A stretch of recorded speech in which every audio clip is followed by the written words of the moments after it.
shed. Mostly because it's messy.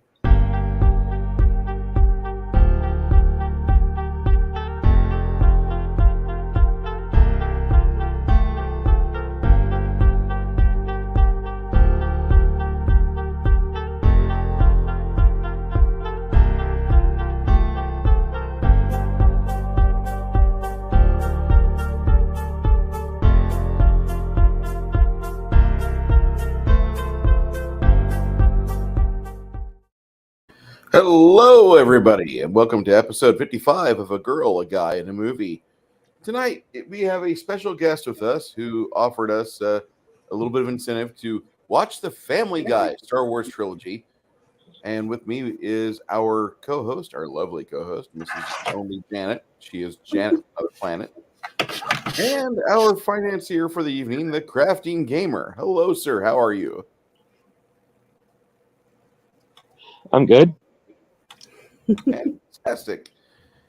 That is quite the getup you have, sir. You look quite Palpatine-ish. Oh, thank you. Excellent. Sir, when this movie series came out, it came out over the course of years because they would do an episode, have the season of Family Guy. Do another episode, another season of Family Guy. Did you get a chance to watch it at the time? No, but that's because I think I actually only like the Family Guy Star Wars. I have never liked Family Guy as a whole because I think the jokes are stupid.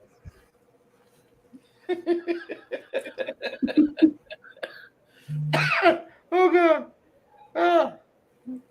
That's great.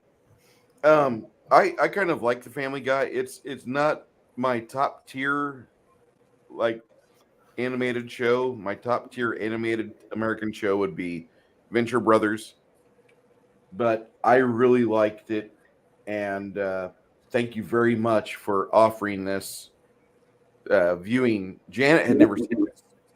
Yeah, I actually asked her one time when you were off camera, and she said no, and was like, "Oh, I have to. Janet's got to see this." The first episode of it, I laughed pretty much through the whole thing because I was just surprised how much they packed into it that you would never see today. I don't think, because it was so over the top and risque, if you want to say, racist and against women and child abuse and child sexual. It just had everything. I was surprised. Yeah, well, that's what makes it so funny. I know. That's what I mean. You used to be so. We used to be so versatile. We had so many things to laugh at, and we made fun of everybody. And there was men and women, blacks, Hispanics, Asians. I mean, it had everything in it. And women, evil women, sexy women, sexy guys, evil men. I mean, it had everything. And we're not allowed to do that anymore for some reason. Yeah, it's like I'm not looking forward to the new Mel Brooks movie because he can't make Blazing Saddles again. He couldn't make History of the World Part 1. Mm-hmm.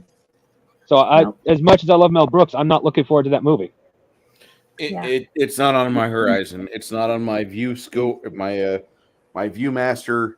I'm not worried about it. If you guys want to watch it, go ahead. I'm treating it like the new Star Wars stuff, the new Star Trek stuff, the new any franchise that has been muddled with, has been polluted or desecrated. Mm-hmm. I wash my hands of it. And go ahead. Let the woke crowd finance it. I don't see them getting behind it. I don't see them buying lunchboxes or thermoses. I don't see people out there with Kylo Ren lunchboxes and masks. I don't see it. And I don't think it's ever going to happen. It won't happen because remember when they passed those laws saying that if you had a radio station and they had a conservative show, they had to have a liberal show, right, to balance it out. And what happened? All the liberal shows went belly up because people didn't want to buy ads on it. So, it's not going to make any money.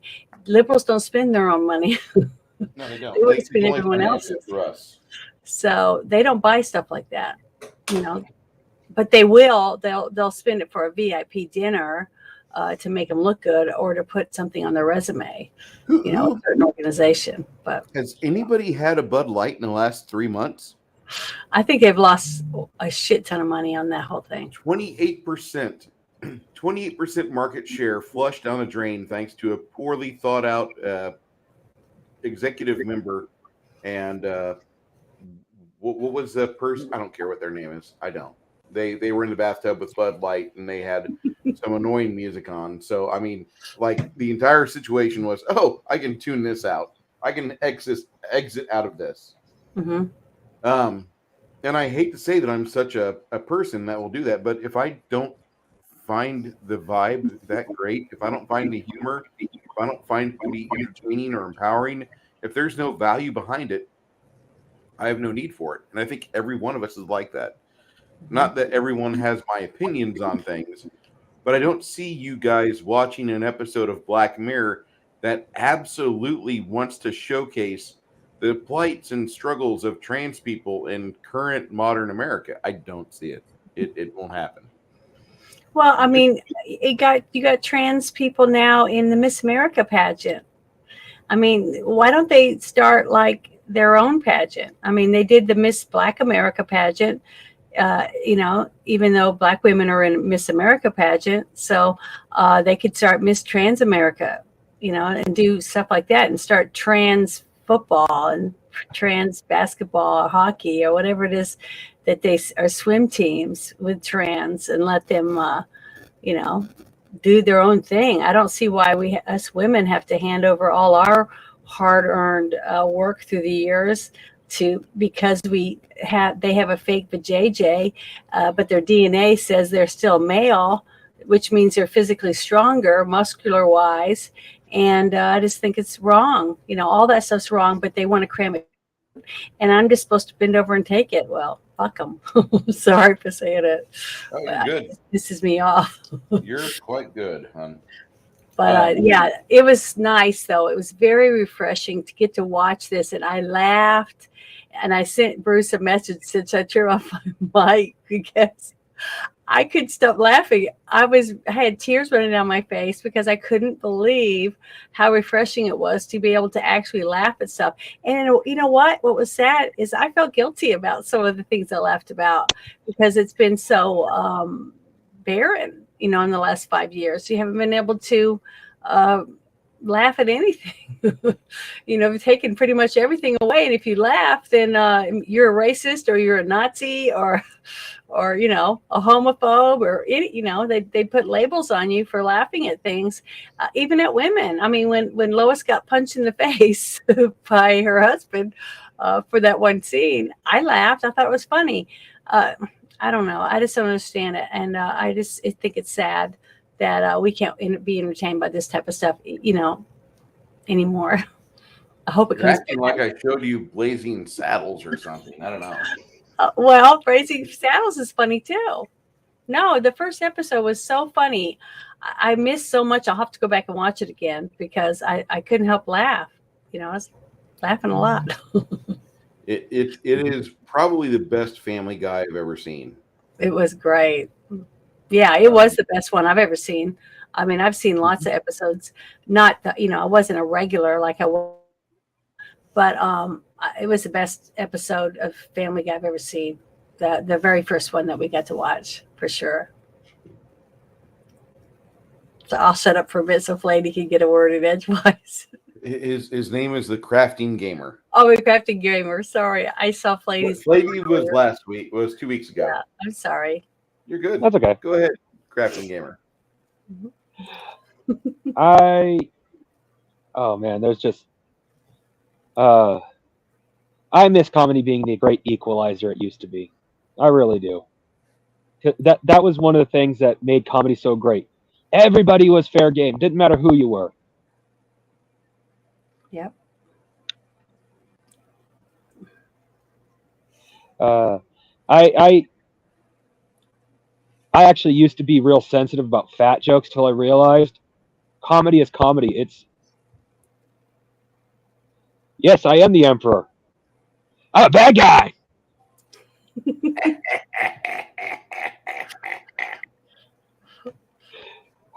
I didn't recognize who they got to play the Emperor from the show. Lois when is they dad. came in. So, It's Lois's dad. oh, that's right. Because I've only seen like a couple of episodes that had her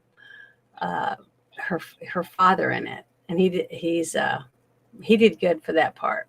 And I don't know any of the people who played the voices for the people either, but Stewie was adorable. I just love Stewie as Vader. He was so cute, and the whole thing when he was doing the death grip, that was so bad. And I felt really bad for laughing at it, but it was funny. See, that's the part of comedy that I love. I love the guilt that comes with you're laughing at something that we can't laugh at in current 2023, but you're laughing at it because it's fucking hilarious. It was. It was so funny. That's how comedy should be. That's how comedy should be. For crying out loud. But it was really good. I mean, it was really over the top. It was like every single scene had something hidden in it, something comedic. So, the writers, the people they chose to write that and put the information in, they did an excellent job. I don't know who wrote all of it, but it was good and funny. Oh yeah. Somewhere around here, I have the DVDs, and I watched these so many times. I didn't actually have to join in last night. I could have just done this entire thing from memory. Mm-hmm. But I also watched the auto commentaries they have on there, and some of the things, like they talk about some of the jokes they wish they'd thrown in. Like, you remember the guys that were saying, "Once we're famous singers, we don't have to deal with this." One of the things. Yeah. One of the things that one of the guys literally said they should have done was have at the end, just before the Death Star blows up, you see them harmonizing. Some of the goofy guys that were talking by the windows and stuff, I just thought that it was just genius, comic genius to take. They had to have been sitting there watching the actual movie, step by step, and going through and then thinking about how they were going to write their script. Because there was so many things that when they did do it in this episode, when you were watching the different episodes, you could actually remember the actual scene that they were supposedly redoing from the movies, and I thought that was just genius. It just showed how smart they were and how they could flip it into be a comic take from this TV show. So I thought it was really good. Yeah. I'm glad you picked it because I never probably would have ever watched it because I never thought it would be good because I really wasn't into, it's like you said, I wasn't really into Family Guy. I do have some news here. Six Nation 31 Kings brings up the fact that he says, I heard Seth MacFarlane walked away from Family Guy due to the writer's strike. And actually 5 days ago, as reported by Deadline, MacFarlane, who created both shows, and showrunners Brian Boyle, Matt Wheatsman, Rich Appel, and Alex Sulkin told production company 20th Television last week they will no longer work on their respective series until the strike ends. It's claimed that MacFarlane has been seen on the picket lines in support of the strike, which began on May 2nd after unsuccessful negotiations between the Writers Guild Association and the Alliance of Motion Picture and Television Producers. It's unclear how disruptive the departures will be to each series. Family Guy concluded its last season on May 7th, while American Dad's midway through its 20th season, with the 8th episode set to air May 22nd. MacFarlane and 20th Century Television have yet to comment on the exit. In January, they renewed Family Guy for seasons 22 and 23, while American Dad was renewed for a 21st season in 2021. MacFarlane was a noted advocate for the WGA's previous strike across 2007 and 2008, which lasted over 3 months. Things have been affected, like Stranger Things, Severance, and Saturday Night Live. With the strike, the WGA is seeking better pay for writers, streaming residuals, safeguards against AI technology that threaten to replace their work, among other issues amid the rise of streaming services. What does this mean to many of us here? Not much. We have the entire library of fine products at our services So we can go back and watch things when they were good. If you choose to watch things from 2016 or since then, it's up to you. I mean, I heard Ghostbusters was bad, and then I watched this thing called Afterlife, and it was bad. Everybody gives me shit because I don't like Ghostbusters Afterlife. I thought it sucked. I'm sorry. I don't care about your kids. Your kids don't impress me. They don't. They were two-dimensional kids. It was like watching Pacific Rim written by a stoner. So I didn't, and I like Pacific Rim, but it's a guilty pleasure film. This here is not a guilty pleasure. Family Guy, Star Wars. Thank God it's on DVD. Thank God it's on streaming, and thank God for the fact that we can share it with our friends and get involved with it. But this is peak comedy because they had so many things from Blue Harvest that I watch it in 2023 and I was laughing my ass off.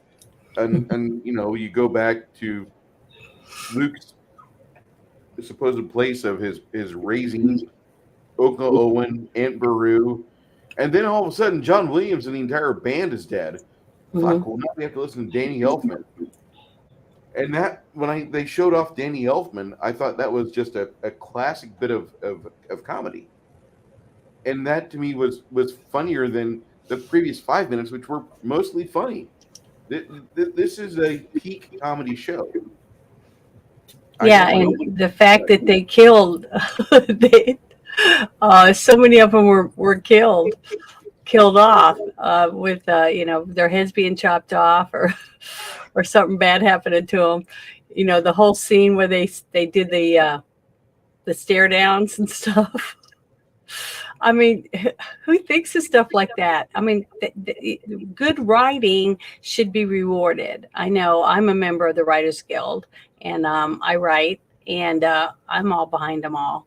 And I get lots of emails and stuff, give me updates about it and stuff. I just never thought about talking to you about it because I know you're not a writer.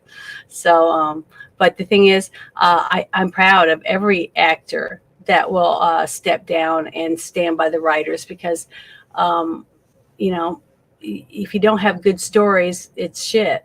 People don't want to see it. And as you can tell, a lot of writing has been going down the toilet because they don't want to pay you. You know, they're bringing in nobodies that haven't ever done anything, and they're telling them what to put on the paper, and it sucks, as you can tell. Because when you make it into a movie, it still sucks. But if you let the people write, you know, one of the websites that I'm on is called Script Revolution, and it's got over 9,000 writers on there. And they write scripts and novels and short stories, all types of things, television series. And you can go in there and read their scripts and pick and choose if you want to, if you're an indie company or whatever, to make screenplays come to life for someone. And, you know, it's nice to see a few actors stepping out to make sure that they get what they deserve, because without them, you have nothing to start. You don't have a foundation to start on. Sorry, I'll stop talking for a little bit.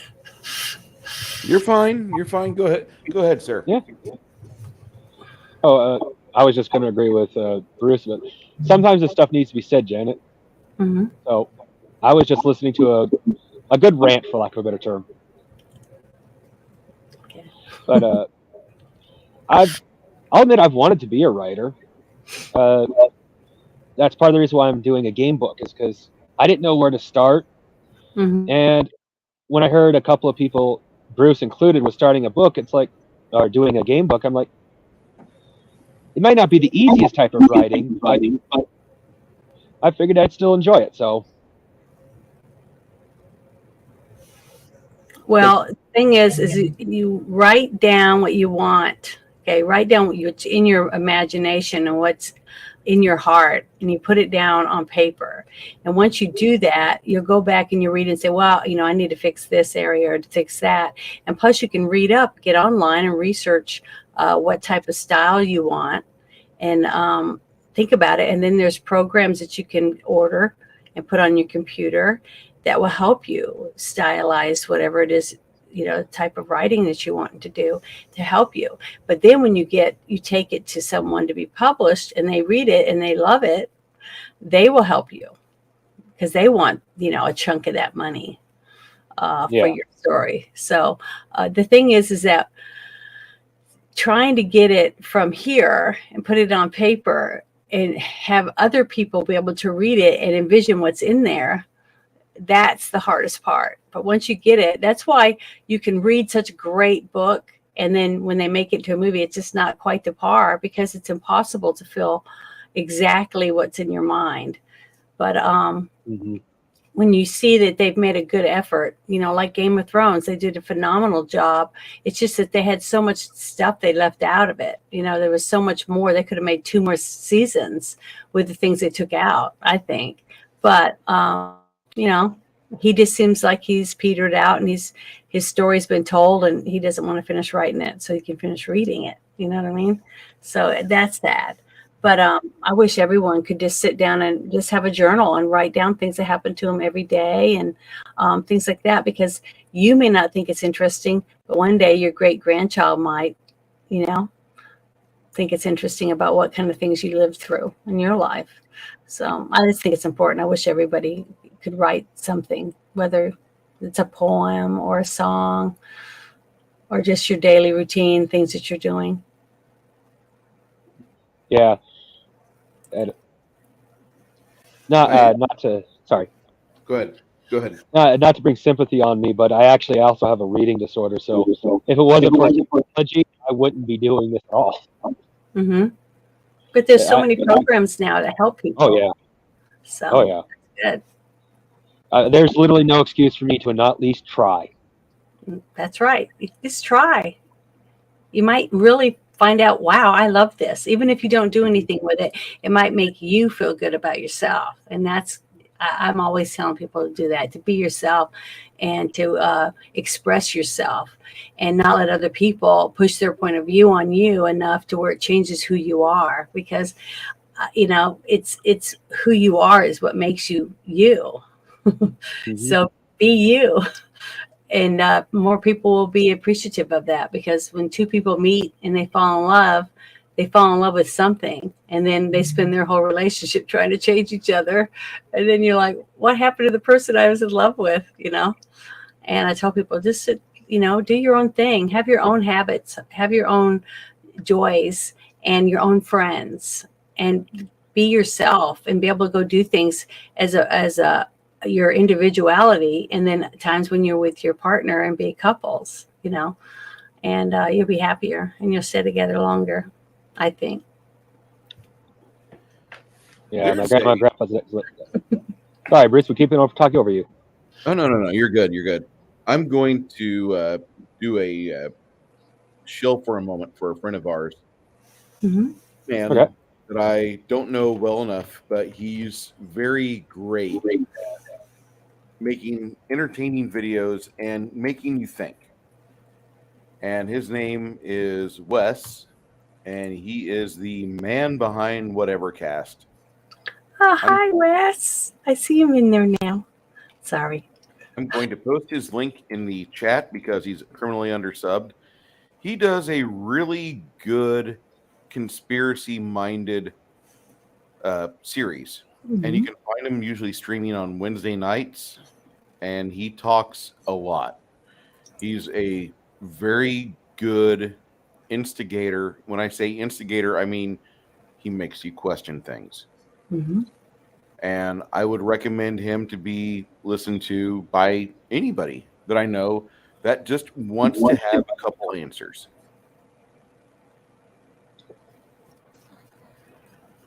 Makes you think.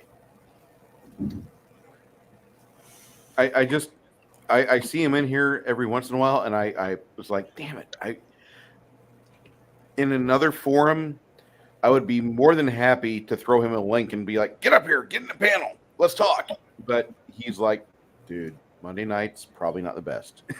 And I get that, because when you're in sales and being in front of people, as he is in the real world, he is a person that you would go to and talk about procuring a spot to land, a spot to put roots down. And if you're in California, not memorize, right there. That's how you connect with him, and he'll be more than happy. He's a independent contractor, so you're not going to get anybody in trouble. You're not going to be able to dox him if he doesn't want to talk to you. If you're a prick, he's gonna be like, "Up, pass." But he's a good person to talk to if you like an area in Northern California, because he knows that area. He's got roots in that area. Mm-hmm. And I want you to help him win. And I want you to win if you're watching this episode of us, because we are trying our best to kind of stretch a topic, because everybody knows Family Guy.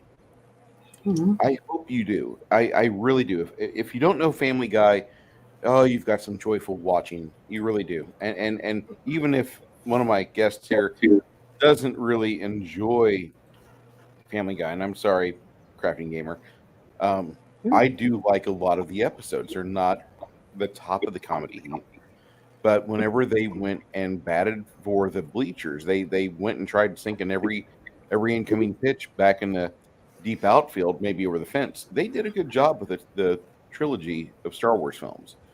Yeah, I think they did an excellent job from what I got to see. I don't know if you caught it, Bruce, but whatever cast said he can hop on. Say again? I said, I don't know if you caught it, but whatever cast said he can hop on. He said he would join us if you send him a link. Do you still have Discord, Wes?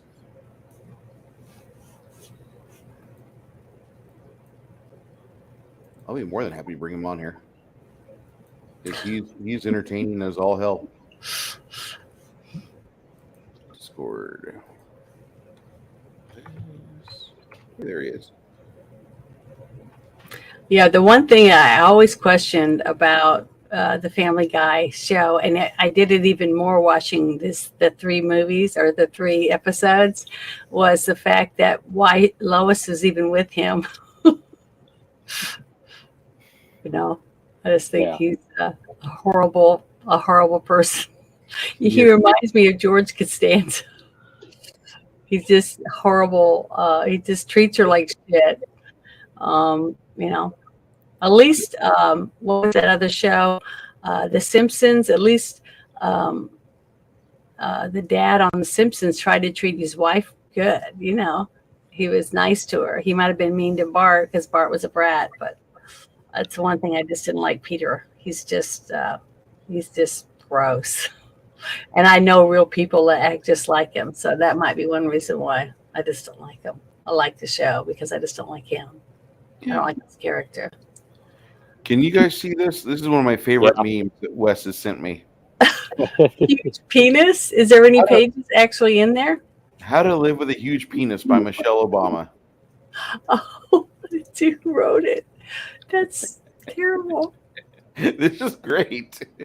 Yeah, but the thing is, everything that I've seen, where I have seen it, because I've seen a lot on his shows, she's dancing with Ellen and walking in and out of buildings and stuff, and it's like moving a little bit, but it's tiny from what I could tell, unless it's supposed to be strapped down and it's so big you can't strap it down. I don't know.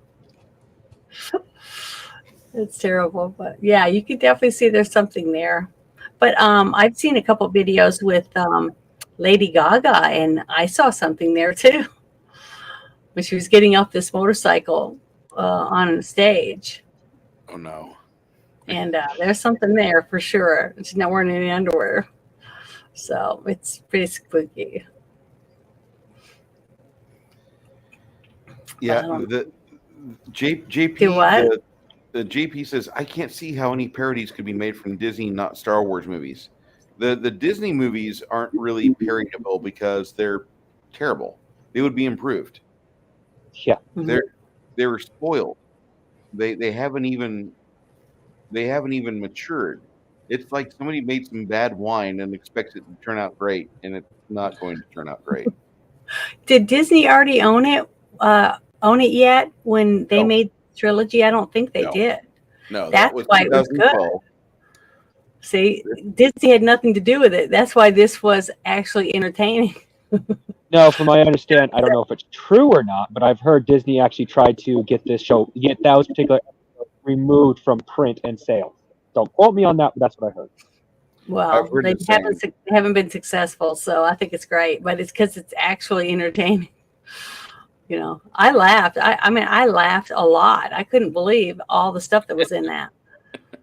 You know, especially when they had the son and the dad in the stormtrooper uniforms and they're fat. It was just funny because you could tell when they walked out back in outside of the ship that they were big, you know, that it wasn't the same people. You know, just stuff like that is what made it funny, you know, because I've seen movies with was it John Candy that did stuff like slapstick stuff like that in his what was the actor's name that said Tommy want wingy or whatever? Chris Farley. He did slapstick too, and he was hilarious. And I just adored him. I wish I could have met him in person. He seemed like a really wonderful person. I didn't like him at the time. I don't know why I did. I loved his comedy. I wasn't there. It took me 20 years to watch Chris Farley films and really see the genius of it. I mean, it was a bad movie, but I loved him in the part when he was the ninja, when he played that ninja.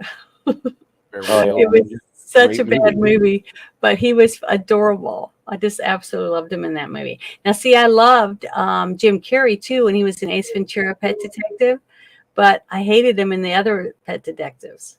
You know, because he just didn't seem like the same Jim Carrey in the second one compared to the first to me. So, I don't know. I guess I'm just stuck up about stuff I like. Yeah.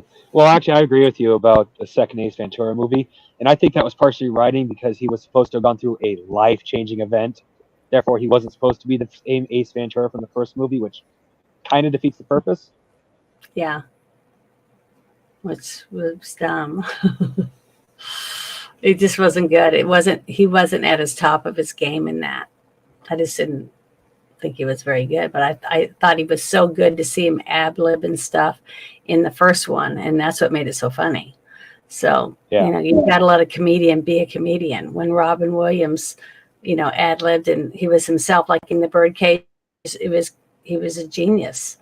So, I don't know. I just wish all directors could, when they pick their actors to portray the parts, that they really spent the time they need to give them the role that's good for them, you know, to pick the right role for the actor and let them act, let them do what they do.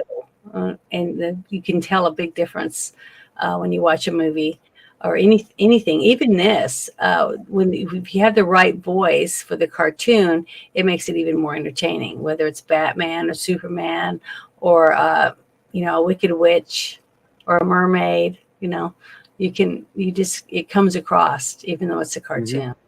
So you gotta let the directors do their job. And if they do it right, it's going to be a winner. Yeah.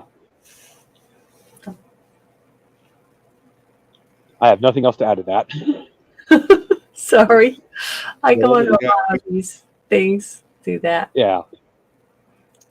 Hey, Wes, if you're available on comics or on 32 Flavors of Nick Weiser, I'm on Gilded on their servers if you're having a hard time with Discord. Well, if you can send it to me in this thing, I can copy it and send it to him on Twitter.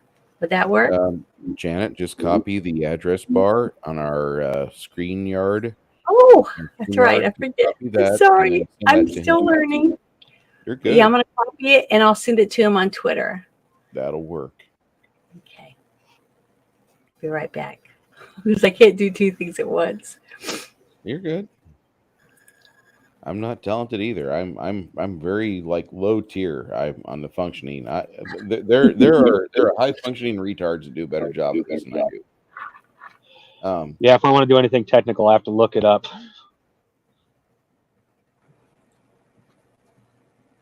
Jim Carrey coming out of the rhino still makes me die laughing. And Yeah, well, yeah, that is pretty funny, I'll have to admit.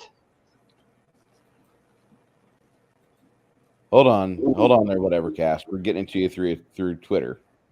We do have a qualified person that can handle Twitter. I am not qualified. I cannot handle I'm going to send him the link in there, so tell him to check it. Here it comes. Well, I have a Twitter account, but I haven't checked it in over 4 years. Does that count? I would check it if I were you. Twitter's a lot better. I mean, it's not perfect, but it's better. Look at that. She looks like she got something there on her right leg. Something's just I saw a couple of interviews from people that said that they went to a special party or whatever, and that she was the best hung person there. So I don't know. They used to have lots of videos on YouTube about people that were coming out, that they'd, been involved with that couple. So I don't know if they still have them or if they've been scrubbed or whatever. You know how they do that stuff. Hey, Shadow. Oh, hey, Shadow. Hello, Shadow and Sun. Booch, a different night and be bringing you in on this because there's some things that I'm fairly certain you're going to be well versed in. 4 people handles pretty good for a stream. I've noticed. Not that I don't want you in. I want you in, but we already have a guest that he's given us the means to direct our focus onto the Family Guy trilogy movies, and then bringing in Wes because oh my God, Wes is here. And no offense, but I know this sounds terrible. Wes whatever cast was there the night that we had the big lie pushed on America, and this is where I leave my YouTube channel, but we were there on November 30th of 2020 in Wes's space, and you can still see this on his Odyssey channel. You can watch our reaction as all of the fixes start to happen, and I kind of made a fool of myself because I thought this is not happening, and I didn't believe they were going to push for the farce we're living now.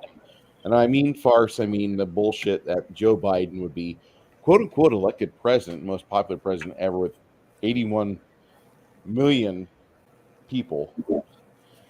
And the guy just completely,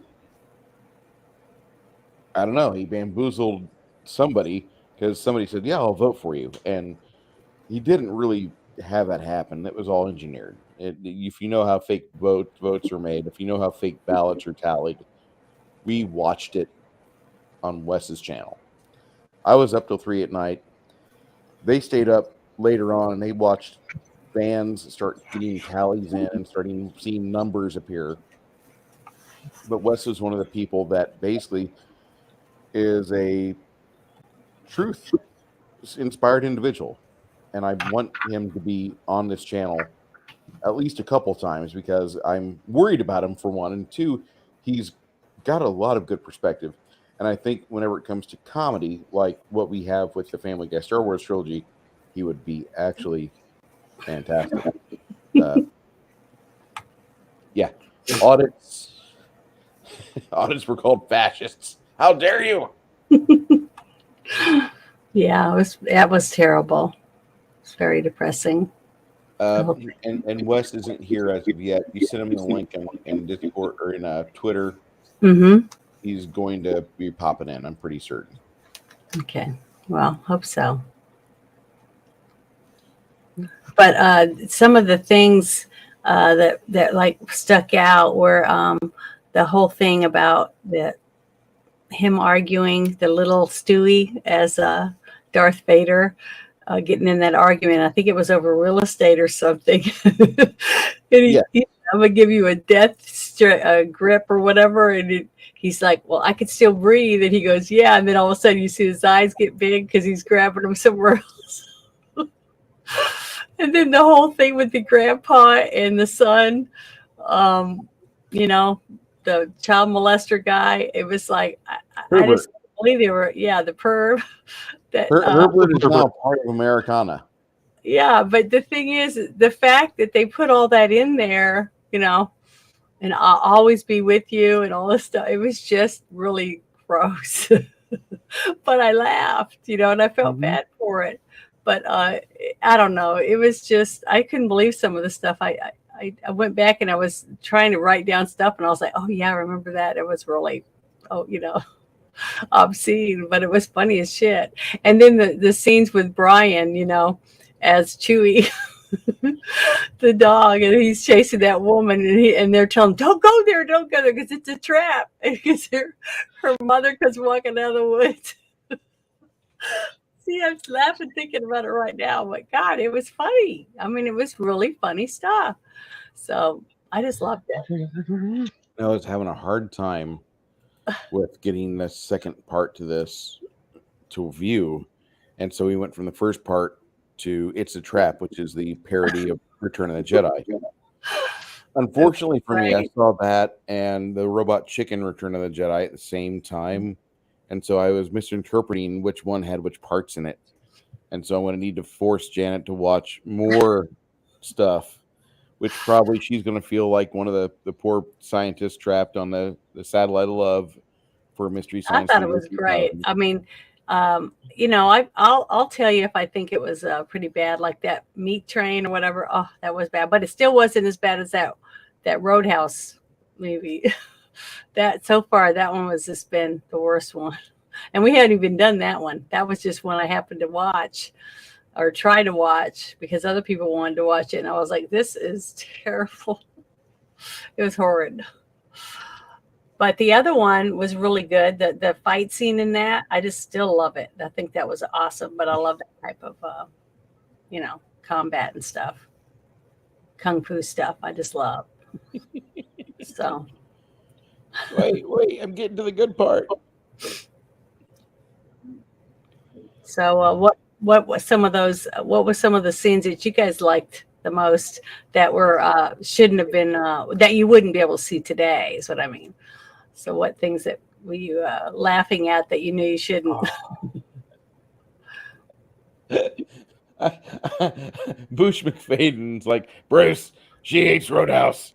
Kick her. No, not that Roadhouse. The one with the animated creatures in it with Nicolas Cage. He's talking about Willy's Wonderland. Oh, I always call it Roadhouse. I don't know why I do that. Yeah, Willy's Wonderland. Oh, Willy's Wonderland is what she is mistaking it for. We have another member who would like in. Hello, Mr. Hello, Les. Hey, how's it going? Can you hear me?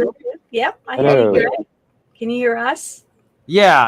I'm just the setup's a little different from what I'm used to. I'm still waiting on some things. All right, looks like we're good.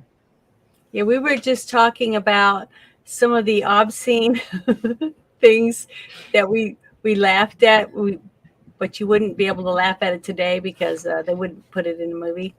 And what parts that out of the 3 trilogy shows, which you would thought was over the top, but you couldn't help but laugh. Oh. I haven't really, small confession here, I haven't really seen Family Guy. Oh, you didn't? No. Oh, well, I wasn't going to watch it because I never really, watched that many of the episodes. And when Crafting Gamer said he wanted us to watch it, Bruce said, okay, well, we'll bookmark it and watch it. I'm glad I watched it because I laughed my butt off. I mean, a few people did pop in, and I'm sure I chased off a few from all my laughing, but it was funny. And I was like really shocked about a lot of it because it was very over the top. And I mean, you wouldn't be able to see it today. Like I was talking about it earlier, little Stewie was Darth Vader, and he was in an argument with one of the guys on the ship about some real estate. Okay. And he got mad. And so he decided he was going to do his death grip on him, using the force. And he's going, I can still breathe. And then he goes like this because he's doing a grip somewhere else. It was so way over the top. I was like, what the, I was really shocked that they were allowed to do that, but it was funny. and I laughed. So I'm just as corrupt as everyone else. Everybody. But it was God, funny. there's so much stuff that can't be made today. It's ridiculous. I know. That's I talk about that all the time with Bruce, is that you go back and you watch things that were in the 80s and 90s, and you're like, there was so much versatility. We watched the Fifth Element a couple weeks ago, and it had blacks and Asians, it had women, it had men, it had sex, it had everything in it, and action and romance, and it was a really good movie, And today you can't do any of those things because they say, oh, there's not enough women in it, or there's not enough transsexuals. And you had Ruby Rod, you run around going, screaming and going down on women and just doing all kinds of stuff. And it was like, where do they get that there wasn't any entertainment that had all this stuff in it? I don't know. It's like they never watched anything from the 80s or 90s, and now they're trying to force us to watch all this bullshit that they're making now that's supposed to be entertainment, but it's boring as shit. Yeah, I mean, what we're gonna do. Like even the stuff from the 70s, like Blazing Saddles. Blazing Saddles would never get made today. Definitely not. But it was funny.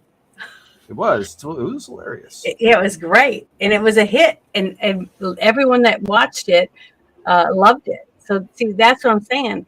How can there be so many people that love all these movies and they're so shitty? You're not going to have that today because nobody's, like when Maverick came out, right? Top Gun Maverick. It was amazing how many people were standing in line at the movie theater to see it. You just haven't seen that in a while. And then everybody's bragging on it and going to see it again and telling everybody go see it. So you just don't see that. They're just like, I'm not going to buy a ticket. So it's like, I can't see how these people are making any money to want to keep making more shit. Yeah. So. Yeah, I liked Top Gun Maverick. I thought it was faithful to the original, and the casting for Goose's son was pretty good, which I was surprised because I've seen him in other things, and I didn't think he was that great of an actor before. Wasn't he in Fantastic? Wasn't he Mr. Fantastic? I don't think so. I don't think it's the same guy. Wait, but it could be if it's a Fantastic Four that I didn't see. It was the terrible. The newest one. It was the terrible one with Josh Trank. Then it could have been him. Fantastic. Let me see this. He might have been. It is him. Okay, well, I didn't see that one. I thought you were talking about the very first one that came out. Oh no, that one was good. Yeah, so I was like, oh, it ain't him. That was good. God, my audio and camera are not mixing, so I'm going to be off camera for a while, but I'll still be here. That's okay. We can hear you. Yeah, StreamYard has issues sometimes. Good. Yeah, the coming in on the writing stuff. I was just talking about the writing with some other folks, in our community, and trying to get Conspiracy Chronicles done. I pretty much got the first 3 episodes nailed down. It's just like I have no idea how to do any of this kickstarting, any of that stuff, because I don't want to get like that's the left brain stuff. And I want to stay in the right brain to get it made. And so I don't even want to think about that stuff until I'm thinking about getting it made. But I'm thinking to get it made, I'll probably at least need to get some sort of promotion done. Mm-hmm. So I don't know. Everybody that's seen and heard the first episode, and you did a little bit of a reading for me, didn't you, Janet?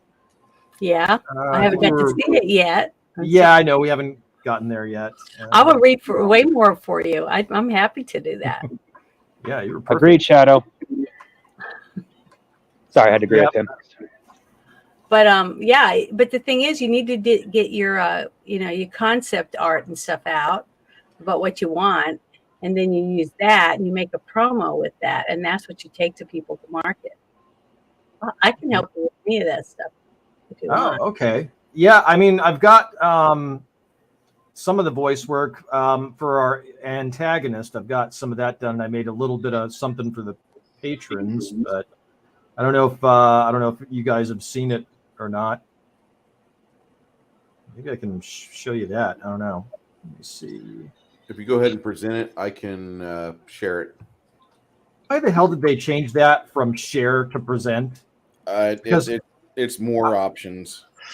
Well, when I look at it, I read present, not present. As where share, it's pretty straightforward. Yeah, Mhm. I'm not disagreeing with you. Present, share screen. Is that what I want to do? Do I want to share a screen or do I want to share a video file? What the hell's going on?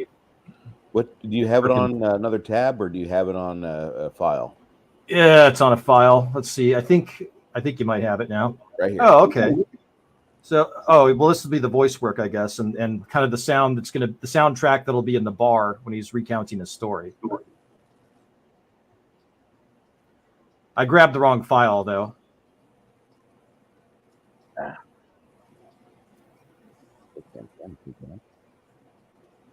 Bring Bush in here. He said he was having a crappy day, but he'd be more than willing to just like add in super pertinent items here. But I understand he had a problem with what Janet was saying about Roadhouse. How can she not like Roadhouse? And then she amended herself like it's Willy's Wonderland with Nick Cage. Was any of that audio coming through? No, I heard a little bit of audio coming through, but shit. See, that's what happens when I share it this way. Hold on, I've got a link somewhere. I was kidding about the Roadhouse thing. I love Janet. She knows that. See, Roadhouse. I don't remember the last time I saw Roadhouse either. Oh, I like Roadhouse. I've seen it 4 or 5 times. I love Sam Elliott and stuff. You're talking about that one, right? That is Patrick Swayze. Roadhouse, and I don't mean to. It's just that it was so bad. It's so forgettable. No, Janet. I remember. You like Sam Elliott? Yeah, he's a kick-ass actor. You know, I've got a pretty good mustache myself. Well, he's a good actor. I really like him. I loved him in Ghost Rider. I like your style, Wes. But do you have to cuss so darn much? I'll try not to. Okay, I think I've got this figured out now. I think there's a way to share it where you can hear it. So, Bruce, what are you working on there? If you could tell the chat.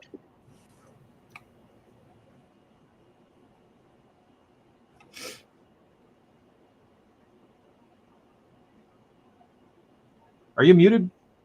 Yeah, I think he's muted. yep, I boomered that. Yeah. Good call, Wes. Talking away. Yeah, this is a ratkin, and that happens. Whenever Wes, there's Wes. There's his file. So I'm sharing the actual screen, so you should get audio this time. So I'm going to hit play. Let me know if you hear anything. You hear anything? I don't. What about now? Anything? I think I hear something, but it's very quiet. Ah, shit. That's piping through my headphones then. Why the hell is it not doing this? Just unplug your headphones. I don't hear anything. No. Any audio, except for you guys talking to me. I'm getting mad. Okay, hang on. Unplug your headphones. Oh, Sam Elliott and Tombstone. They're threatening our lives, Wyatt. The rebels are going to take over.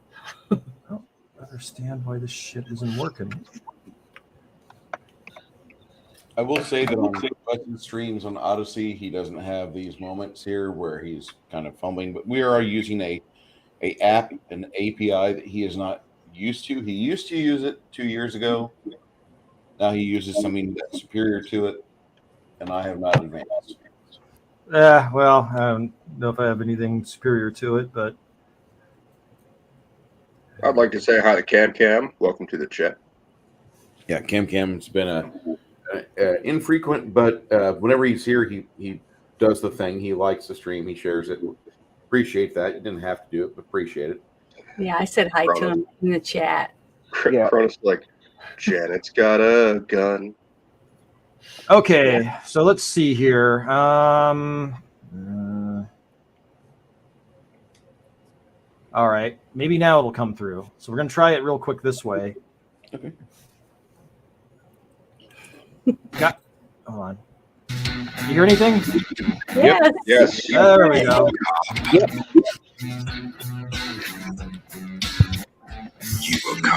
So this is my attempt at storyboarding here.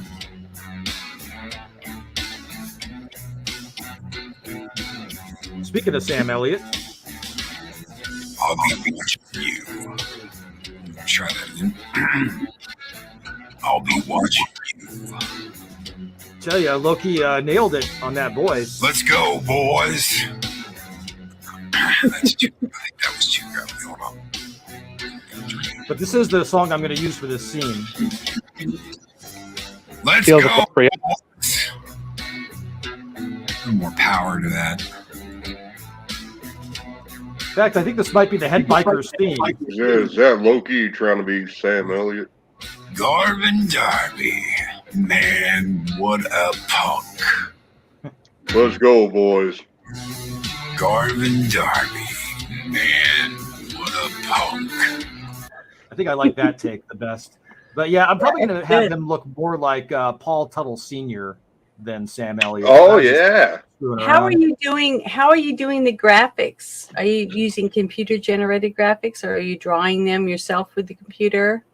Honestly, I just took some models, and then I took the people that I wanted to represent them, and then the backgrounds as in photographs, and then just did Photoshop stuff, and then applied like the poster eyes or the poster elements, and ran it through a few filters, and that's how I came out with kind of the style that I was looking for. Yeah, it's great.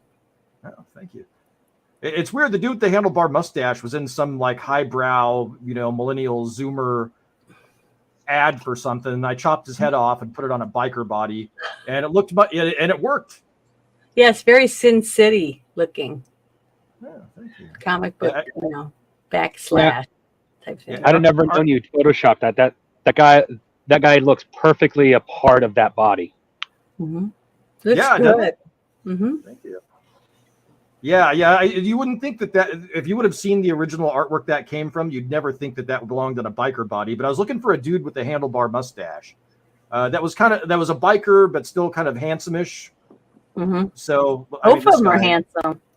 Well, spoiler alert, one of those guys ends up dead. But I'm hearing music looking at this, and it's from, I think it's True Blood. The intro song to True Blood. When you came in, the air went out. And they got that guitar riff. Kind of get that feeling from this picture. Yeah, it's going to be, it's not quite set up the way I want it. For example, I'm just going to have Conspiracy Guy on the right of the bar where the handlebar mustache dude is. Mm-hmm. And then I was going to have maybe, our head biker who's going to look more like Paul Tuttle Sr. than Sam Elliott on the left, and the handlebar mustache dude to the far right. And the handlebar mustache dude's going to be like sticking his tongue out at him and trying to freak him out, because he's a biker and that's what bikers do. Trying to be intimidating. Yeah, it's going to be, bikers do weird shit like that. Anyway, so there's a little bit left. You can hear some of Loki's other lines that come later on. It's like 30 seconds. Shut up, bitch. No one asked you. Shut up, bitch. No one asked you. Shut up, bitch. No one asked you. I like that one. I like that one. Yeah. The understated works for me a little better. More menacing that way. Yeah, I think that last take. It's just magic. It's like a don't give a shit attitude that goes along with it. By getting us all another beer. Go back to the one, like, just on his right lapel, if you could go back to that point. When Loki says his right there, on the guy's right lapel. Yeah, a little further back. Yeah. Is that where Loki says the line? I think so. Shut up, bitch. Not that one. Not that one. Here? Oh, the next line after that. Sorry, I'm sorry. Oh, okay. Bitch. No one asked. That one. That's the one. I think that's it. Yep. It's more matter of fact. It's not forcing it. Just shut up, well, bitch. No one asked you. Yeah, it's more menacing that way. Like, this dude's in charge. He knows he's in charge. He doesn't have to assert his authority. Yeah, exactly. He's not like, he doesn't have to emphasize what he's saying. By anyone in the room. He didn't have to go, shut up, charge bitch. of everything. Shut up, bitch. No one asked you. Just, it's very flat, very Is that matter of the fact. guy that was talking to me for the voice? yeah, that was actually who Yeah. was. Yeah, I don't know. I kind of like him. Yeah, you did He that. was That's calling where your me. line He comes was in. calling Mike bitch. Yeah, it was Janet's character. He was calling the bitch. Yeah. He was the one saying, "Shut up, bitch." Yeah. Well, even the way Wes just said it's a little too forced. Yeah. Like the last time he said it there, I think is gold. I think that's gold. Bitch. Shut up, bitch. No one asked you. It's just like sight, like brushing away a flea or something like that, you know? It's like, and he's saying it, he doesn't even have to look at her, you know, because she just. Yeah, exactly. Yeah. She's just dismissed. You know what I mean? Yeah, that's a good way to put it. Like, he doesn't even have to look. Yeah, he just says it. That's a great because way he to put owns it. the place. You know what I mean? He's in charge. He's the boss. Yep, he's the head biker. Lane is the head biker's name. Lane Cutler. That's what we named him. That is a biker name. It is, yeah. We had bikers come into this bar, used to work out. They used to hold what they called church at the bar. And one guy got jumped out. And it took me a long time to wash his shit off of the side of the building. And for some stupid reason, after he got beat up and had his head smashed against the side of the building, they brought him inside. And the bathroom looked like an abattoir. Ooh. And they were like, "Hey, Boosh, we need your help real quick," because there's nothing but girls working in the bar. And they're like, "If something bad happened in the bathroom," I'm like, "I'm not dealing with that. Call the cops." Like, what? They're like, "No, we can't call the cops because they're bikers." I'm like, "Oh, fine." I went and got the mop, and I got like a whole stack of rags and put them in a bag, and walked in there, opened the door, and I was like, "Oh, for Christ's sake!" And I went back into the kitchen and got a mask because that's how much bleach he was going to take to clean that thing. It was just, oh yeah, I've met bikers. I used to hang out with the Iron Order. This dude, there was a bar called Taiga. They used to come up there, and some of them had, choppers. Some of them had Harleys. Some of them had, what do you call them? The Kawasaki kind of things, crotch rockets. Yeah. Like a whole bunch of different guys. And I was friends with Big. This guy Big, because he was like 6'5" and huge. I used to play pool with him, and he was president of the chapter. And some dude, I went inside with Big to go do some shots, and I came outside, and one of the under dudes was pouring the rest of my pitcher into his beer glass and drinking it. And I went, Big, like, if he wanted a beer, he could have asked me, and Big took him aside, and he came back with a full pitcher and said he was sorry. And I was like, I don't want to get involved in this shit. I don't have to owe anyone anything. Yeah. You can be helpful. Bikers can be kind of scary, man. Yeah, they can. Yeah, I had some family involved in that stuff. It was very interesting, to say the least. Boy, they sure talk a lot of shit, but they sure hang out a lot together. I don't know. Very weird. Well, they'll also get their asses kicked if they don't work right. Like, this group, the Iron Order, was not about fucking over civilians. That was not part of their deal, I was a civilian. I was a cook and a cleanup / cook at this other place. I was working 2 jobs and going to school, and Big knew that. And he had no problem, buying me a couple drinks. I'd buy him a couple drinks. But one of the younger ones would start causing a problem. I never saw anything, but I just wanted Big to just grab one of them by the back of their neck and pull them off the ground because he could do that, When you're big, you can do that. Yeah. Anyway, I think we're way off topic here. Oh, that's fine. Sorry, I just wanted to share what I was working on. I wanted to bring you on, Wes, because you're a hell of a thinker, and you've been in my chat a couple times, and I wanted to have people subscribe to you because you've got, and not that I don't want people to subscribe to Crafting Gamer. I want people to follow him as he starts going through the gameology and the game theory that he's going to start, because he's doing basically the same thing I'm doing with a different style of system than I am. But Wes is creating a media product that can be shared a lot easier among most people. And that's a story that just naturally unfurls like what you're showing us. You've got storyboards, you've got some people lined up to do the voice work. And I hate not being able to be available for you on Wednesday to be in chat even, much less a panel. But fuck, your chats are so goddamn good. And you have good intriguing moments. You have good moments where you illustrate things, where you ask people questions, and it just kind of leads you to the fact that we're all getting fucked. And I love that. Not liking it. Thank you. Yeah, I don't like the current path we're on. You were there the night that everything changed for us, and like that for some odd reason, I feel like we're brothers on this. I don't understand why, but there was a lot of us in the chat. There was like, I think you had 10 people going on with that, and fuck, it was a damn good night. But we really got fucked out of out of a good life, thanks to November 3rd. God, yep, I remember that. Yeah, the way the whole thing was unfolding. You know, I mean, you could just see where everything was going in a certain direction, and then all of a sudden, like, pipe bursts and ballot dumps, and like, I mean, it was so obvious what was happening. And Trump coming up and making the speech when he made the speech, I thought that was absolutely the right move to make. I think the wrong move was that he knew exactly how they were going to do it and didn't seem to have enough. I think he underestimated how evil they were, and I think he thought that if he warned them off and said, "I'm on to you," that they were going to back off. But they kept up. They kept doing it. They doubled down. I think that this situation that we're talking about is the first time I actually started having conversations with Wes in chats. Prior to 2020, I'm not trying to be offensive or anything, but I really didn't know who Wes was. And then I started paying attention. I started reading what he was saying in chat. I started conversing with him. Started watching his shows. Started subscribing. Started being vocal in his chats. And yeah, I watched the election 5 times on 3 different outlets. Yeah. And yeah, it's anyone that watches it and goes like, "Oh yeah, totally above board," is a moron.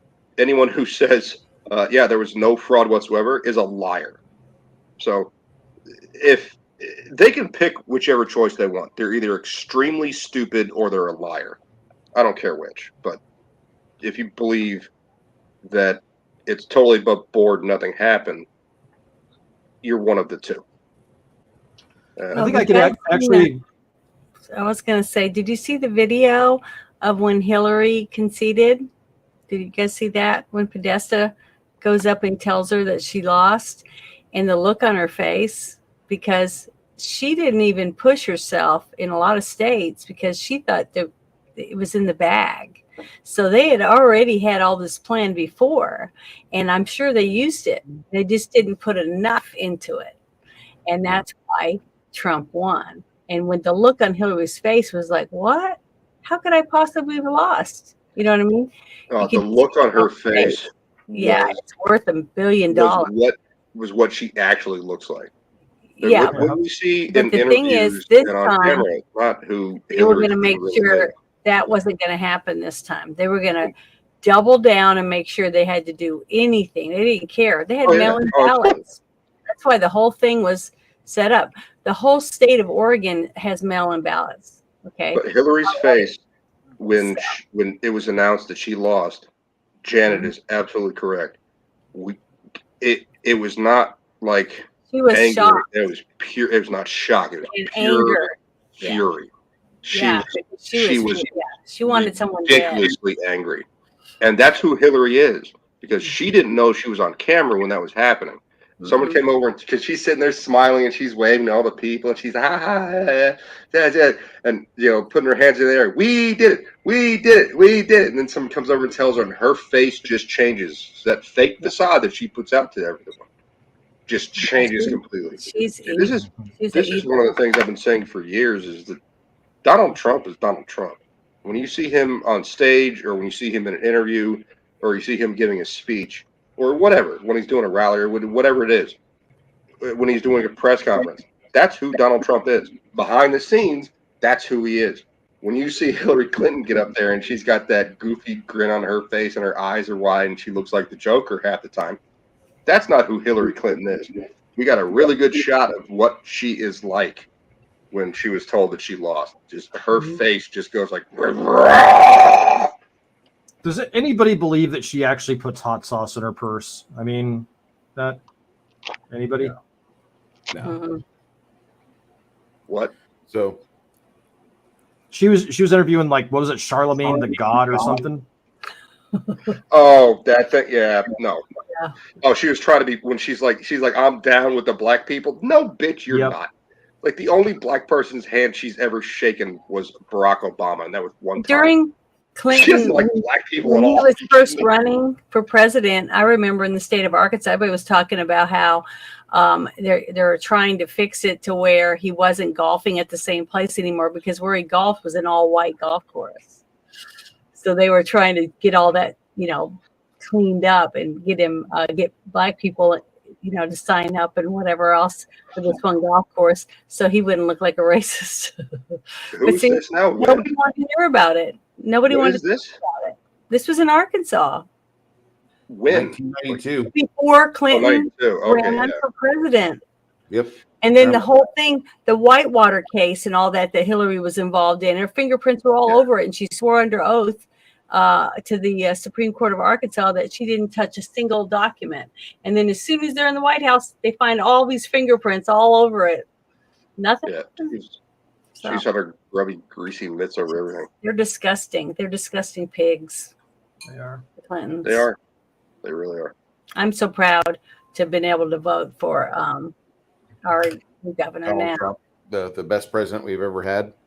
No, At I'm least in talking my life. about for our governor right now, Oh, In my lifetime, he Sarah? was. Sarah Huckabee Sanders. Boy, she took a lot of abuse. Mm-hmm. Well, It's she also like- looks like a linebacker, so they went after her for that. But then they're all pro, like Lizzo is the body shape of beauty. Like y'all talk shit about Sarah Huckabee Sanders for 5 years about the way she looks. Well, I think she's wonderful. she's great. I mean I'm I've just gonna say- gotten to sit with her and her mom That's awesome. quite a few times, and they're wonderful people. Yeah, they wanted. She was not fired. Mm-mm. Yeah, I She thought left. she was. She left because she had things to do with her own family. Right. Yeah, And she her wasn't husband. fired. They're Her like, Bush, husband. not Bush. Trump has fired all of his press secretaries. Like, no, he only fired one. Anthony, It definitely was Oh, not- the mooch. the mooch. Yeah. Yeah, That guy Sarah was Mooch. awful. Yeah, that was a bad pick. But Sarah Huckabee Sanders, man, she was one of the best press secretaries ever. I think she was probably She's phenomenal. right up there She doesn't with. take no shit. Okay, that's one good thing about Sarah. She doesn't take shit from anybody. Well, Doesn't care who you are. Canary, I think Jim Canary, as far as dissemination or was dissembling, I think Jim Canary was probably the best I've seen in my lifetime, as far as like trying to protect the idiocy of whatever president he was serving under. Mhm. Who? Oh God, I gotta look up his name. Well, there's Tony Snow under Bush, and Tony Snow I thought was really good. It just sucks that he got colon cancer. Tony Snow was pretty good. No, it's the other guy. Mike McMurray. Mike McMurray was during the Clinton impeachment. No, He was doing a no, pretty no. good job. His last name was like Canary. I called him Canary because he just tweeted all the time. He just would tweet all the time. Can't remember his name. Crafting Gamer, I apologize if we've gotten off topic. Gotta ask you. Jay Carney. Jay Carney. That's right. Crafting Gamer, when you saw The Empire Strikes Back, something Dark Side, were you worried about the opening crawl? They said they were phoning it in and they just wasted $50,000 or some ridiculous sum on a purple dancing elephant. That was great. It was so Yeah, good. that was funny in the opening of the. And then it was like, that, do you see that? That cost $30,000. Yeah. But the one scene that I wanted to talk to the Crafty Gamer was the part where they go into the cantina and the band is playing that song, playing that weird music, and then the guy starts talking and he says, we're going to play another song, and then he says, oh, everybody wants to hear the same song. Okay, let's play the same song again, because that's the only song. Yeah, it was hilarious. Just little things like that is what we're just comedy gold in all three of these episodes. They did a genius job. Was it the same people that wrote all three of them that were involved in making all three, or was it three different groups of people? I think it was the same same group of people, the same troupe under Seth MacFarlane. Oh yes. They had the same writers team that he had for when he was still running Family Guy. It was all the same writing room. Like what's Lois's name? I was What's surprised the actress? how much stuff was packed into it. Alex Borstein was part of the writing group. She knew her character of Lois so well. And I don't know if Seth Green was really involved as much, but he's also a writer. I don't know if he was in the writing room for Family Guy as much, but Mila Kunis was also there, and they gave input into their characters to make the show funnier. And these are all comedians. These are not a bunch of random people, like, hey, this might be funny. And everyone else goes, yeah, let's do that. No, they would bounce ideas off of each other until they found a script that worked. Mm-hmm. Like South Park. If you look at the South Park writers' room, they're not going. It's like there's no bad ideas unless you tell me a bad idea. Mm-hmm. Well, I love South Park. South Park is really, really. The guys are geniuses. I mean, I say that every time I watch an episode. I just I'm not saying every episode is perfect, but there's so much packed into them. Just like these 3 episodes of the Star Wars part. It's like they sat and watched each Star Wars movie and then made the episode, knowing where they were going to put things in it. And it was I just thought it was great. And it's so when many they're looking out the window and they see, they could see inside the ship that's coming in, who's in it, Oh yeah. Stuff like that. He's like, I sense that Luke is on that ship over there. Yeah. Like, how do you know that? And he's like, I can see him outside the window, and you can see Chris's head. And then you see the family vacation people in their car, and they got the window rolled down. And stuff like that. Slapstick humor is what made it funny. They just added it everywhere, and it was hilarious. TIE fighters start flying by, and Griswold goes, "Roll them up." They start rolling up the windows, and you could tell by some of the. I made this comment. I think it was during the time we were watching it. The gamer. I said it looked like all the ships look real. I mean, even though it was cartoony on the inside, but when they did the outer shots of the ships, they looked like they spent a lot of money on CGI on it because they looked very good. I mean, they looked like real ships. Right. And then the sky and then the explosions and stuff all looked very expensive. It looked like they spent a lot. I think they took that straight out of the movies with the way when the Millennium Falcon is, quote unquote, doing some maneuvers to get away, and he's like, all you're doing is listing lazily to the left. And the guys in the Star Destroyer go, oh, he's listing lazily to the left. He knows some maneuvers. No, I just thought little things like that were really funny. That shot looks exactly like it did in the movie. So in Star Wars, they did rotoscope. With the, what do you call them? The miniatures or models. The old miniatures where they would show various ways it would tumble and such. Right. And they would take several shots and put them on top of each other and then do the background and then rotoscope. And they would draw the outline of it. And I think Janet's spot on. It looks like it does in the movie. When the Millennium Falcon is coming straight at us, that's a shot straight out of the movie. And it does have that cartoony look, but I think it looks real. They said something about Lando's clothes. Oh yeah. That he was wearing the exact same outfit that Han Solo was wearing in that one scene, stuff like that. Just little things like that were very genius. I mean, Oh, the Jewish guy was Han Solo. Had to be someone who'd seen the Star Wars movies, Han Solo. even understand what was going on in most of it. That's what. Were these like very popular? I mean, were these like the most watched episodes? Those Family years? Guy? Maybe. Yeah, Family Guy. The Star Wars ones. That's what I'm asking. I would think it's the most sold DVD copy. I have it myself on DVD. Yeah, I know a lot of people that actually have the trilogy. Once I started talking about that I was going to get to watch it, they said that they bought it way back when it came out. So because they thought it was great.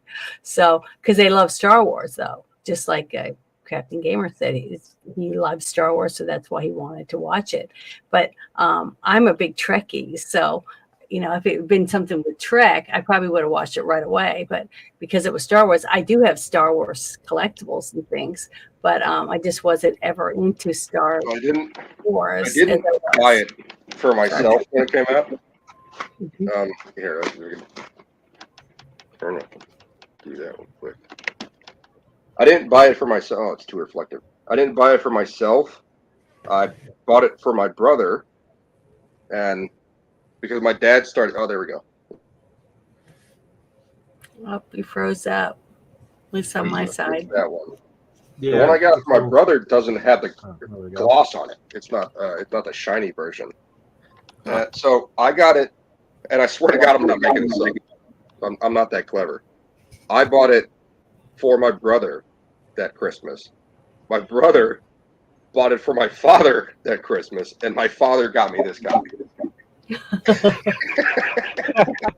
all thought about the same gift. Yeah. No, it's because we started getting my father into Family Guy, and one of his favorite episodes was when Lois gets into boxing. And I had a few rums with my father, and we watched that episode. And he's like, "I need to see more of this," and we started watching a little bit more Family Guy. And he's like, "I'm gonna get this for my son for Christmas, the trilogy." And I bought it for my brother. My brother bought it for my father. It just, I don't know, it was weird.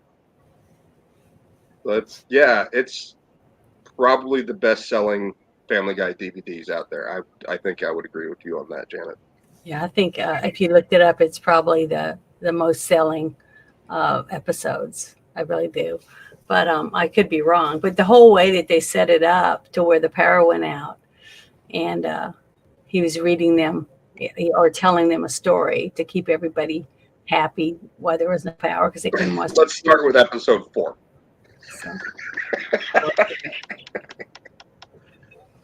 So I thought the whole thing was cute. I really wish they would have done the prequels, but Seth MacFarlane was kind of done with Family Guy at that point. He started moving on to the Orville. He started getting more involved in making his own feature-length films. A Million Ways to Die in the West. Not a fan. It was fine. But the Orville, I think, is really good. And he started getting away from Family Guy. Mm-hmm. I really would have loved to have seen the prequels.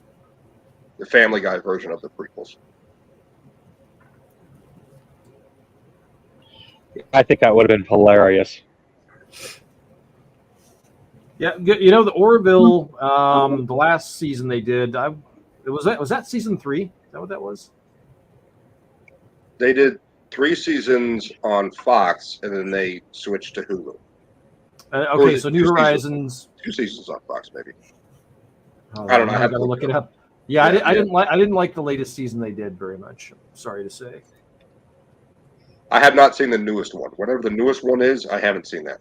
I did watch all of the episodes that aired on Fox, and I liked it. I thought it was a good show. I thought that was more Star Trek than Discovery was. Oh yeah, way more. Yeah, it was good. No, the first 2 seasons were great. The third season, I was disappointed. Well, they learned how to, well, not learn, like he already knew how to do this, but put in serious situations with a comedic aspect of it.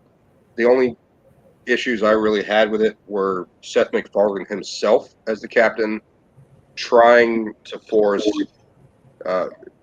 catchphrases and things like that. Other than that, I have absolutely no problems with Orville at all. Oh, it's a great show. A lot of fun. Yeah, in season 3, he went way too serious with it. I think. I hear what you mean. I hear what you're saying about the catchphrases and things like that. But his character got to the point where, I had issues with him as the captain too. But he became almost like a different character. He was almost totally humorless in season 3. Too serious.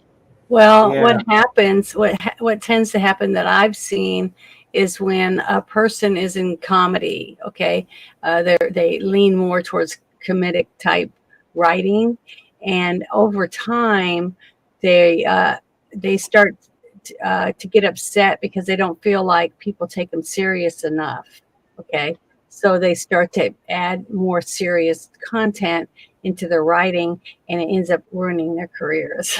So hopefully he won't let it overwhelm him, and realize that because he's got this special touch when it comes to comedy, that he needs to maybe use his ideas that he has for serious stuff and have someone else help him write it. You know what I mean? Co-write with someone else.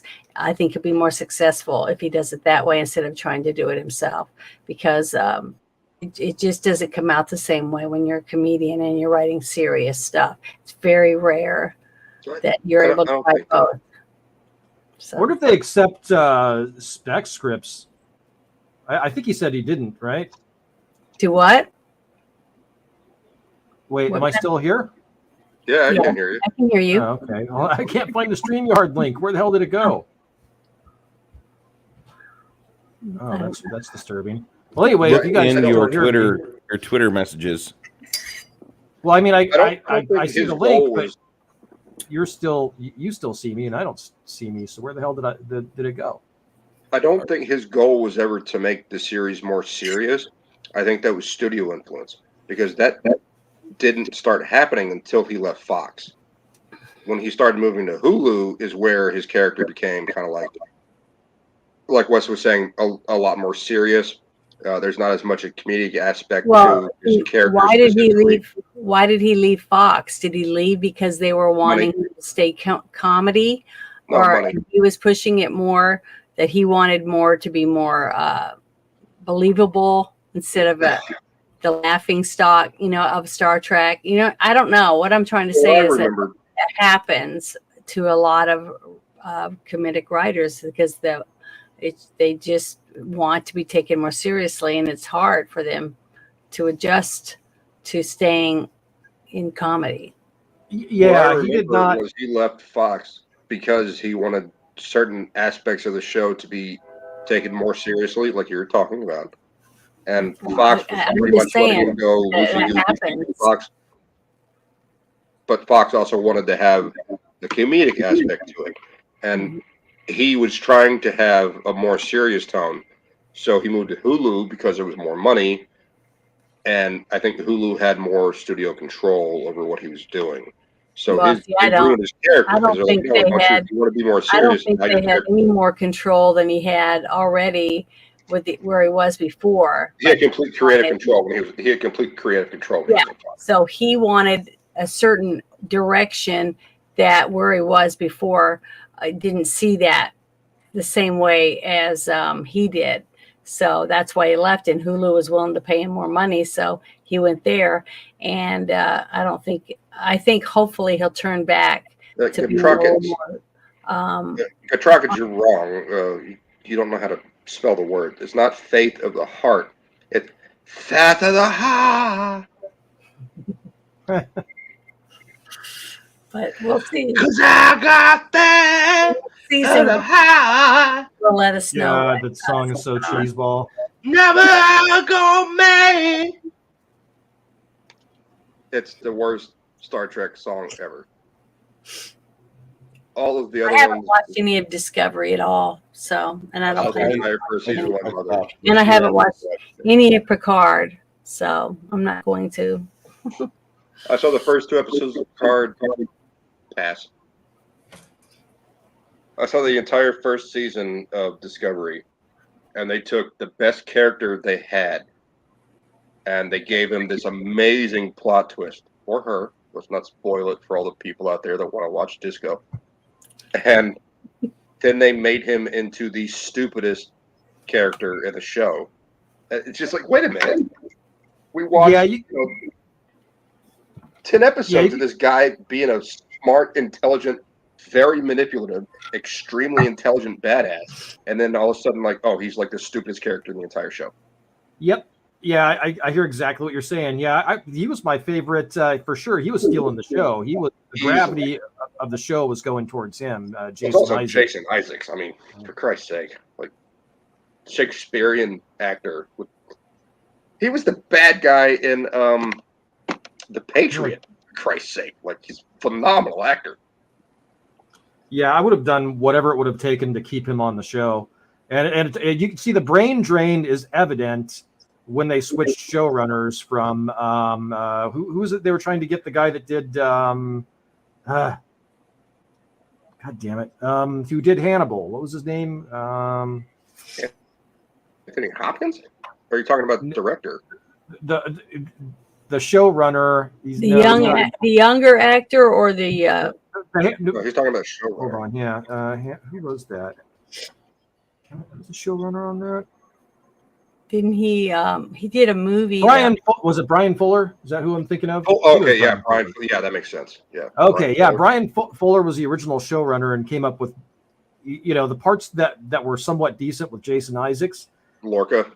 Yeah, Lorca. It was, Brian Fuller came up with that part, and once the other people took over, Harbortz and whoever the other person was. But there were things in the earlier episodes that, if you watch it straight on, you wouldn't pick up on. Like when he goes on the bridge and he says, light down by 3, or what is it, computer, lower light by 3. Uh-huh. So he can come onto the bridge. You're like, oh, why is that? I never picked up on it. And then when black female Jesus comes into his quarters unannounced and starts lecturing him, and he's like putting eye drops in and stuff like that, I wasn't picking up on that either. And then it's like, oh, he's from the other universe where they don't have the red sun or the yellow sun like we do. So that's why his eyes. And then it's like, that's a good twist. And then they just destroyed his character completely. He's like a stupid moron. He's like a, what do you call it? Hothead, run in there, kill all his troops kind of character. He turned into a mustache twirling villain is what they did. Yeah, it was terrible. And then they tried. They had the whole thing where he's in the agony chamber. And they're doing that to him, and apparently, his buddy is on the outside. That's part of the rebel group against Philippa Giorgio, the Emperor lady, Emperor lady. Yeah, which makes no sense. And then, like, they let him go. It's like, well, what the hell was the whole torture thing about? Oh, is it all fake? No, it's not all fake. It was actually real. He was trying to kill him. But then their buddies, the whole thing was just so terrible at the end. Like, every conversation that Michael Burnham had with the fake Klingon dude, the dude that was a Klingon that became a human, for the last 6 episodes with the exact same conversation. I love you. I loved you. Well, you didn't really love me, but I love you. And then she cries and she screams, even though she's a Vulcan and she has control over her emotions. And then she does all this nonsense and starts yelling and screaming and losing her shit. And then all the other characters are like, yes, you have such control over your emotions. I'm like, well, not what I saw. I mean, that's kind of like writing 101 there, show, don't tell. And then, her character, exactly. Her character was interesting when she was a fuck up that had that nervous breakdown because she is human and grew up on Vulcan. Yeah. I thought that was interesting, and then all of a sudden they made her Space Jesus and Spock's sister, and I don't know, man. It's just like it was so stupid. Yeah, the redemption. She should have never fully been redeemed. The whole war should have. Okay. And then she, as a human, could somehow communicate across the galaxy with Sarek, who's on Vulcan. Like, well, why can't Vulcans do that? Oh, because they're not Space Jesus. Well, the doctor gave her a psychic kit of speed, remember? Oh, please. Which is an interesting line in Star Trek, to say the least. That's not science fiction. That's science fantasy. That's projection, I think. I think maybe That's somebody terrible. It's just bad psychic, writing. yeah, psychic hits of speed in the writer's room, maybe. I don't know.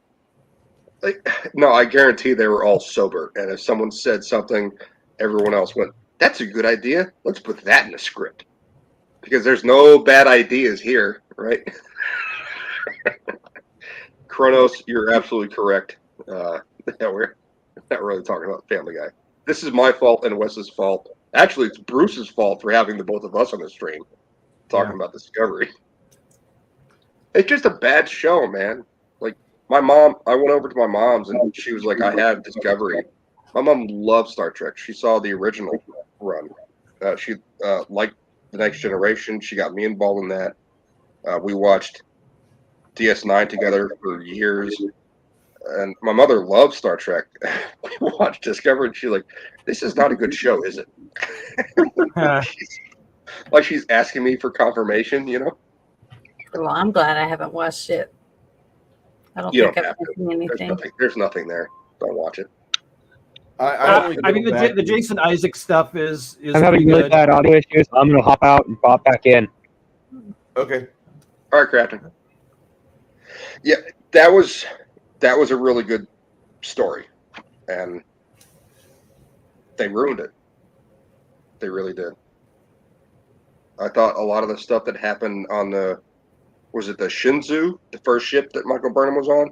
Oh, the Shinjo, yeah. Shinjo, yeah, the Shinjo. I thought the look of the ship was amazing. I love the special effects. And then they got involved with the Klingons, and I was like, those are not Klingons, man. Well, I mean, I didn't really have as much of an issue with the look as some people did.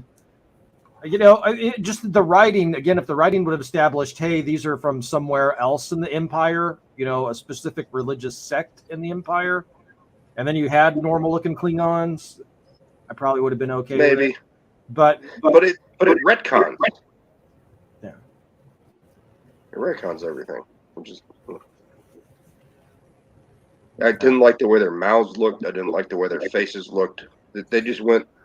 They had this amazing budget, and like I said, I think the CGI looked really good. Mm-hmm. But massive space battles and interactions like that that's not Star Trek. I don't know. Star Trek's about diplomacy and exploration. No, it's about two-dicked Klingons. That's what it's about. That's what it's about. All right, Wes, you win this. You win this one, I guess. Yeah. They made a point in the finale to tell us about to show a two-dicked Klingon pissing. So this is one of the things about Klingons that we've known since I think The Next Generation. It might have been in the original, but I don't remember that. They have redundant organs. A penis should not be one of them. Like they have like 3 lungs, they've got 2 hearts, they've got 2 livers, they've got 2 pancreases, or what humans would consider those organs. So they're very, very hard to kill. They're carrying around their own clone, so that if they lose it. Yeah, because apparently that's like what's that's really smart. Because if a man was to lose his penis in a battle, that means his children would not. He wouldn't have children. So ear 173D, was it Next Generation where they were talking about redundant organs? Like that's why they're so hard to kill. Yeah, it's the maybe they got warped. I thought it was the one where they dropped the crate on his neck. He's like, I have another neck. Well, the thing is, you got to think about it. I mean, honestly, if you could grow new organs or new parts, much longer we would all live. Well, they couldn't grow them. That was just part of their physiology.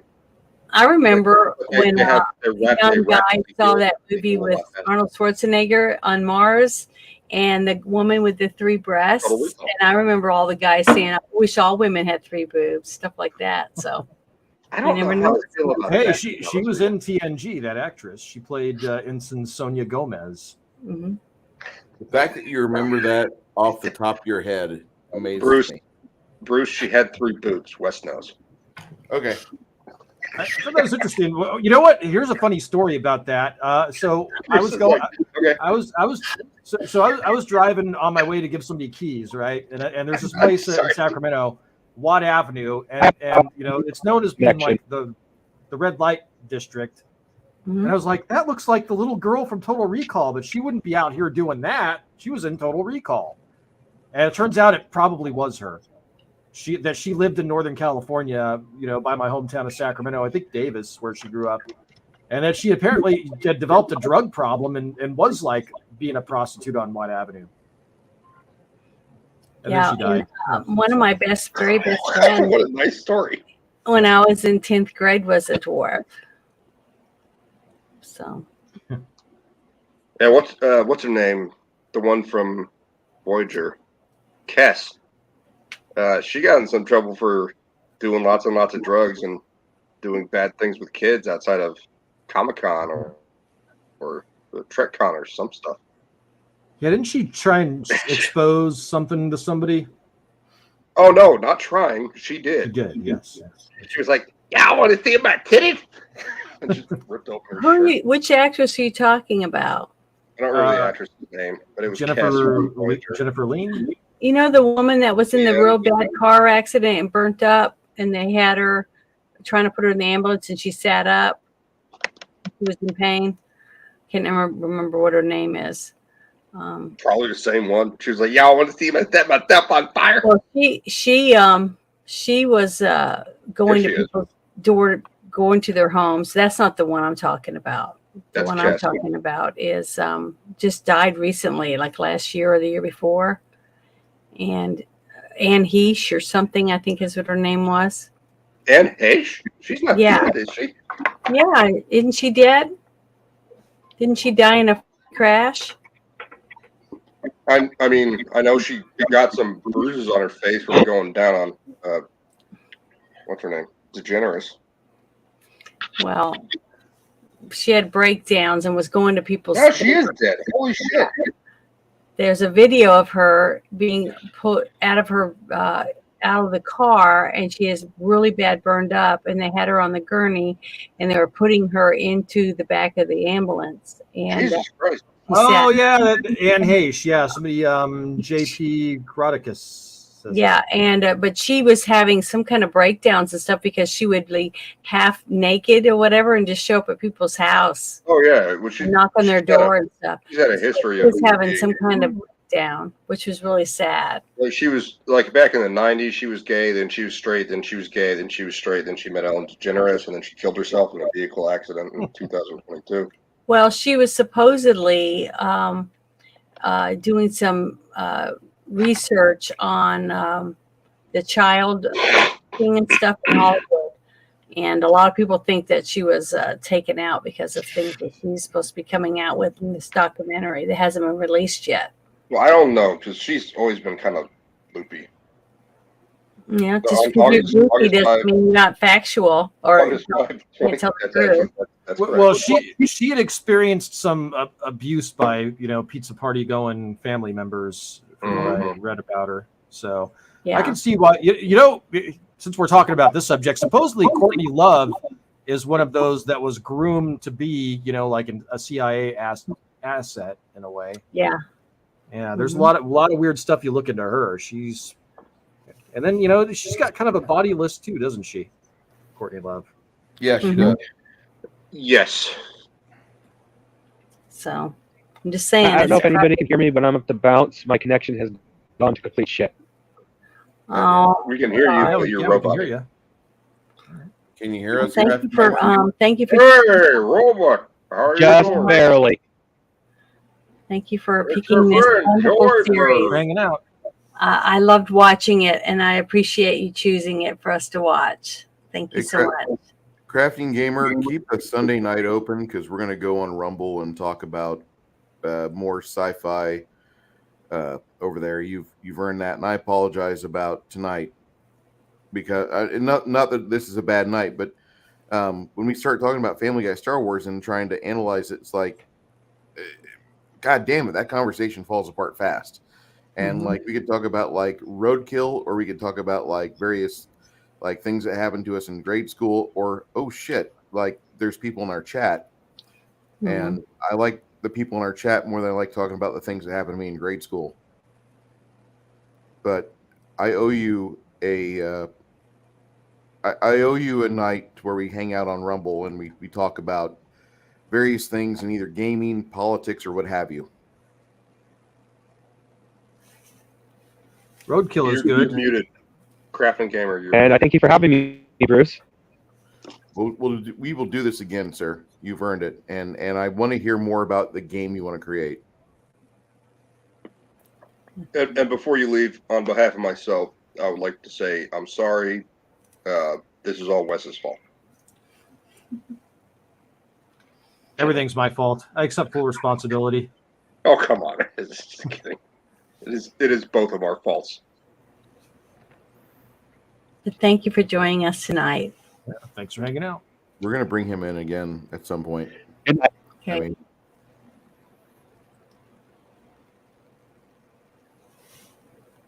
Yeah, I hate internet issues. I've had those in the past. I think I've gotten it figured out now, though. Like I have a fancy docking station now where you can jack into the router directly and then have like your dual monitors plug into this one thing. I think it's kind of hot, though. I feel like you could light a cigarette on this thing, man. probably. I don't know if it's supposed to be that hot. Something dark side. Well, he said that his internet kind of goes in and out. So if he feels like he can come back in later, I'll add him in if his internet starts to stabilize. But I understand he's on a satellite uplink, and those are great except for VoIP. VoIP is where it falls apart on those. Voice over internet protocol, for those of you that don't know, it's just basically being able to be in an audio chat. And for some odd reason, satellite and that just does not get along. Satellite in the Midwest does not work well. I want him on my channel a little more because he's a geek like me. He rolls dice when he can. He pushes miniatures when he can, and he's trying to get his own game up and going. And I envy you, dude. I do. I'm 4 chapters into this shit. I've got 6 more chapters that I've got to outline and finish by Labor Day. So we'll figure out how this goes. Damn. Can I read from the Associated Press? I'm sorry. Go ahead. What did you find, Bush? Damn it. The back of my Blue Harvest sleeve. This is from the Associated Press. A wickedly fun spoof. If you think you know Family Guy, you don't know Sith. That's a good pun. The laughs come full force when the Griffin clan put their freaking sweet spin on it. I'm gonna start talking like Peter now because it's not my fault. On the greatest sci-fi saga that's ever been told, with Peter playing the swashbuckling Han Solo, Lois as the sexy Princess Leia, Chris as the adolescent Luke Skywalker, Brian as the well-spoken Chewbacca, and Stewie finally embracing the dark side as Darth Vader. Who knows what will happen? Filled with outrageous gags. Space out droids.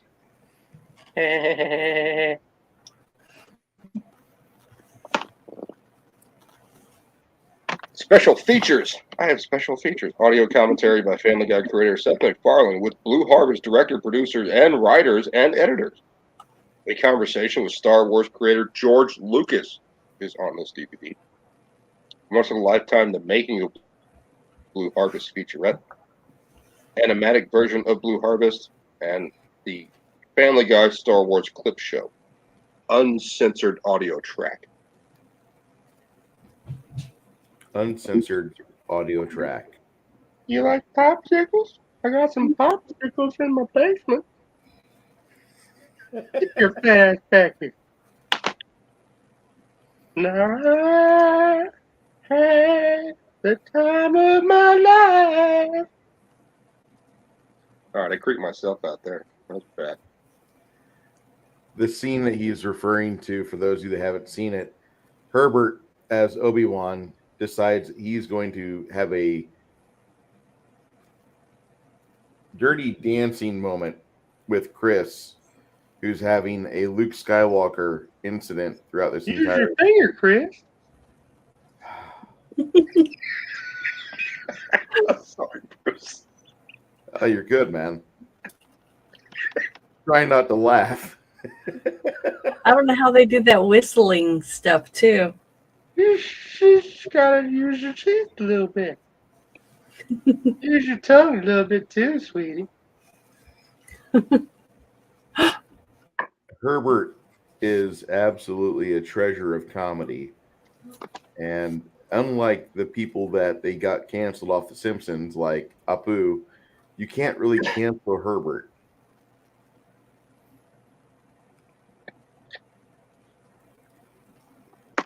I feel really bad about the Crafting Gamer losing his web, and I'm sorry, guys. It's like, damn it. Well, I will make that up to him in the future, because this was this entire stream is basically like thanks to him, and appreciate him mentioning this and introducing Janet to the funniest 3 hours a Family Guy ever did. Oh God, yes. I agree with that. Even Well, go ahead. Bruce and the Crafting Gamer had to listen to me laugh because we watched it in Discord.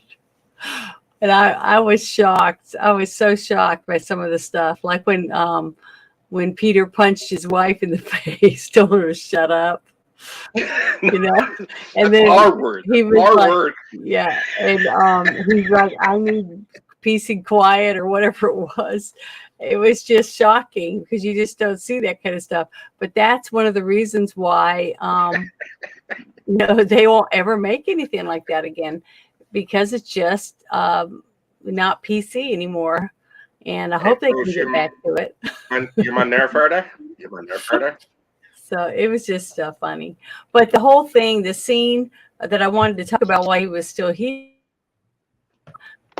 him finding that couch, him wanting to take it home with him. Oh yeah. Like that sounds like so many men that I've talked to in real life.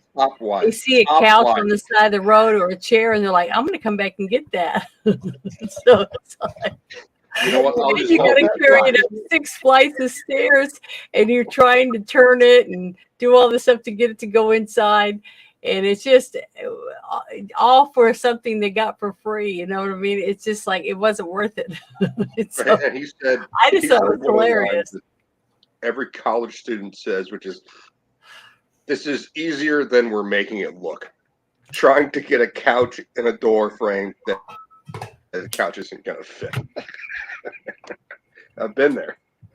Yeah, but that's what's funny is how particular men are when it comes to moving and how you carry the item and how you carry it through the door and just all that. It just, to me, was so funny because it just proved that even though there were men writing, that they can make fun of themselves too, and that's what made it funny. So it wasn't just men being mean, making fun of women or, different things like that. They were making fun of themselves too. And I just thought it was hilarious. So I laughed a lot. When they get to the staging point for the attack on the Death Star, Peter goes, "Hey, lad, look, it's the only other woman in the galaxy." And then Lois crosses her hands and goes, "I don't like her." I just thought it was funny. I mean, all of it was good. Lost it. But that's one of those moments where I can see that happening far too easily. Oh God! With the women I know, my wife being one of them. Yes. Yeah. I don't like her. I don't like that. I don't like her. Chris goes, "I used to shoot womp rats with my T16 back home. They're no bigger than 2 meters." And some guy goes, "You used to kill small animals with a gun at home? That's a sign of a serial killer, right?" No, torturing animals is a sign of a serial killer. I shot squirrel and rabbit. So I'm not a serial killer, but we ate them and fish. So Well, It then was just you it was guys don't funny know to if I see am or because not. he's like bragging about how he can just kill small ant. Well, 2 meters is not small, to be honest. Well, then you should have asked him, did you ever catch a mouse in a mousetrap? You know, Yes, it had. just saying. I really enjoyed killing mice. I'm not gonna lie. I took it as my You like personal, doing it with dogs, though, right?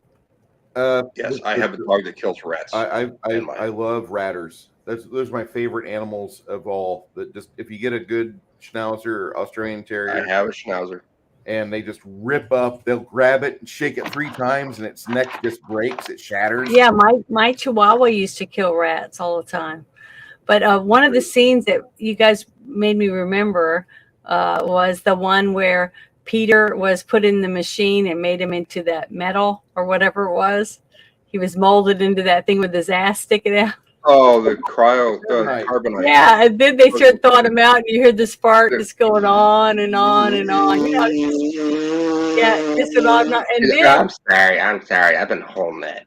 yeah, before they thawed him out, they had that kid come out when Jabba the Hutt had that kid come out and stick his tongue on his ass. You know, that is the kind of stuff I was talking about. That is male humor. Oh, absolutely. What was the one where he's like, Joe is Jabba? It was some of it was way over the top because it reminded me a little bit of Jabba the doesn't Man have any Show. legs. Remember the Man Show with the women on trampolines Oh, yeah. and all that? So It there was was a good lot comedy. of humor that was in these 3 episodes that reminded me of those types of shows. So I could definitely tell it was all oriented towards males and that males were writing it. There you go, Bruce. That's I why sent I you a was video. surprised. Some of Bruce, the I stuff sent that you a they video did on make Discord if you want to. It's quick. It's only it's not that many seconds. It's like 14 seconds. That's my baby. That's the only one I've caught on video because she just takes care of them too fast. Oh, you don't have to share. Oh, there we go. We're sharing it.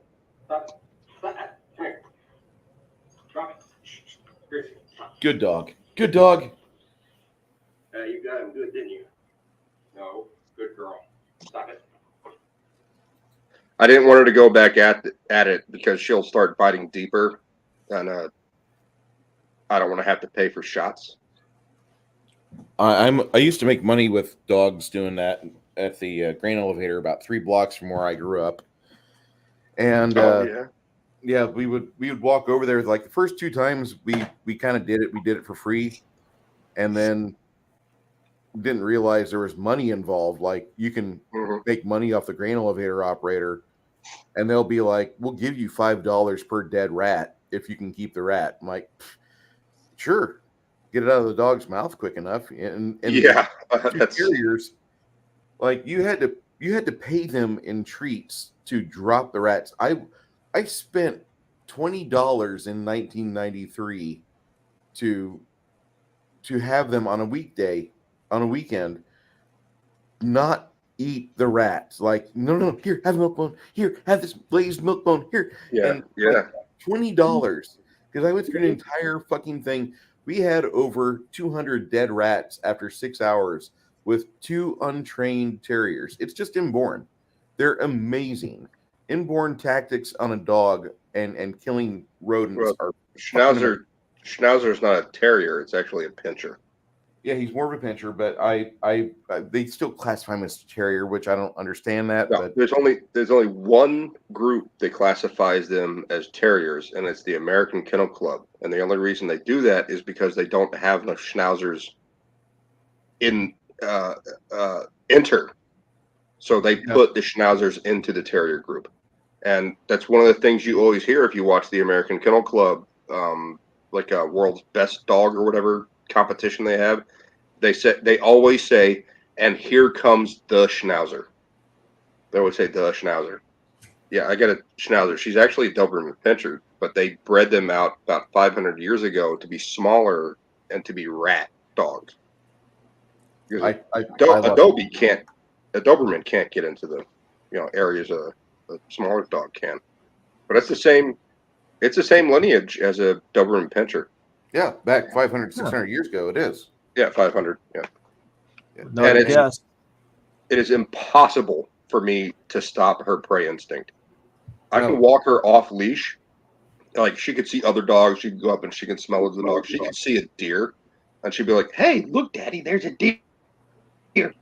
But if there is a rodent, I can't stop her. No matter how much training I've tried, that's not stopping. If she sees a rodent, like specifically a squirrel or a rabbit or a rat or a mouse, she goes. And she's like, I gotta kill it, gotta kill it.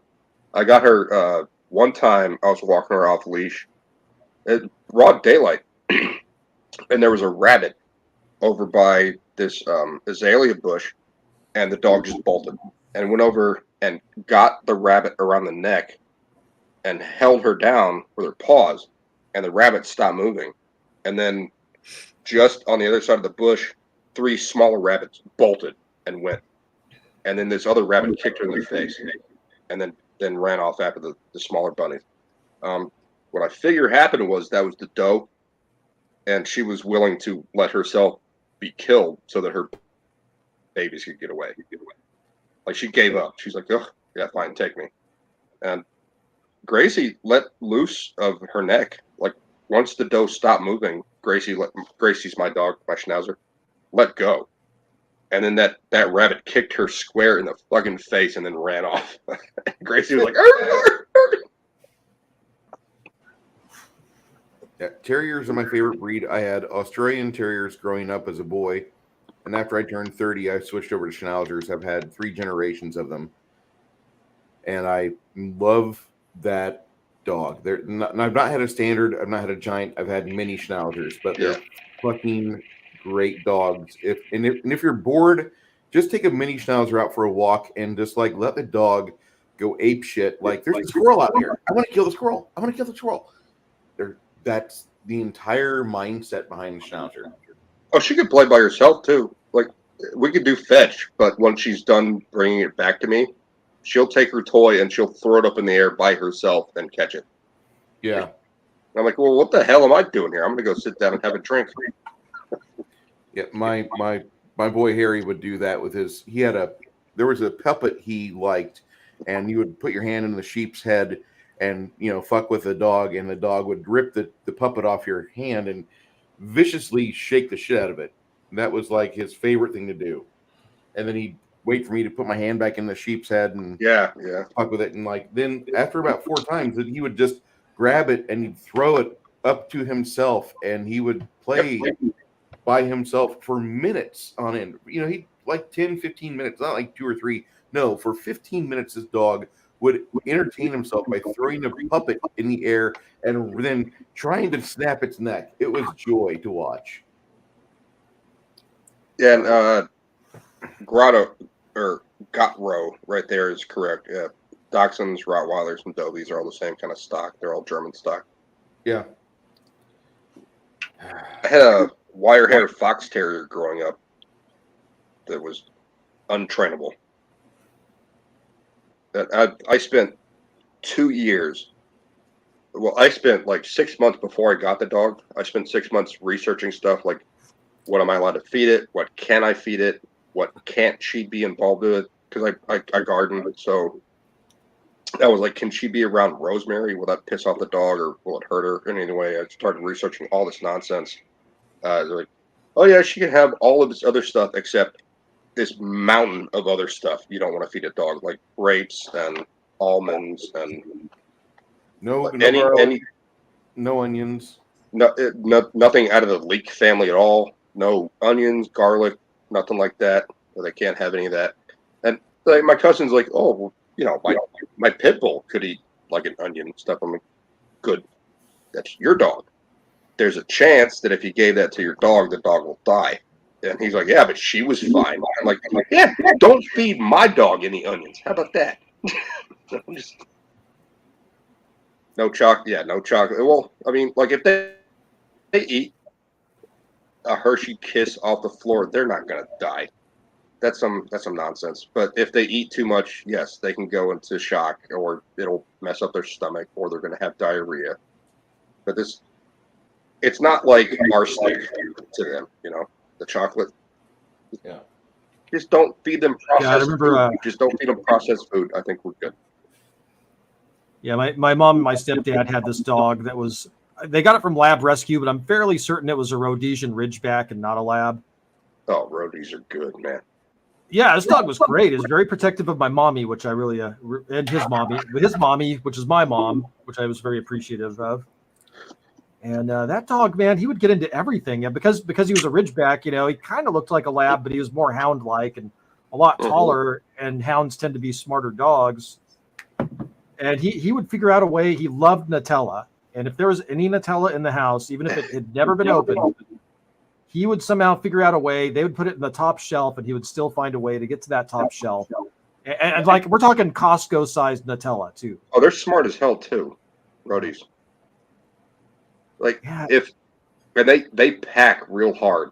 So if you're gonna have roadies, Janet, I'm getting echo from you, I think. Oh wait, yeah, are you? Hold on. I'm not Keep doing talking. I'm it. going to mute my microphone. I'm not doing anything. I'm just listening. Okay. I thought we were getting echo from. Well, it was when Wes was talking. When I was talking, I thought it was coming from. It doesn't matter. You're fine. Rhodesian Ridgebacks pack real hard, so it's like when you start training them, if you get them with it, yeah, it is coming from you, Janet. It's okay, but they pack real hard, and if you have two of them, and you don't train that out of them that they're brothers, or I don't know how to call it. Like a friend of mine had two roadies, and they went hardcore together and started attacking his other dogs or other people that come in the house because my buddy didn't have control of them. They had control. Like they were the pack masters, the both of them together. And they're tough and they're smart, and they could take down some big animals too. Like they're good dogs. Yep. Yeah, he was great. He was one of a kind. I've never seen a dog love to play. So my mom did this weird thing where she started putting her dogs in costumes. I don't know why. One of them hated. She's a woman. Well, yeah, but she was never that type of a woman growing up. I didn't think anyway. But it's like she dressed up the black dog that they had, the black lab, as Darth Vader, and he hated playing dress up. But I thought you were going to say Aunt Jemima. I'm glad you didn't. Oh yeah, that'd be weird. That'd be very racially insensitive and gender insensitive too. But it was a boy dog. But yeah, I mean the other dog, the Ridgeback, he just loved playing dress up. I mean, he would ham it up. There was a camera around. It's like he knew there was a camera. It's the weirdest thing ever. Yeah, had this very regal posture. Like he knew. Yeah. Yeah, I wish I could get my puppy to do that. Like, if I start to take a picture of her, she's like, no, she's not interested. Yeah, Bruce, I have to disagree. A friend of mine had a brindle pit named Nemo. Diet. What was the diet that they fed Nemo? Mostly like pressure cooked chicken. Like they would get some of the bad meat they were throwing away. They'd stick it in a pressure cooker and give it to Nemo. My dog gets real bad when you feed her greens. Like I'll give her broccoli sometimes, or I'll take the outside of the Brussels sprouts off when I'm doing Brussels sprouts. I learn real fast not to do that. Even my dog will, like she will wake up, she'll fart and she'll wake up and go, "What did you do to me?" and get all pissed off and leave the bed. Like I did something wrong, and she's got this horrible stink coming out of her backside. The worst dog farts I've ever smelled were from green beans and bacon fed to a Labrador Retriever. Any kind of green vegetables. Yeah, any kind of green vegetables tend to make them go really bad. I don't know what they fed Nemo, but Nemo had the worst farts. Like it cleared the room, and Nemo's sitting there like, okay, so there's two parts to this as well. So his family room was tiled, and we had the air conditioner blowing really hard because there was a bunch of people in there. So the tile was kind of cool. And he comes in there and he sits down, and I think it's because his balls hit the cold tile, and then you could hear it. He just went, and everyone else in the room went, "Oh my god, oh my god!" And Nemo went, "Oh my god." The dog left the room too. He knew how bad that was. I don't know what they fed him that night. No, Bruce, I don't know. Maybe they gave him beer. Have a good night, JP. Hey, Hi, JP. Thank All right, you. JP. Hopefully, we didn't irritate you with our. For a little while. Thanks for having me. But Bruce, I sent you a picture of my dog on Discord. When after all the flooding in New Orleans, the rats would come up out of the sewer, right up out of the grating, and my Chihuahua would just go crazy, and that's why I think maybe he wasn't really a Chihuahua. He was like a rat terrier or something, and he would go and just grab it on the back of the neck and one little shake and drop it and go for the next one. I mean, just keep going one after the other. He loved it. And That's people would be standing there clapping their hands because they're so happy to. I mean, the rats were half as big as him.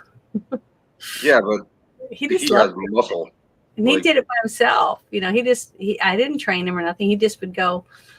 He'd be whining to get over there, and I would just take him off the leash and let him go, and he'd go over between the buildings and come back out with a big old rat.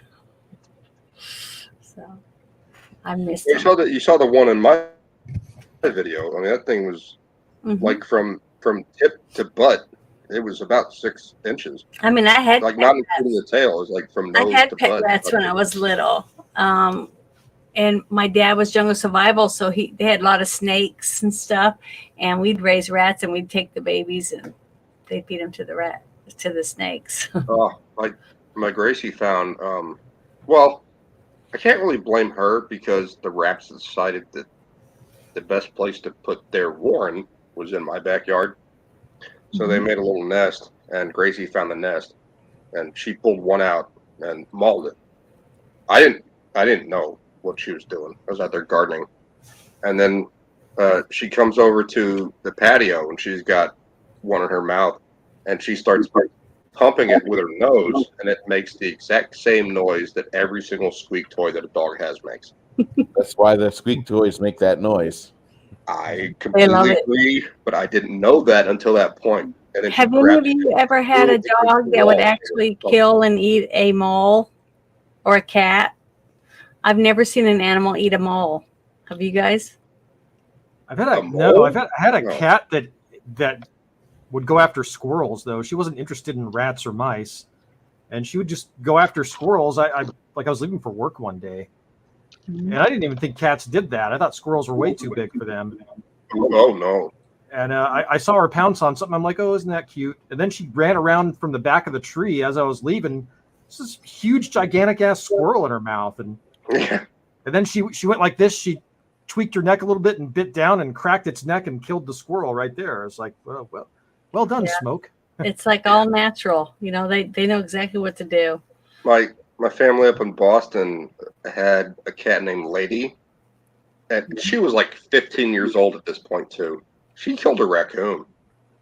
What? And yeah, dude. Like my cousin Bill, he's passed away now. Vietnam vet, like spent all of his GI Bill building a house and building his own company. And yeah, it started off as it was just a 1-story house with a basement with like 4 rooms. There was a living room, dining room, bedroom, and then the basement. And he created his own carpentry business and just built the whole thing out over years and years. And in the backyard, they started pushing the land, so he built the fence. And once he built the fence, they weren't allowed to push that land anymore and say, like, this is they try to push onto my land. Nah, I ain't got to do that. So he had this massive berm behind his house that all fed down into this trough that went out to the street. And it was just filled with all these beautiful plants. And you'd look up there, well, used to be, and you'd see this tail, this black tail. and it would be corked at the end. Like here, show you. There'd be this black tail, and then there'd be this cork at the end, and you just see it going like this through the berm with all of the plants that he had. Mm-hmm. That was Lady, and she used to kill these big red squirrels like you're talking about. And the cat must have weighed like 12 pounds. Like I'd had her in my lap before, but she was a murderer, like straight up killer. And she killed a raccoon one day that was out there in her territory, and she did something like what you were talking about. Like she was not declawed. She totally had her claws and ripped its throat out, and then spent I don't know how long dragging the body back to the back door to present it to Bill. and she would do that. She'd kill something and she'd leave it at the back door, and Bill would go out there and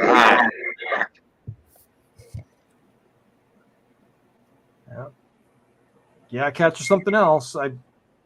They love to bring you presents. Another cat I had was a really good mouser. It was like a Manx cat, and they're known for that. But he would go after birds, and he would rip their wings off and their heads off and the legs off, and he would place them on the mat in this almost like ritualistic fashion, almost like a sacrifice.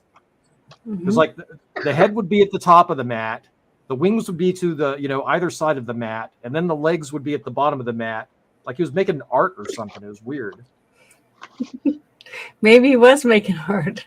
Yeah, my lord, I present this to you. You who give me the treats. I don't know. He went through a little bit of a hazing ritual when we first got him, so I'd be surprised if he liked us that much. But... Well, with Lady, they just put out water and food. If she had the food, fine. If she didn't, fine. But she wouldn't drink out of the pool. She'd come and drink out of her water dish. But if her food dish was still full, they're like, well, unless like bugs got in or something, they wouldn't do anything about it. She'd eat it if she wanted it. And she was tiny too, man. Like maybe 12 pounds. And we came by there when my cousin Peggy passed away. We came by for the funeral. Oh no, it wasn't Peggy. It was my great aunt. We came by for the funeral for my great aunt, and we coming through the back door because that's where the party was. We're not going to walk through the house and stuff. Yeah, coming through the side, kind of gate. We're going through the gate, and just out of the corner of my eye, I see like this tail, like swishing, hanging down, and there's Lady up there in the tree, just probably waiting for something to kill. She's not going to come say hi, You can't go, pss, pss, pss, pss, pss. Hey, come here, Lady. Pss, pss, pss. She's not going to care. If she wants you to pet her, she will let you know. She wants you to pet her.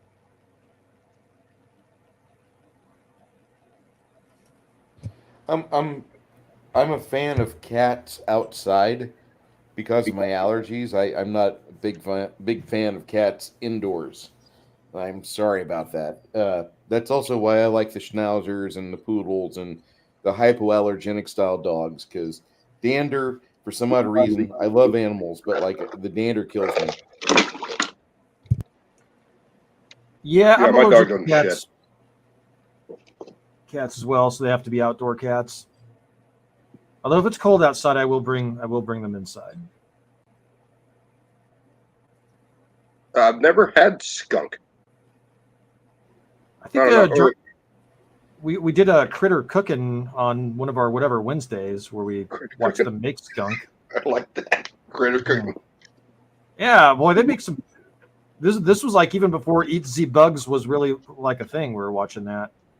There was this dude that cooked and killed skunk, possum. There's a snake guy. There's some more exotic stuff too from Asia. Yeah, they get a little exotic in Asia. I don't think I can hang with that. Yeah, my dad is jungle survival, so we grew up eating all kinds of weird things, like cattails, the kind that grow on the ponds.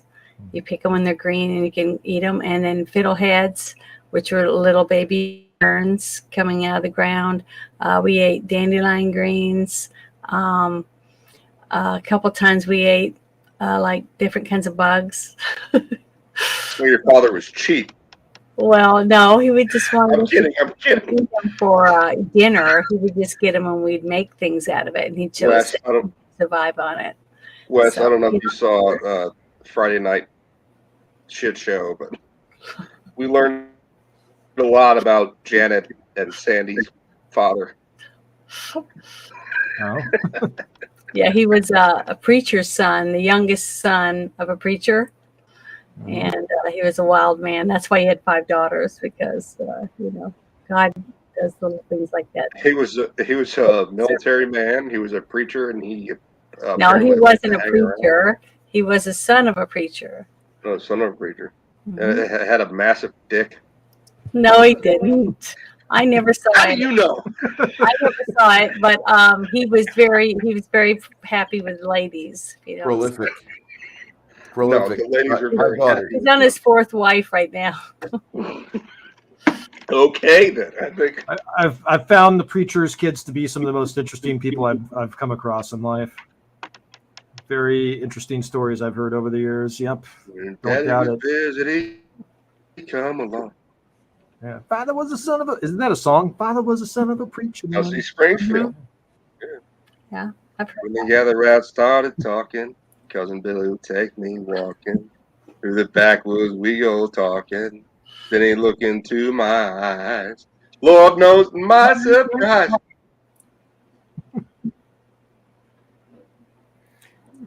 Yeah, every single preacher's kid I know, they have an interesting life. I'll just end that with that. They are not conventional. Well, there was like Well, 8 Janet, children in my dad's family, and it was him, and the youngest was my Aunt Maida. So Aunt Maida and my dad used to spend a lot of time together, but we have a lot of kids, and Janet is the daughter of a son of a preacher man. 1 of 5. Lord knows the Lord. I'm trying to talk to each of my sisters and see if I can get each of them to guest be on my show one time, at least. I like Sandy. Sandy's No, a lot of everybody does. Sandy's the crowd favorite right now. I think so. Yeah, even somebody in the chat told Bruce that if something ever happened to me, you could just put Sandy in my place. I was like, oh, I'm so easily. That's not nice. That was terrible. That was. But they fucking did terrible. say it. They told me, like, you gotta have Sandy jump on your show if Janet ever decides to leave the country, or if she dies unexpectedly, if she died suddenly. I'm like, you're terrible. No, Yeah, I couldn't believe it. But I told Bruce, I said, hey, that happened to me all the time. Because I was like very athletic build, and I didn't even really get my boobs until I was over, almost 30. When my boobs. Oh my goodness, we don't need to talk about this now. This is but one of my sisters right above me no. and right below me, both were built like a brick house, like Mae West, and blondes. So when I'd bring home a guy or whatever, and then next thing I know, they're like, "Who's that?" And I'm like, "That's my sister." Oh, and then I'd never hear from them again. Oh so I like, I got Six Nations singing. So I didn't have anybody. When his daddy Janet, come along. I would prefer you be here rather than Sandy. I love you more. Oh, thank Sandy's you. great and all, but I love you. There's something about Sandy She's that fiery. there's something about Sandy that just scares me on a testicular level, and it's the fact that, like, I don't know, she just like reminds me of that woman that she's at the party with like the group, and then she spies somebody she likes, and then you don't see either her or him the rest of the party at all. Yeah, I was gonna say, and then like you find Black she's dick in a dumpster later. Once you read her, she eats you. Yeah, that's kind of it, like you might find Bob or Billy Ray later that they had a night with Sandy, but like when they come out of it, they're like all weakened and they look like one of those little gelflings that got the pink light and the dark purple. She drains her life force. Do anything. Yeah, she drains her life force from them. And the dude's like, you okay, man? He's like, Kamalea. Yeah, all my sisters. It would be cool, though. I really think it would be cool if I could get each of them to come on, at least once, just so other people could kind of see how different we all are. I posted a picture of my mom. Could you share that on my community page? I'll share that. Hold on. Of what my mom looked like. Remember, I told you, Boosh, about when my mom met my dad when she was 18. You sent me a photo of your mom, and I'm trying. A lot happened on Friday. So and he had a wife, and then he had a 1 and a 2-year-old at the time, and then they eloped. So I had a very small wedding, at my mom's house with her parents, and this is what she looked like. Oh, she's gorgeous.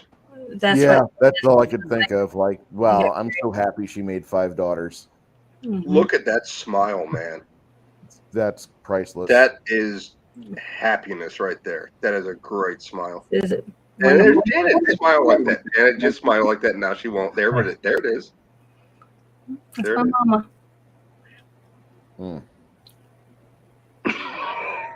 You just don't know what someone's capable of when they're just out of high school, You made Bruce grunt. I'm trying not to have banal thoughts whenever I look at Janet's mom like that. Like, She is a wonderful person, though, inside and out. I mean, just wonderful. But see, that's why we started the shit show, is because it was my mom's birthday. Janet is not a commie, no. She started my mom's birthday, and I called Sandy on the phone, and I was like, "What are you doing?" She says, "I'm depressed." And I'm like, it was 2 days before Mother's Day too. See, so I said, "Hey, I'm gonna send you a link. I'm gonna see if I can add a person to my stream." So she said, "Okay." She was on her phone, so I helped her with the avatar and stuff, and then we just started the shit show just to do it. And it was fun. It turned out that was when I left and didn't even turn it off because I didn't know what I was doing. But hey, I made an effort. I just kind of went back on the YouTube and looked. She looks genuinely happy. Like happy. She just looks happy. I have a picture. Okay, so this is not a great look, but I have a picture of my grandfather and my grandmother in black and white with my father, my uncle, and my aunt all in front of them. And my grandfather just has this smile on his face, and his eyes are like half open, like he doesn't give a shit. But my grandmother's face, she looks pretty, but where is it? I thought you were going to share it. Like it's a real smile. I thought you were going to share it. It's in an album. It's an album at my mom's place. Like I've got to go get it. I'll bring it next Friday for the shit show. So she's sitting there, and she's got this smile on her face, like a forced smile. And my father is like looking away from the camera, and my uncle's looking at the camera just like this silly grin. And my aunt is looking very, very proper and smiling as pretty as she can. And I'm imagining that back in the day, my father and my uncle are trying to fuck off while trying to get this picture taken. And my grandmother is trying to drag them back to make them sit still until the picture is finally taken. And then her face is like, hi, That's what the picture looks like. I also have her wedding picture from, oh my God, it was just after World War II. So are you eclectic? Eclectic in tastes? Yeah. Absolutely. Like movies. No, I mean like with pictures and stuff in your house, hanging on your wall. I'm very eclectic. In my place, no. Like I've got a picture of my brother. A lot of people come in and they just look around and they're like overwhelmed because none of my frames match and things like that. I just find something, I like it, and I put pictures in it, and then I hang it on the wall. It doesn't matter if it goes with everything else. So I think that's what eclectic means. I have comes to hanging things on the wall. I have pictures of my brother. I have pictures of my niece. I have pictures of me and coloring. Yeah, I have that too. I have tons of pictures like that. Me at one of my happiest moments. Not like that. Don't get dirty. And I've got a picture of my brother and my niece at her first communion, and I was her sponsor. So I took a picture of that. I've got my father's fake Remington, which is it's a statue of a man on a horse with a gun.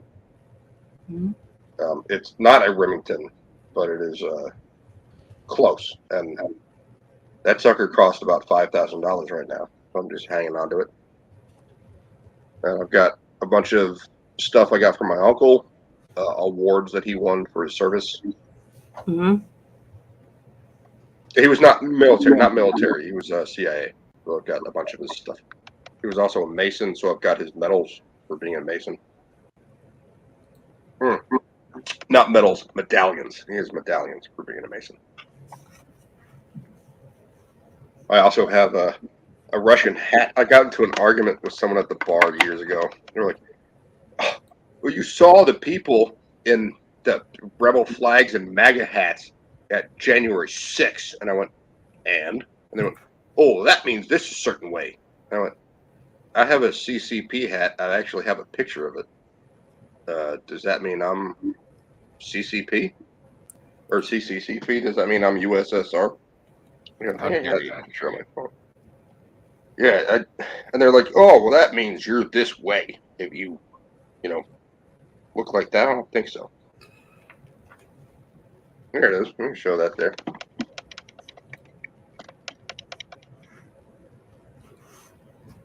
Oh yeah, I've seen that one. That's too bright. Hang on. Your little Russian hat. That's what it almost looks like. Those are on your comrade. Yes. This means because I wear hat of way, it means I am this way. Yeah. They're like, oh, people at January 6th, they had rebel flags, and I'm like, and that means they're a certain way. I think the USSR is the biggest piece of shit that's ever existed in the past 200 years. But I'm wearing a hat. Makes no sense. Yeah, they're fucking stupid. Pardon my language. They're stupid. These people are like, oh, if you put on a hat, that means that thing. That means the thing. If you have the hat on, stupid. That's exactly what that means. My uncle worked for years with his certain branch of the CIA just to get an embassy inside the USSR. And when they did that, the next step, he also told me every time you change a point of a point of documentation or hang on, I'm not getting it right. What's called a point of process.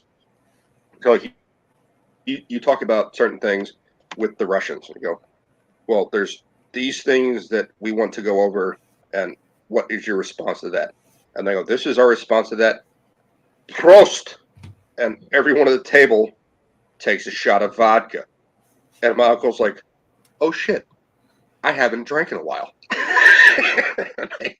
and they take a shot of vodka. And these are higher up officials in the United States government drinking vodka with people that drink vodka every day. And they go, another point of process is how about military procedures and how to, demilitarize certain areas.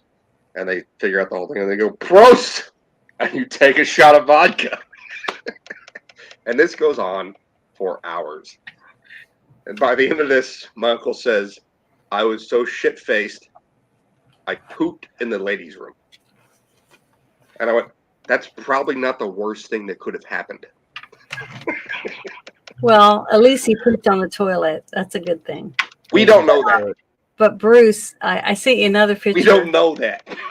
In Discord. I wanted Wes to see it if he's still on here. Still here. He's gonna throw a picture. Is Grumpy in the chat? I don't see Grumpy in the chat. Grumpy.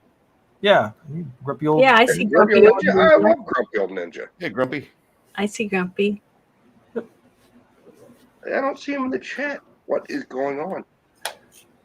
Oh, I have it on Top chat, not live chat. Yep. That's exactly right. Okay. Here is a picture from Janet's boudoir.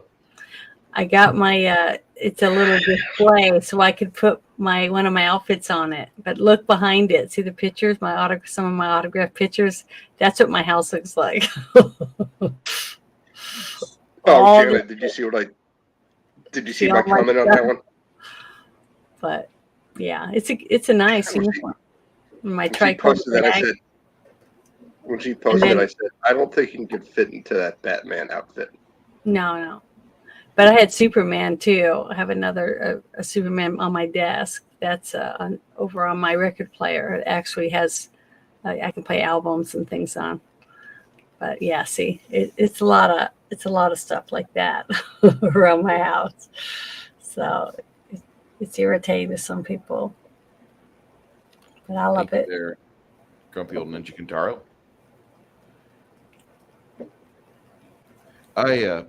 Janet is a woman of many various types of Star Trek. I was listening to Clobbering Times last night with Raquel and Antiderivative Jill. And I thought, oh, they're going to talk about Deep Space Nine. Awesome, because I love the first 4 seasons of DS9. I never watched season 5 or 6. That's on Saturday, dude, not Sunday. My bad. The weekend days run in just one long day for me. And all of a sudden, like, I get over on their channel and I just hear them giving this F- review. And like they gave it for the whole season 6. And I'm like, I was going to watch that. I was going to watch DS9 in August. And I was going to drag Janet with me. We were going to go through the whole tour of Star Trek starting in July and go through TOS and then TNG and then Voyager and then DS9. Ended on a high note because I watched up to season 4 of DS9 and it was great. But my God, Clobby and Raquel and Jill, even that sweet Jill girl. Even Jill. Yeah, derivative Jill. They butchered the shit out of the efforts in DS9 season 6. Well, I trust them. Was it the Dominion? Was it the Dominion War in the 6? This is post Dominion Wars. Post Dominion War. Okay. Yeah. I don't know. It's been a long time. I started rewatching on Netflix last year, and when they were still doing. They had not started DS9 yet. They were still on the Next Generation. And I started watching or rewatching DS9 on Netflix. And then it went away. And I went, where's my DS9? And I started looking through Netflix like for other Star Trek stuff, and it was gone. All of it was gone. All of it. And I went, Paramount. What the fuck? And I went and started looking up like Jupiter's something, which was a really good show for one season, and they canceled it. Oh shit. I went, okay. And I canceled my Netflix subscription in January. And I don't care because there's nothing on there I want to watch. And every now and then I hear or maybe it was February because I did watch Cyberpunk. I liked Cyberpunk. That was pretty good. And what's the other one? Janet Ortega, Addams Family, the Addams Family one. Wednesday. I watched the Wednesday series. Didn't like it. I figured out who the bad guy was. Have you guys watched The Sandman? No. I really enjoyed it so far. And I enjoyed Squid Game. I can't wait till the second one comes out. That was also last year. And I saw everything I wanted to see. And like for month after month, I was like, okay, here. And then it showed up in, I'm pretty sure it was February. I watched the Cyberpunk and then Wednesday. And then there was just nothing else there. And well, Yellowstone in March and nothing showed up in April. I'm like, I think I made the right choice because, was it $15.99 a month?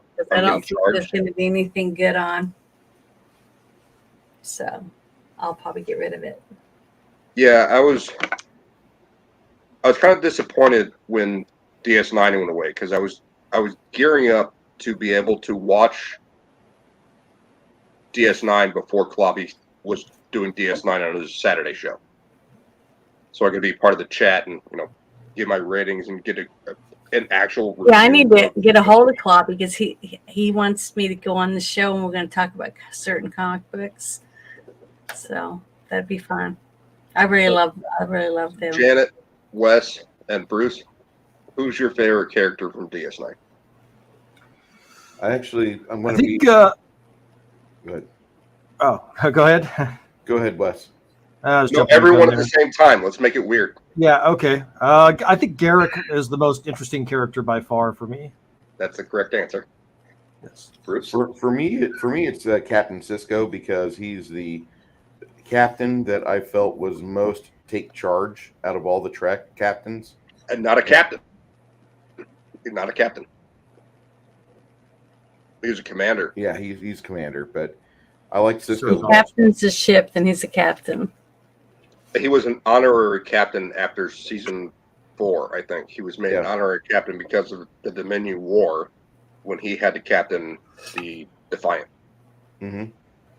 And I liked his work on the Defiant probably the best. I know a lot of people are like, that's not Star Trek. Okay, that's fine, but I really enjoyed that. Like if you said, Bruce, hey, we're going to watch season 1 of The Next Generation, I'm going to grab my sleeping pills and be like, yeah, I'm all for it. And then I'm going to just nod off, catching only the conspiracy. And that's the only episode of season 1 Trek, Next Generation, that I actually fucking can watch twice in my lifetime. Because the rest of it's all just a giant snore fest. Season 3, Next Generation, finally starts with a plot line that I can agree with. That really took off. Yeah. It really took off. But season 1 and 2, like, fuck off. Like, I don't give a shit about Crusher. I wasn't a big fan of Beverly Crusher. I liked the lady from the original series that came back and did a doctor for a season. Dr. Pulaski. Pulaski, correct. Pulaski. She got fucked over by the entire fan base, I think. And she was too old. She was too old. The cast, I guess, didn't really vibe with her too much either. That was part of it. But I liked her character. I thought she kind of added some much needed. I thought her snark versus Picard's snark was a good dynamic. Yes, thank you. I've been saying that for years, which is like, so ship's captain is one thing, but the medical director or whatever you want to call her, or chief medical personnel, has the ultimate say.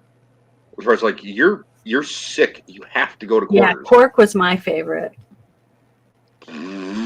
Oh, Quark is a great character. Yeah. No, I like Quark too. I thought he broke up. I've never heard anyone else besides boringness Wes say that about Pulaski, which is like she was stern. Yeah. Like what her end all, like I don't know how to explain it. In naval combat, like the chief medical advisor on the ship has the ultimate say over any of the crew. Yeah, if she feels they're unfit for duty or they're injured, they have to go to sick bay. And Pulaski did that. Boosh, that came up a few times in the original Star Trek and in Second Generation, where the doctor got to tell everybody, "You're not doing it." Bones did that. Yeah, Bones did. So, to me, that made perfect sense, depending on what was going on the ship. I didn't really see Gage McFadden do that too much, though. Yep, I don't remember her doing it. Unnecessarily kind of a bitch to Data too, which was kind of interesting. I remember that. Dynamic. I remember that back in the 93, 94, whenever that was. No, it was that maybe mid-90s when she was, what you're talking about, Wes, where she was kind of rude to Data. Yeah, well, I mean, it even started with his name, Data. Excuse me, Doctor. See my skirt right here? Oh, yep. Nerd. Yeah, isn't it cute? I found it at a thrift store. I think you're cute. And I put it on the back of my chair because I'm like, it's Nerd Planet. You know what I mean? It's like perfect for me. She just completely ignored what I said. I didn't. Thank you. You're welcome. Oh. Yeah, Commander Cisco is a good pick for DS9. I- Janet, who's your favorite character? You said Quark? Uh-huh. I don't know. Garrick was something else, man. Like, he was a pivotal character, but a side character as well. And a lot of the later storylines past like season 3 or so, once Julian starts realizing, like, oh shit, he's a spy, you know. And we start finding out who Garrick is, and what was that? Enigbaron Tarn, like, gets control of one of the Federation ships, and Garrick is like in chains, and he goes, "Doctor, you know he's gonna kill me, right?" And Bashir's like, "No, everything's gonna be fine." And Garrick just rolls his eyes. I'm a simple tailor.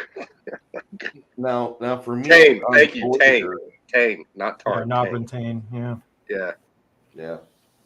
For Voyager, I like the Doctor best. I thought the Doctor was the most realized character on all of Voyager. I'd agree. 100% agree. Yep, same. I thought Kess was a very interesting character.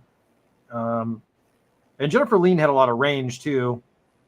The idea that, you know, you would only live for like 10 years, 12 years, something like that. That was an interesting idea worth exploring, but they wrote it off the show. I didn't like Harry Kim. I didn't like his character, and he almost got written off. No one likes Harry Kim. Yeah.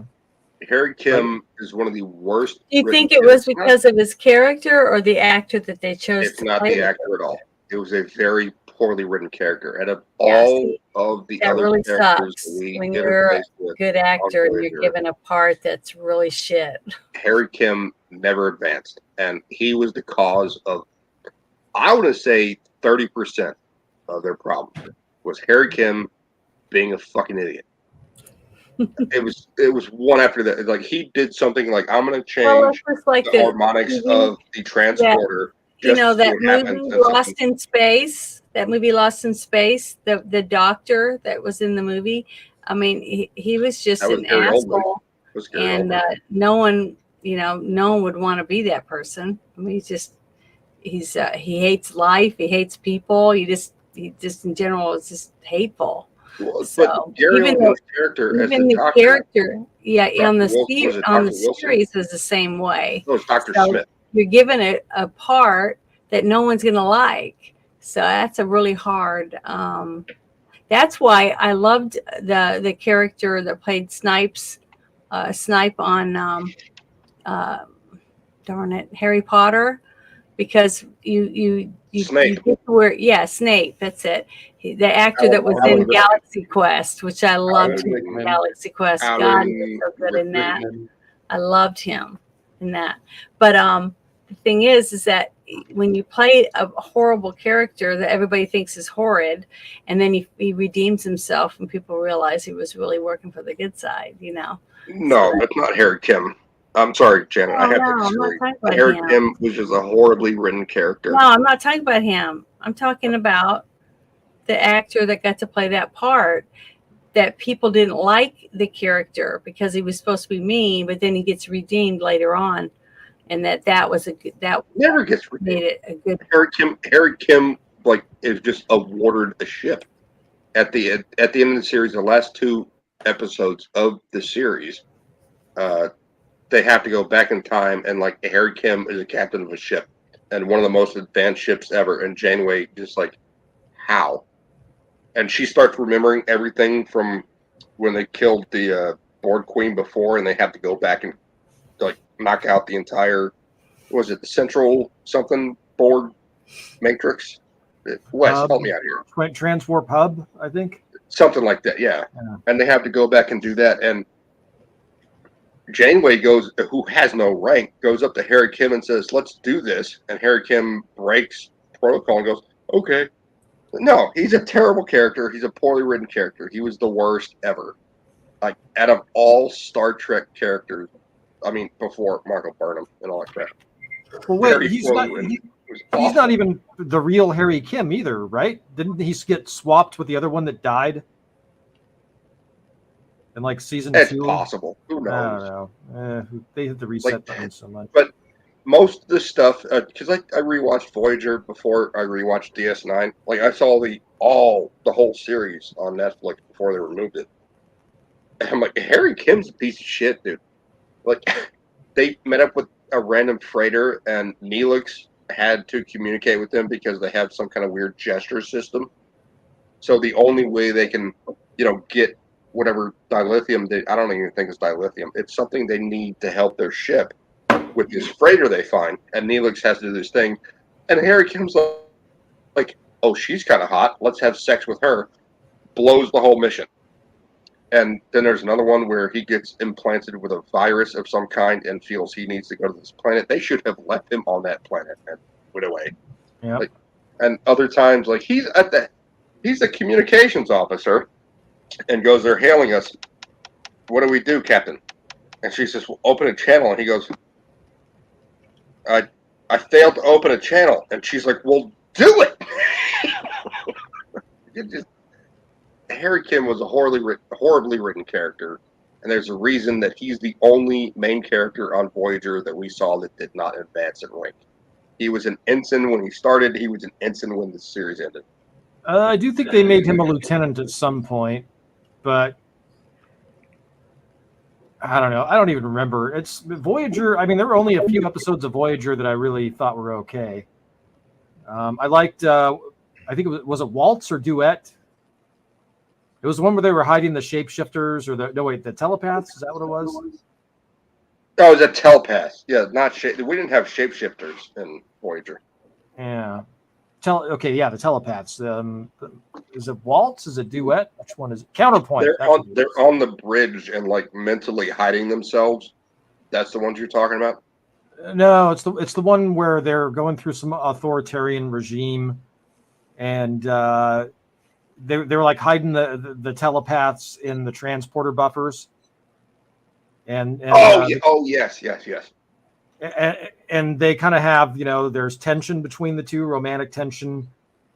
Yeah. And then you never know for sure if who was using who. And I just thought that was a really good episode. I thought that writing was really top notch. Any point of that, Harry's a bitch. Yeah. Well, sometimes it's fun not to know which end is up. I never liked Harry. I don't know anyone that liked Harry. He was a bet. Like in a lot of situations all throughout the series, Neelix became less annoying than Harry Kim. And that's when I was like, oh shit. I was never really annoyed by Neelix. I are you Neelix serious? Okay. Wes, we're about to get into a fight. Like I hated Neelix's first 2 seasons. Well, the first 2 seasons he wasn't very good. Could not stand him. And Janeway was like so weak. She really didn't start becoming a captain until I think the 3rd season. She relied heavily on Chakotay, which I think is fine, because half the crew is his people. And then she started taking control. And once she cut off that school marm hair bun off of her head and got a real human haircut, I think she started taking control. I really like Janeway. She's one of my favorite captains. She turned into one of my favorite captains. Picard's my favorite. Sisko's second, even though he's not a captain. And then Janeway.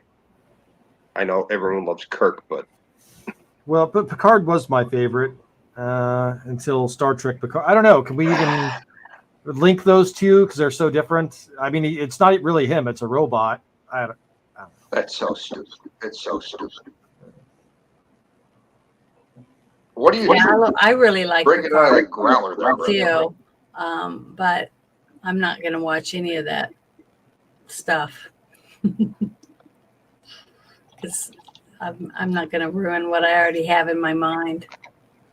Yeah, I saw the first 2 episodes of season 1 of Picard and went, this is not Star Trek, and this is not for me.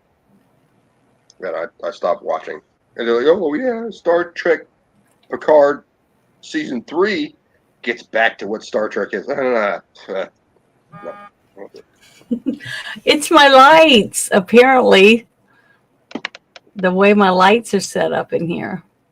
With Four this, Loko. I put this back Yeah, here. I'm drinking Normally I have the black. I'm drinking the But alcoholic. see drink. this?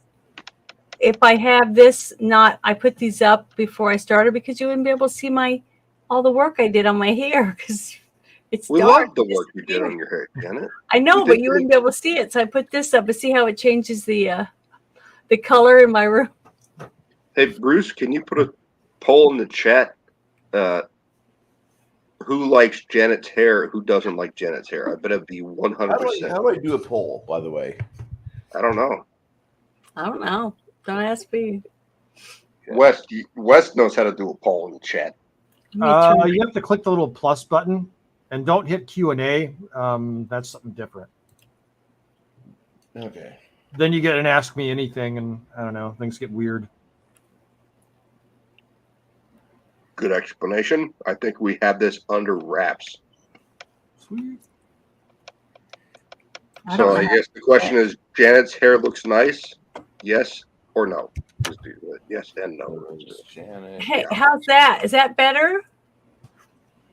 You're always bet. Lighting. Like, why are you asking us? We're asking the No, chat. I mean the light. Oh, ask them. I'm blind now, though. It's so bright. This reminds me of Now, see, you can see my red bra under my white outfit. boobies. We see some boobies. Oh, sorry. Look at you. Love your boobies, don't you? Well, yeah, I didn't have any for so long. But see, I even have a silver belt on and Lord, everything. Standing up and stuff. But there, is the light better? Yes. But see, now it's right above my monitor, so it's like right in my eyes, so it's hard to see. It's hard to focus. Well, you don't have to look at us. White We're screen. a bunch of grumpy old men. We just have to look at you. Grumpy old The men. voting is going to be rigged. and nurse. Bruce is I'm already. not a nursemaid. No, I don't do that. Give me a sponge bath, baby. I do have nurse uniforms and stuff. Swedish maid. I have a Swedish maid outfit. After we're done talking about Family Guy, so if we ever do a movie or something with something like that in it, and I'll get to wear it when I review. Jedi nurse, yeah, Chrono Jedi nurse. So after this live stream about Family Guy Star Wars, would you like to have a private chit chat? If you guys want to chat privately, that's fine. After about 11:30, Bruce has to start getting towards the pillow because it's 10:30 right now. I haven't even had dinner yet.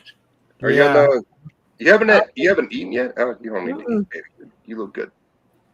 So, Bruce, are you on the East Coast? Out today, so I'm really hungry. Central Time, Central Standard Yeah, Time. you're Central. So we got another hour to fart around, not talking about the topic. I really liked the movie, but I don't know exactly how you can frame a conversation around it because, like, oh, yeah, I like Family Guy. Yeah, it was good. You know what I mean? It is very hard to talk about some movies because there's not really a lot of dialogue around it. Then you have the entire thing where, like, it's a parody of something that all of us, every single one of us, knows by heart. We could write the script out. We played with the toys. We had the original toys. We would get out of school and run home or get on the bus, and hopefully this bus trip is quick. Get home, and we would play with these toys and have another movie take place in our head. Yeah, but we could have talked about, like maybe frame by frame about the movies. So Luke or Chris Griffin as Luke shows up to rescue Princess Leia, and she comes out and says, "Aren't you a little fat to be a stormtrooper?" And he goes, "Okay, stay here and die, you stupid bitch." But that's like everything in this fucking show. Like, something happens, and then something gets said, and you just laugh your ass off. I like the last movie. Yeah, I missed a lot of when Stewie's walking with Chris down the Ewok See, boardwalk see. thing, and he goes, Can you see this? "Yes." And when you open it, let me see if I can get it to work. Oh, so much glare. But see, when you move it, when you move the pages, the picture moves. I can't do it. But I got that, and then I've got this stuff. See? Dude, why does his face look like he put it on a burner? Oh, doesn't look that bad. Oh no, that's just what his face looks like. I'm sorry. Some of my characters, but I have a bunch of stuff. So I don't dislike Adam Driver as an actor. I think he's a really good actor. Well, a lot of my stuff is given to me by people, so I don't think he's attractive. I really don't. Am I shallow for saying that? Because his face looks like someone put it on a mat and hit him with a iron. Like, I don't think he's a bad guy. I don't even know if he's a bad guy. I don't really know what his personality is. I don't remember him in interviews and stuff like that. But I think the Raylos chased him into hiding. The hottest guy ever. What now? Sorry. I think the Raylos chased him into hiding. That sucks. Yeah. I saw 2 episodes of what was the show on HBO with Lena Dunham? With who? Lena Dunham made a show on HBO, and it was one of the worst things I've ever seen. And I watched 2 episodes of it.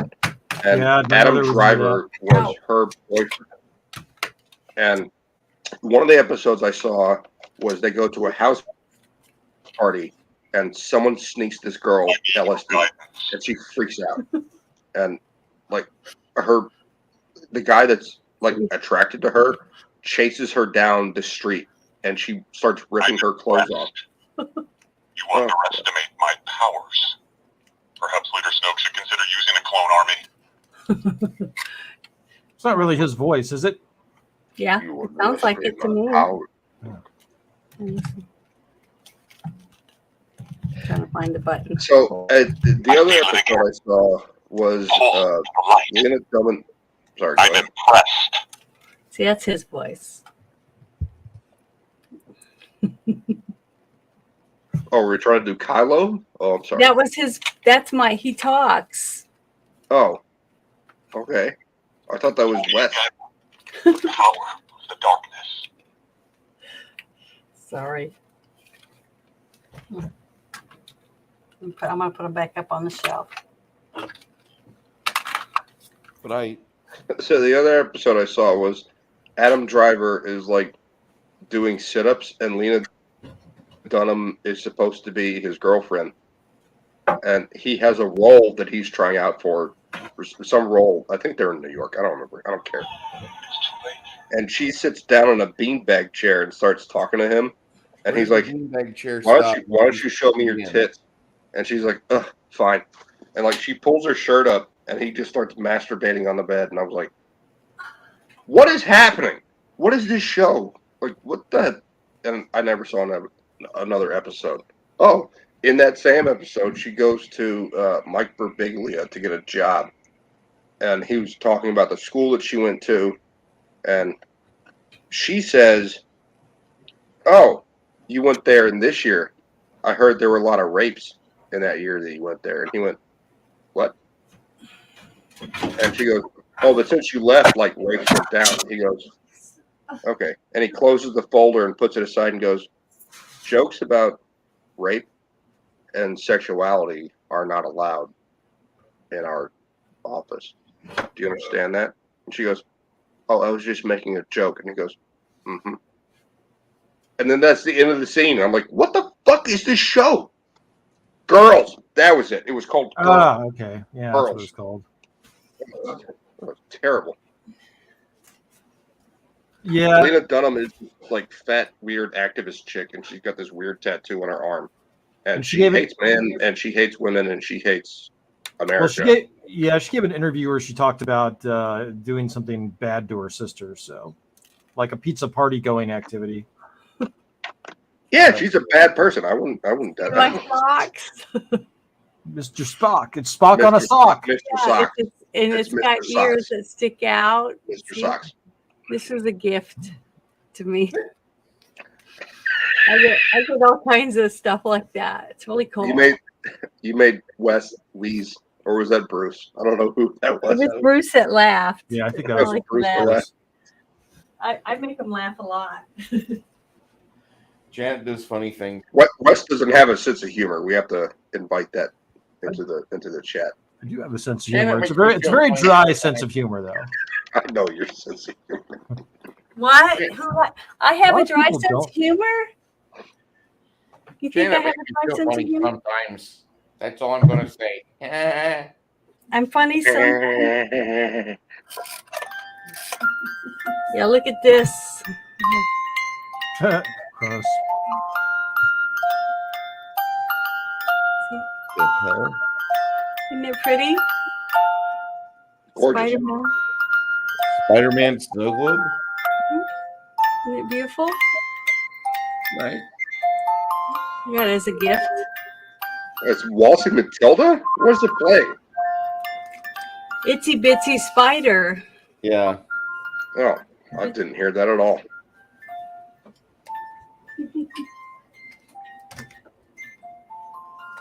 Am I frozen? Yeah. No, your camera's not working. I can hear you though, Wes. Huh. Yeah. Wes says you use a Restream, don't you? I was. I need to. It's been so long since I've consistently streamed. I'm just using StreamYard right now. I don't even have my. Oh, okay. Now my keyboard's working. Yeah. That's not a code. That was just me trying to fiddle with the batteries, folks. Wow. Although if you can solve that equation, you might get some extra points for that. You'll find the next butterfly lotus on the internet at the secret website, and you too can be a crypto puzzler. You have to go to downtown Houston and go to a place for mom, and under the right chair in the lobby, you'll find a code that fills in those 3 missing digits. I have no idea what you're saying. I don't Neither do I. That's the fun of it. I'll be right back. I've got to get some ice. Doesn't make any sense. There you go, Houstonites. I think he's talking about the dashes in front of the 9. Dashes in front of the 9 on whatever cast quote there. My technical difficulties that we're having there. Oh, did you type that on there on purpose? No, the battery. Something happened, and I wanted to reset my keyboard. I've got one of those cordless ones, and apparently it got frozen. So I replaced the batteries, and then when I was doing that, I typed in whatever that was. Yeah, I have a cord. I can type in or plug it into my mouse or my keyboard. So they're both wireless. Everything here is wired. I don't believe. Everything I have, I bought because Bruce said that's a good one, so I bought it. I got a curved screen, and then I bought me whatever this is with the Alienware computer, and it's real pretty. You can see inside of it and all that stuff, but I don't know squat. So I only went live because Bruce finally got tired of listening to me cry. 4 times me trying to do streams. He said, "We're going live on your channel." I was like, "Huh?" He said, "Just do what I tell you." So I showed him my screen, and he started telling me, pointing and stuff. So I'm glad because I finally was able to do it, and I had a show, my first show, this shit show, and I had my sister on there, and I did it. Now I left without closing it and had to go back. But hey, streaming for hours. Mm-hmm. It happens. And then everybody fell in love with your sister, especially it seemed like Ruben did. And I I love Ruben. Oh yeah, Ruben's in love, and so is Ear. Ear said he was there just for her. We had people tonight hoping she'd be in chat. People tonight were hoping your sister would be here for this. I sent her the link, to come and hang out and chat, but I guess she had other things planned. I just know I received a bunch of messages. Where's Sandy? Where's Sandy, Bruce? I thought Sandy was going to be here. Sandy, where's Sandy? Well, you have to make sure that you tell them that you need to go to Twitter and because she shared her Twitter account and tell them, we missed you. Wish you showed up. There is something I need to ask you, Janet. Mm-hmm. What are we watching next week? Oh, hold on. Let me go get it. I'll be right back. Okay. Bush, this is the second time I've had a chance to stream with you. I've really enjoyed the shit out of it. What do you do with your channel, if you don't mind me asking? Or what do you are you just going for the subscribers and all that? Or are you trying to teach people cognitive theory, or are you I'll say what I feel. In the chats where I've been around and you and I are in the chat, people begin with facts about things going on that most people don't have a clue about. Like you told me about the administration paying Ford Motor Company $8 billion to get rid of the AM radios for the new Ford cars coming out. And I haven't heard that from anybody else. And then a week after that, like 3 weeks ago, now it caught on in Clay and Buck. Now it caught on in Glenn Beck. But you were the first person to tell me about that bullshit.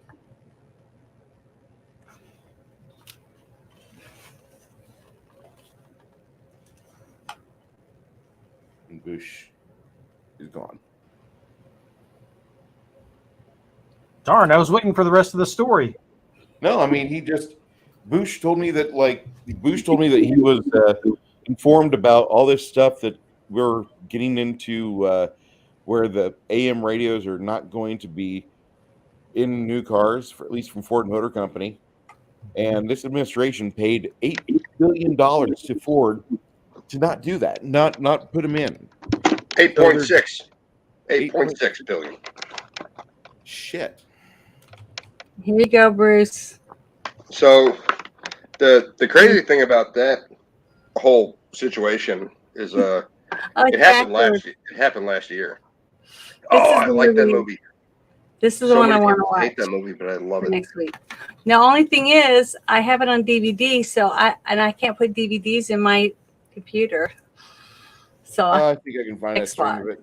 So I don't know how to share it or anything, so we can't watch it using. I think I have it on Prime. Well, I know, but I'm talking about if we can't watch it in Discord on my DVDs, I don't know how to do it. We'll figure it out. So the Ford thing actually happened last year, and we're just only now finding out about it. Mm-hmm. Bizarre. I wonder what else was really. I wonder what was really behind it. But yeah, that's. I don't understand that. A lot of people listen to AM radio still. That's what most of my listening is, actually. Yeah. So I do listen to NPR, which is on FM. I love the classic monsters. This is going to be so Wes, good. I've missed don't it. hate me. I like to listen to NPR because I like to listen to them tell themselves they're right.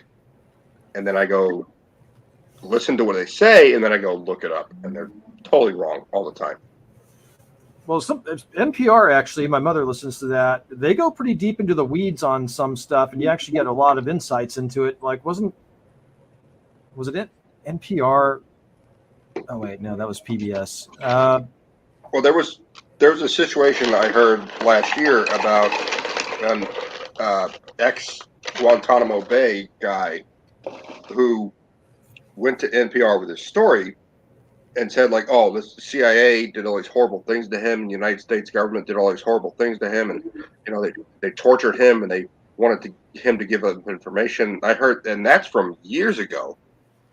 And we were hearing his story 2 years ago, 2021, summer 2021 on NPR, and I was listening to it. I'm going, that's really strange.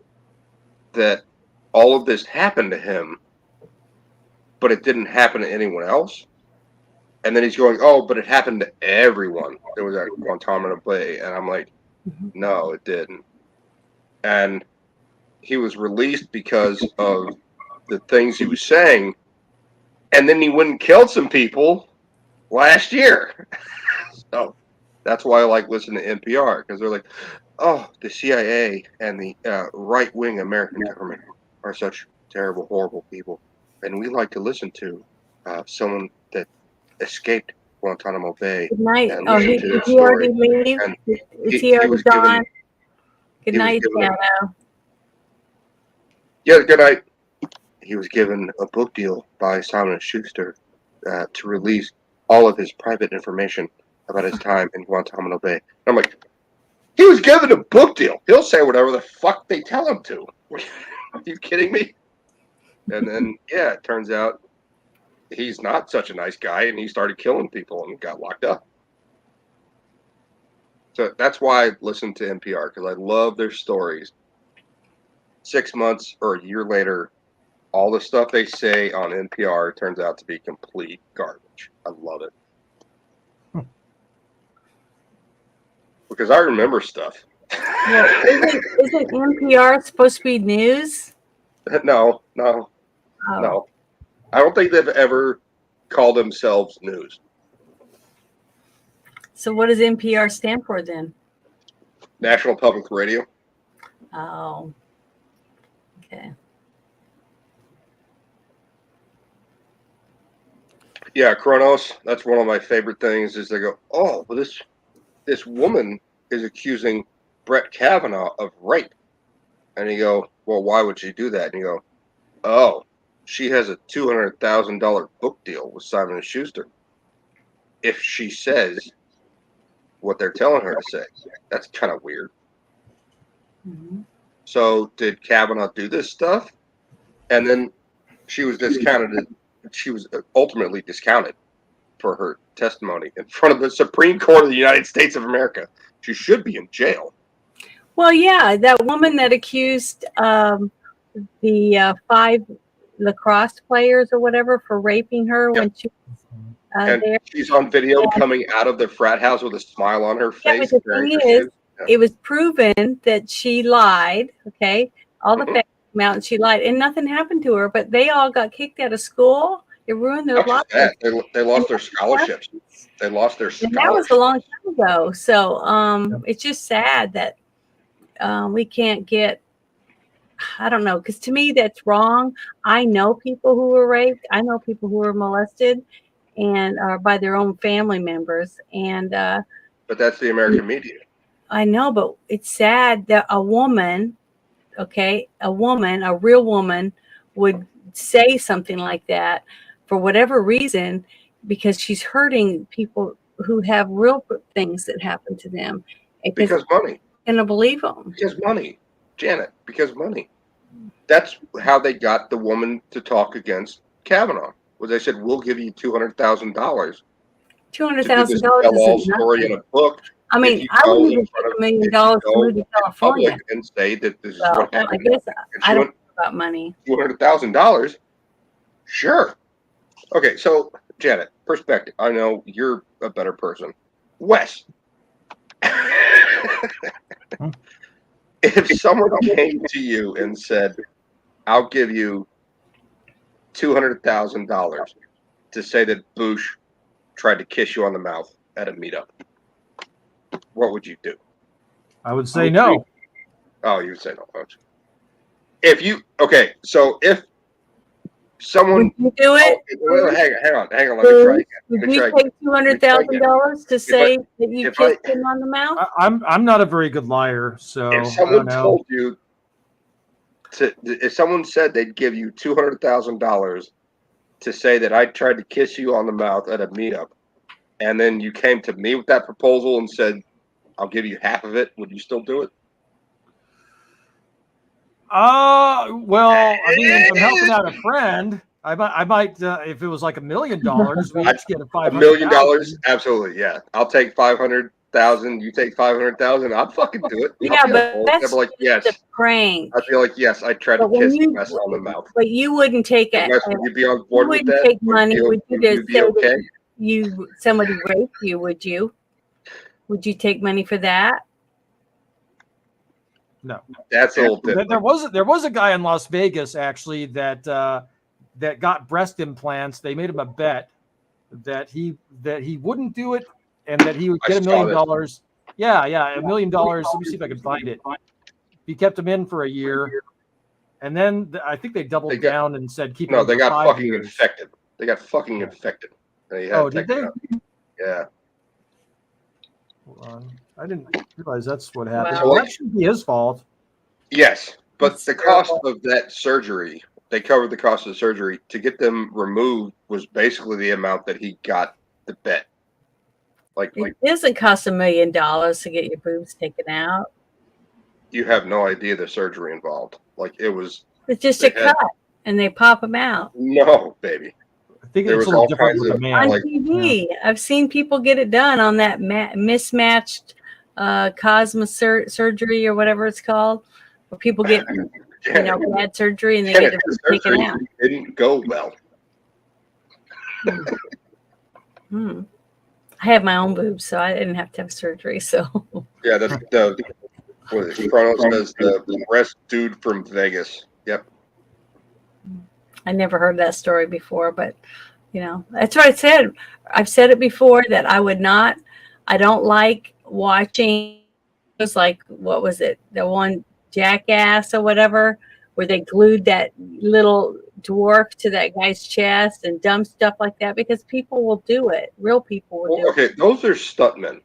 And Jackass, it doesn't matter. I don't give a shit who it is. When you do that kind of stuff on TV, you cause young kids to do stupid shit, and it's just stupid. I agree. That's why there's a disclaimer. Think anyone should be able to do that kind of stuff on TV. Disagree. Well, the reason I disagree is because it's ultimately up to the parents to decide what their children are capable of understanding. I still don't think it. I don't watch it. I won't watch anything like that. I won't pay money for it. That's for you. But I'm verbal about it because I think it's stupid and people get hurt because of it. And they hurt. You not allow your kids to see it, and you don't want to see it, and that's fine. And I'm fine with that.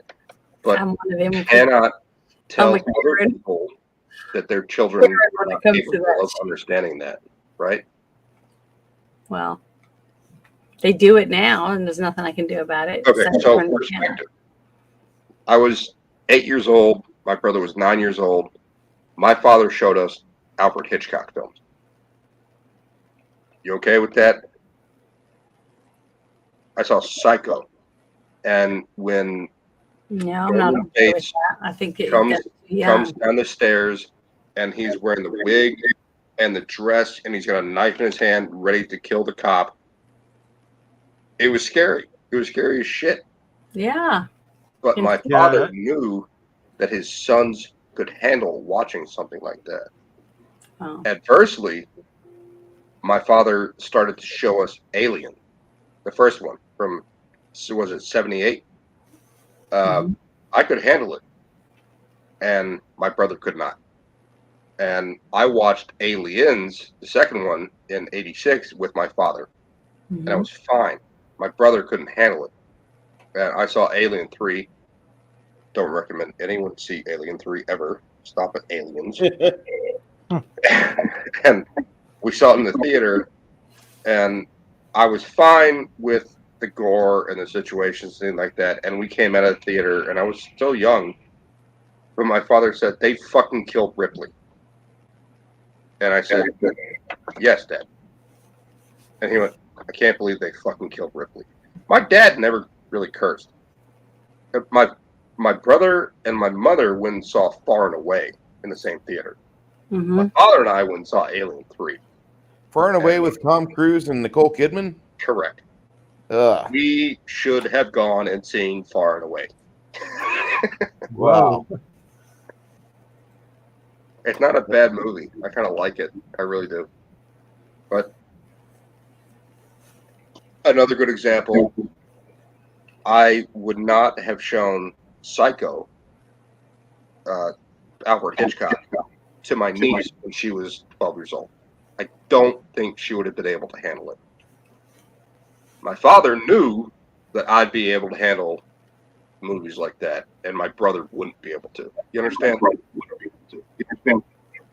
Mm-mm. I wouldn't be able to tell if my kid was old enough to handle any of that stuff. But I remember going to see. It's not based on age. I remember going to see South Park the movie, and the first one with the one with Saddam Hussein in it.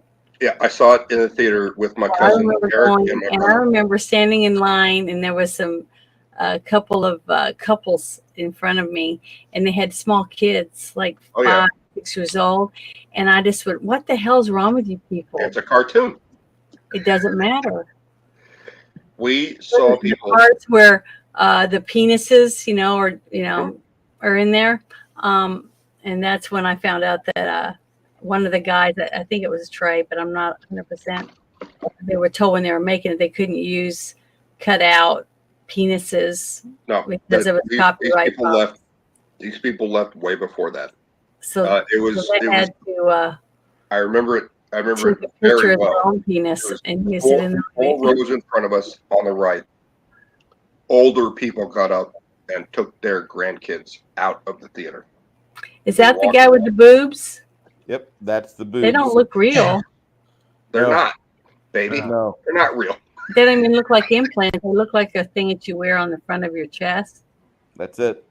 That's what a lot of fake, dancers and stuff like that have fake boobs, and they not anymore. Alter. Not for like the last drag queen. No, not people. Gross men that tend to go to strip clubs prefer natural breasts these days. The whole egg breast things was out of the 80s. Not many, not many that I know. Boobs are boobs. They don't care. Unless you could throw it over your shoulder or something, I guess they care then. Okay. Wow. Or it gets stuck in her zipper when she zips her pants off. Jesus Christ. I'm just kidding. I've never seen them like that. I look forward to porting all my videos over to Pornhub, and hopefully they won't get upset about my freedom of speech over there. Yeah, I hope so. I hope you don't get demonetized because of it. It's okay. It's already a red stream, probably. I don't care. A red dollar sign. Oh well. He's laughing, Janet. We're good. We're fine. I make so little money on YouTube. Like, whenever people give me super chats, I'm just like, I'll give it to the wounded warriors. I've got a job. I'm a plumber. I'm good. Bruce, I was on I'll never be monetized because I make mostly shorts, and I've got over 700 videos, and I'm a little over a year and a half old, and I think I have 88 hours, and you have to have 4,000. So it's like, yeah, I'll have a cane walker by the time. I don't know if you guys know Detroit Kelly and Agent Boomer. You guys know those guys? Nope. I think Troy was in chat earlier, maybe he wasn't. So I went to Boomer had a birthday yesterday, and the movie they showed was something called Mazes and Monsters from 1982. Yep. Tom Hanks and Mark Peace. Oh, I'm sorry, Chris Makepeace and Francis, whatever. Mazes and Monsters. Horrible movie, and we just went total MST3K on the entire thing. And I showed up in the chat. I said, "Happy birthday, Agent Boomer," and he goes, "Okay." No one cares about how old you are, man. No one cares. No. I will say that Wendy Crewson still looks kind of good. Well, look at people care what Madonna, how old Madonna is. I mean, she's got like a giant lion's face now because she felt like she had to have cheek implants and chin implant. Oh God, and butt implant, all that stuff. It's just sad. I went and saw my mom like a month ago, maybe 2 months ago. I don't know. I don't remember. And she had like Celebrity Wheel of Fortune on. I made her. She's like, I have these amazing steaks. Like each one was $12, and she's like, can you cook these for me? And I went, oh yeah. And she put on this Celebrity Wheel of Fortune thing. Vanna White was one of the contestants, and Pat Sajak's daughter was the one turning the letters. And I looked at Vanna White and I went, oh my God. Because she keeps getting her eyes done. And Yes. they look good for like a year, and then they just get worse and worse. And she's been doing that since, I think, the early 2000s. Like, this is the first time I noticed her, because I was still living at home in the early 2000s. I saw her do the, she was gone, and then like Rosie O'Donnell was the person turning the letters. And then Vanna came back, and they were like, oh, it's because she had a child. I'm like, no. No, it's not. It's because she had eye surgery. And she looked good for like a few months, and then her eyes looked awful. What I don't like is when they do it so much that their eyebrows are like way up next to their hairline because they've had so many, stretches or whatever. Oh God, what's the one? Who's the one? Oh shit, I can't think. Or they shave off their eyebrows and they start drawing them on. It's like Have stuff you seen like that. Madonna? Yeah, that's what I was talking about. She has a lion face now. She's like, do I look young? And I'm like, you don't look human. You don't look like a human anymore. And see, she looks like something that crawled out of I don't Area know why 51. they do that and what doctor? You know what I'm saying? It looks like what doctor would do that? Someone that wanted money. I know, but Escape from LA when they have all those people trapped and they're all doing surgery on each other. I talked to people. I took care of my uncle when he had cancer. I met a lot of doctors. Guess what? They're not all these altruistic, amazing human beings because they took an oath. A lot of them forsake that oath because of cold, hard cash. Well, then they should lose a license. I agree. Should, yes. There's a whole bunch of crap that happened in Florida back in the 90s when they were shipping opioids. And they were like, oh, yeah, here's 50 prescriptions for 3,000 pills in Miami, Florida. And that people would get on a bus and go to Illinois and just spread them all over the place. They started getting investigated and like, oh, you can't prescribe this. And like, yes, I can. I'm a doctor. No, go to jail. They don't do it. Well, you have a PhD after your name. Is a piece of fucking dick sucking asshole? Is that what that PhD means? Oh, there's a DR in front of your name. Unnecessary surgery or surgery on somebody, children, things like that. They should lose their license and not be. Well, that's the thing in Hollywood is that they go to plastic surgeons and they say, "I want this to happen," and the surgeon goes, "It's unethical." Like based on the oath that I took, I'm not allowed to do this. And they go, "Here's $20,000," and the doctor goes, "Okie dokie." What's your price, baby? Yeah, you have the situation. Well, that's part of that is part of capitalism. I was in the hospital. Part of capitalism. Sorry, Bruce. August of 21. I was there for 3 weeks, and the first 3 days they kept putting a bigger candle on me. I couldn't breathe well, and come to find out, like, oh yeah, you came in with pneumonia and you had COVID, but then you got a staph infection, and you're sounding really bad. Your lungs sound like terrible. We're gonna have to intubate you. And they tried to fucking kill you. Yeah, they were trying to kill me. And I'm reading about this stuff, and I'm like, give me a list of what you're giving me chemical wise. I need to see it before we go further. And so they're like, oh yeah, well you're hooked up this IV. It's remdesivir. And so I looked at remdesivir is the killer. That right there tried fucking slaughtering me. Yep. And I was told I couldn't go back and sue them, but it's not medical malpractice. It was medical murder they were trying to practice. And there were others that they succeeded with, like my cousin's husband. My cousin Sarah has a husband that's no longer with us because he was a heavyset black man who had some health issues. got COVID, and then got intubated after 4 days in the hospital. And never should have been intubated. We're not gonna do any more remdesivir. And we got into a shouting match. I unplugged the fucking IV from me. And I said, I'll break anybody's arm. I don't care if I'm wheezing at 90 decibels. I will break somebody's neck. And I will not die like this here. And we got into a good shouting match. And so the wheezing started.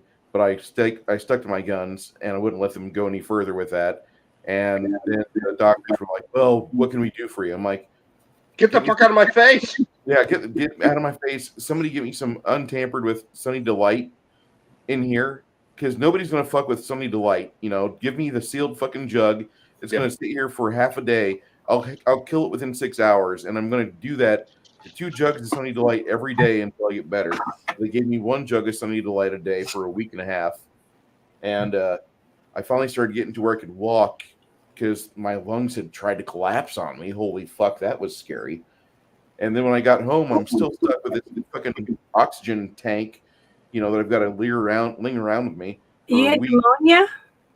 I had pneumonia and COVID and all terrible. this crap. And because I live on the 3rd floor of the Whiskey Tower. Bruce, before you keep going, can I ask a question? What state? I'm in Texas. You're I'm in Texas. San Antonio. Texas? I'm in San Antonio. Oh, you're out West Texas. San Antonio, South Texas, South Central. South Texas, right.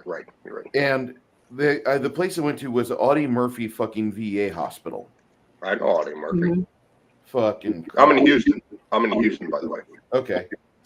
So I get a week goes by, and I'm walking around my apartment, sitting down here, painting miniatures, doing streams. Still got a fucking candle on my nose, and I finally take the candle off, and I start walking without it, and life is getting good. And then I start carrying my oxygen tank up and down this flight of stairs here, and that was where I really started to struggle. But I had to get better. I was out of work for 6 weeks, and I finally got okay to go back to work again, and that was what got me up. Hauling hoses off the back of a septic truck is the thing that got me well again. And between that and fucking the hand of Christ, which basically cured me, but I'm telling you, like, this entire thing, this you know, they did that to thousands of people. That people just fucking believe them. Oh, you're a doctor. Oh, you've got a PhD after your name. You must be fucking telling me the truth. Well, thousands of people. Yeah. It was 65,000 people in New York. They put on the, what do you call it? The hoods they put on them so they could breathe. The problem with that is they refused 5 medicines that have been proven to combat these issues. They're like, no. We're going to put you on this. What was it called, Bruce? It was no. The hood they put on people. The hood, the cannula. Oh God, I can't think of the name. Wes, you want it? I'm looking it up. Is it for ventilation? Yeah, ventilator. It was the ventilators. And Cuomo said we need ventilators to put on all of these people in New York City that are getting sick. And we need them from Texas, and we need them from Florida, and we need them from Tennessee, and we need them from Kentucky. And I went, why don't you get ventilators from Pennsylvania or New Jersey? But because that's not what he wanted. He wanted to remove the ventilators from those red states. And the big issue is that no one talked about was once you put someone on a ventilator and you don't give them medication, it is extremely difficult to get them off of the ventilator. Yeah. Because that thing is doing the job of their lungs. So the other thing was it New York, New Jersey, Pennsylvania, Michigan, California, and Illinois all had not technically bans on medications to combat COVID, but if a doctor prescribed COVID, they would be investigated by the local FBI, and they would lose their practice, they would lose their homes, They would lose their families, and some of them would take their own lives. So that's a really good way to cow, K-O-W, not C-O-W. Good way to cow doctors from prescribing medication that could save these people's lives, and go ahead with, you're not allowed to have this medication. We have to wait for a vaccine. And that happened for about 6 months. Both Cuomo's. Grumpy is correct. Both Cuomo's. And they kept saying it over and over again. And then Rachel Maddow came on the TV and went, if you get the vaccine, you cannot get COVID. If you get the vaccine, you cannot transmit COVID. There's no way whatsoever. I can bring it up on YouTube and show it. Yeah.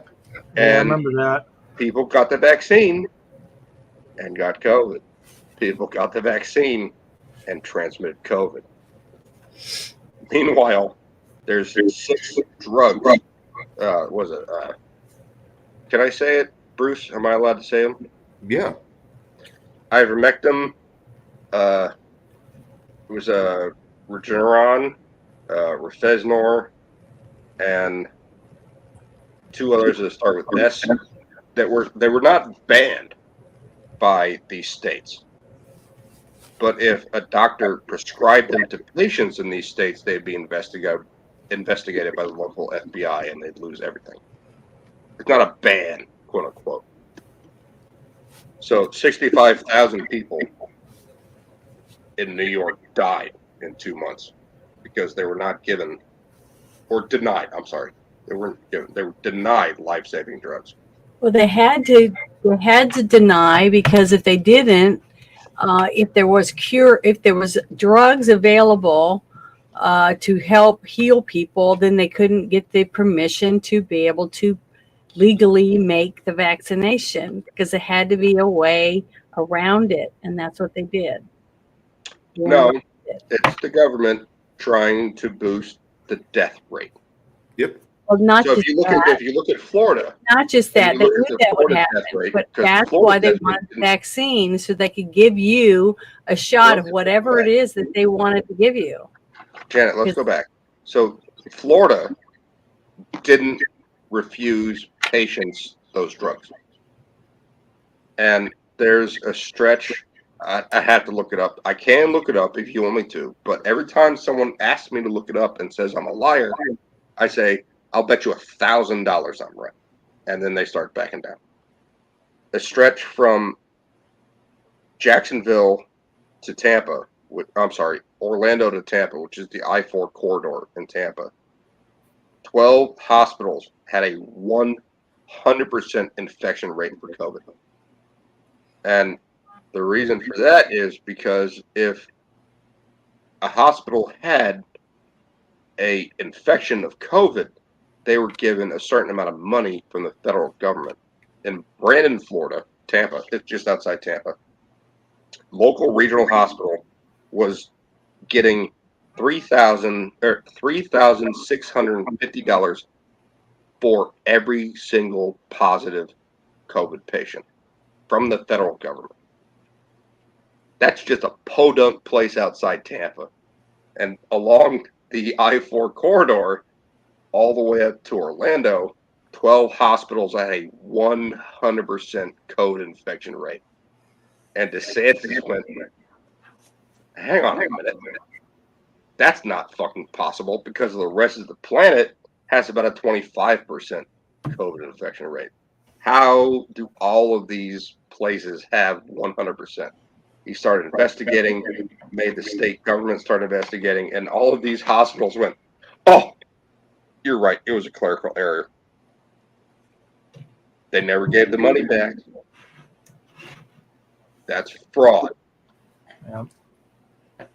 Bruce, And I but think hang on, Janet. But even after all of that, all of those positive test cases are part of the CDC, even though they're fake. They're like, look, Florida has this awful infection rate of COVID and COVID deaths. 2 people blew themselves up in a trailer, and they both tested positive for COVID 3 weeks before. They blew up in a meth explosion in a trailer they died from COVID. Pretty sure it was the meth explosion. Grandma, 96-year-old grandma, flipped her vet off of I-95. She tested positive 3 weeks ago. It's a COVID death. That's what they did to Florida. She died of COVID. Yeah, exactly. That Elon Musk joke about a shark biting you, them finding an arm, testing an arm, and the arm being positive for COVID. It's a COVID death. Yeah, exactly. That great white killed over because he ate a stop sign, but there was an arm in there that tested positive for COVID. We got the great white on observation. Got him in an oxygen bubble. He'll be fine. But we're not going to give him ivermectin, Bruce. No, can't give him ivermectin. His gills will. I love your Fauci accent, dude. If we give him ivermectin, his gills are gonna seal up, and he's gonna lose the ability to breathe normally. I have it. Hang on. I took a picture of it. Fuck. I can't find it. So he was in an interview. I think it was on ABC. ABC is the Disney one, right? Yeah. Yeah. So they asked him about what amount of people could be infected, and this dude goes like, I want Bruce to say this. I want to be able to do Bruce's voice. I can 100%, without a doubt, tell you that at some point there might be an opportunity for someone unvaccinated to be able to get in contact with the person that is vaccinated with 100% absolute certainty that the person may or may not be infected with the virus and then shed it. And the person interviewing him went, "Oh, that's so wise." And I went, "No, he didn't say a goddamn thing." I went to my allergy doctor when all this stuff was coming out about the shots and stuff. My allergy doctors told me not to get it. They said, I haven't received anything. It tells me what's in these vaccinations, and I don't recommend any of my patients get them because you could have an adverse reaction to something that's in it. So I never did get it because my allergy doctor told me not to. So, and I'm sure he told other patients the same thing if he told me that. He said, because, basically, if you think about it, he tells all his patients to get it and they all die. He has no patience, right? It's fucked up. It's so fucked up. He's an allergy doctor. That's what he does for a living. So he doesn't get it. He also told me that he had just gotten some. This is a month ago that he got some information from Israel saying that for me to not be around people that have been vaccinated due to shedding, because I could have some type of allergic reaction from that. So I got a good doctor. So I got a doctor that actually cares about his patients. Right. So if you get all 3 vaccines, 100% effective against death or hospitalization possibly if you get all 3 and you have no contact whatsoever with anyone else that may or may not have the vaccine. What the fuck does that mean? I don't mean to yell. I'm sorry. If you wear one mask, you're probably going to just have a 30% chance of catching the virus origin. Like, this is a direct quote from the motherfucker. If you can wear all 12 masks they sell on that box at once, it's 100% effective if everyone has the vaccine or doesn't have the vaccine with a chance of transmission. What? So if everyone gets the vaccine, there's a 100% chance that there may be a possibility of transmission. Did you ever read my paper I wrote in 1984 about the AIDS virus? That terrible thing the gays spread? Well, I figure, I'll tell you what's in it. I figure That like in like 1983, like Fauci's on his knees in men's bathhouses in New York, just like jacking off men furiously to get their sperm to test it. He did a lot for Hey, science. I can tell you right now, if you're an unvaccinated male, your sperm is worth a lot of money. So one of the things that's happening now in the United States Unvaccinated. is, Janet, I love where your head's at, baby. Oh my God, I never thought about that. But it's true. I'm telling you. I have friends that totally are selling their wares for cash because they're unvaccinated. They have to do a blood test each time. Kronos, you excited Kronos? Kronos is like, woo! No, it's not Kronos. It's a motherfucker. It is Kronos. Kronos is the one going, hell yeah, baby. Oh, well, I'm saying he wasn't the one that told me about it. I had some other. Oh, no. Kronos is excited about it, though. Ultra Gay Dad's one of the ones that's doing it. Ultra Gay Dad is one of my favorite people on Twitter because he is awesome. He's a nice he does guy. not give a fuck at all. He's like, I'm gay. He's like, Boosh, are you gay? And I'm like, no. And he's like, I don't give a fuck. Do you like guns? And I went, no. And he went, are you anti-2A? And I went, no. Like, if you want a gun, that's fine. I like knives. And he went, oh, shit, you like knives. What kind of knives? And we started talking about that crap. Oh, we lost Wes. Well, he's probably tired. I mean, heck, it's late. Ultra Gay Biker Dad is fucking hilarious. Yeah, he's a nice guy. Well, he's also like, here's the thing. I'm a faggot. How about these other faggots don't talk to kids? Did I say it? I said it. Oh, Bruce, I'm sorry. What? What did I say? I said I said a bad word twice. Don't say it again. Oh no! I didn't add anything about it because it was all right. We're probably gonna be relegated to Rumble or Pornhub if Pornhub will let us have this harsh language. Dr. Bruce Fauci. I have to leave. I got to go get me something to eat so I can go to bed. Plus, I got to go hoop doors. I gotta go to bed. I gotta do things. And Wes, I'm sorry, Wes. Bruce, can we have you on for another 8 minutes? I'm just making a cool. Yeah, I need to make it a cool 4 hours. Tell you what. I need to go talk to my wife real quick. I'm going to leave this stream on. I'm going to shut my camera down and the voice, but I'll be back in about 6 minutes. All right. Is it just me and you, Janet? Yeah, but I'm really tired. I think you turn your cam back on. I look like a Star Wars character. I'm exhausted. I need to go to bed, and I'm hungry.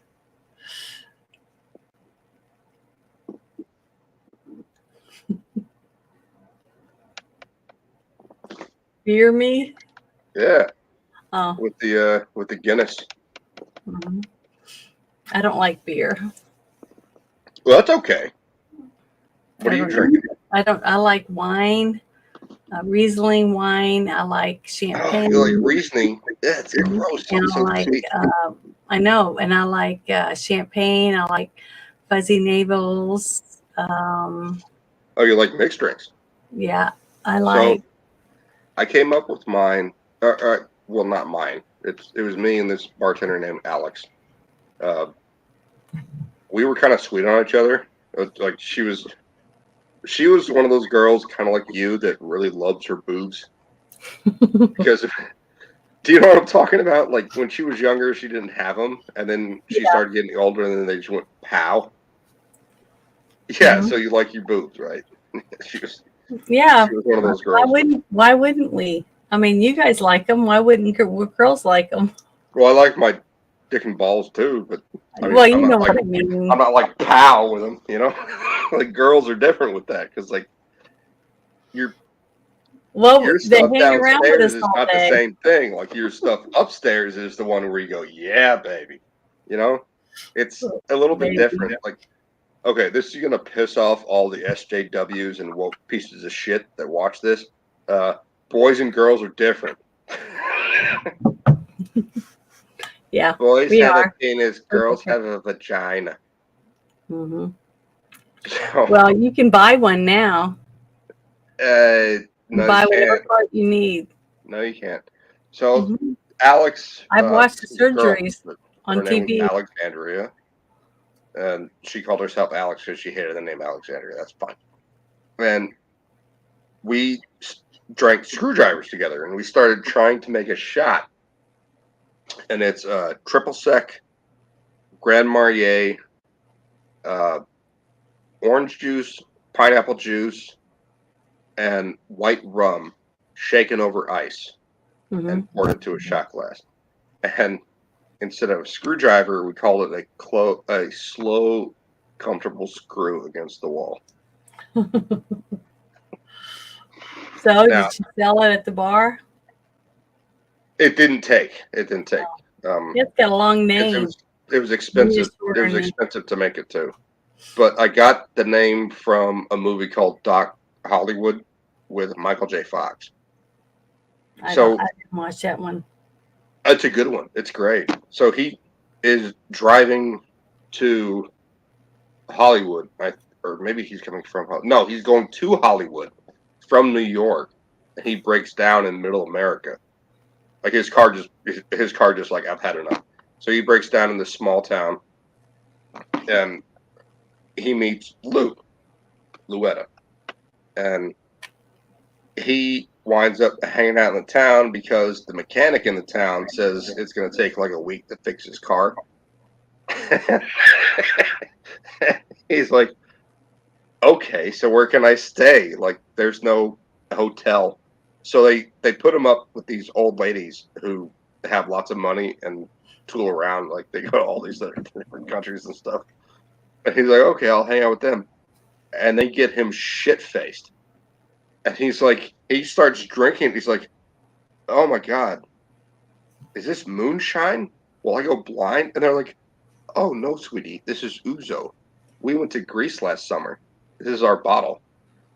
And he gets drunk with them, and they're fine the next morning. And he is so hammered. He's still hammered the next morning. And he goes and sits down next to the lake. And he goes, oh. And he like pulls the blanket over him.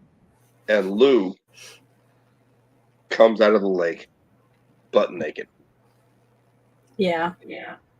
So in order to pay for his car, he has to provide his medical services to the town because he doesn't have any money to pay for the car. And Lou turns out to be his ambulance driver. And they get into all kinds of shenanigans. It's a good movie. It's called Doc Hollywood. Yeah. I remember that one.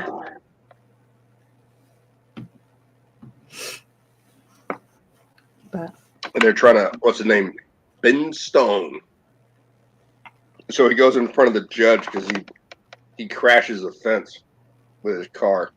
well, Crafting Gamer is telling us about a drink he made. There you go.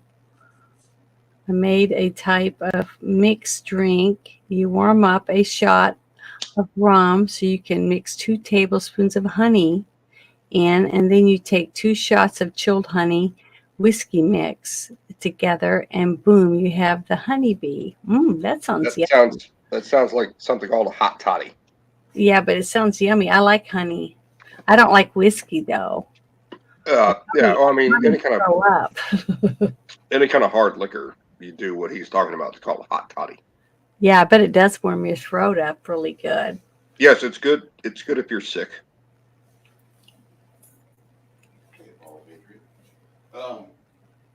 Bush, what do you focus on with your channel, if you don't mind me asking? Because as we're getting ready to go, I want to go around the horn and have you talk with the peeps and let them know what you do, and if you have a regular night you stream, or whose streams you can be found on. That would be fantastic. I do not have a regular stream. I on my channel, pretty much all I'm doing right now is ESO stuff, and it's very irregular. You can find me most Monday nights or Tuesday mornings, and Thursday nights or Friday mornings on Kai MFS. I'll be in the chat. I try to be there every time. One of his main subscribers, dude, look at this fucking shit brick ass. Look at the size of this man. I'm just a regular dude.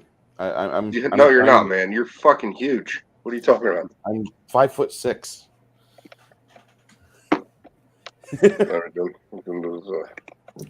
Show your arms, man. What you got? What you working with? I'm a plumber. I use them. There you go. There you go. He's got some arms.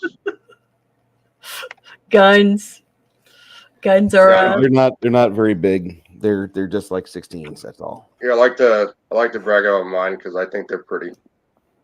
You do got some hell of a bicep there. Good Wow, that's my 4-hour there. stream. Yeah, that's a long one.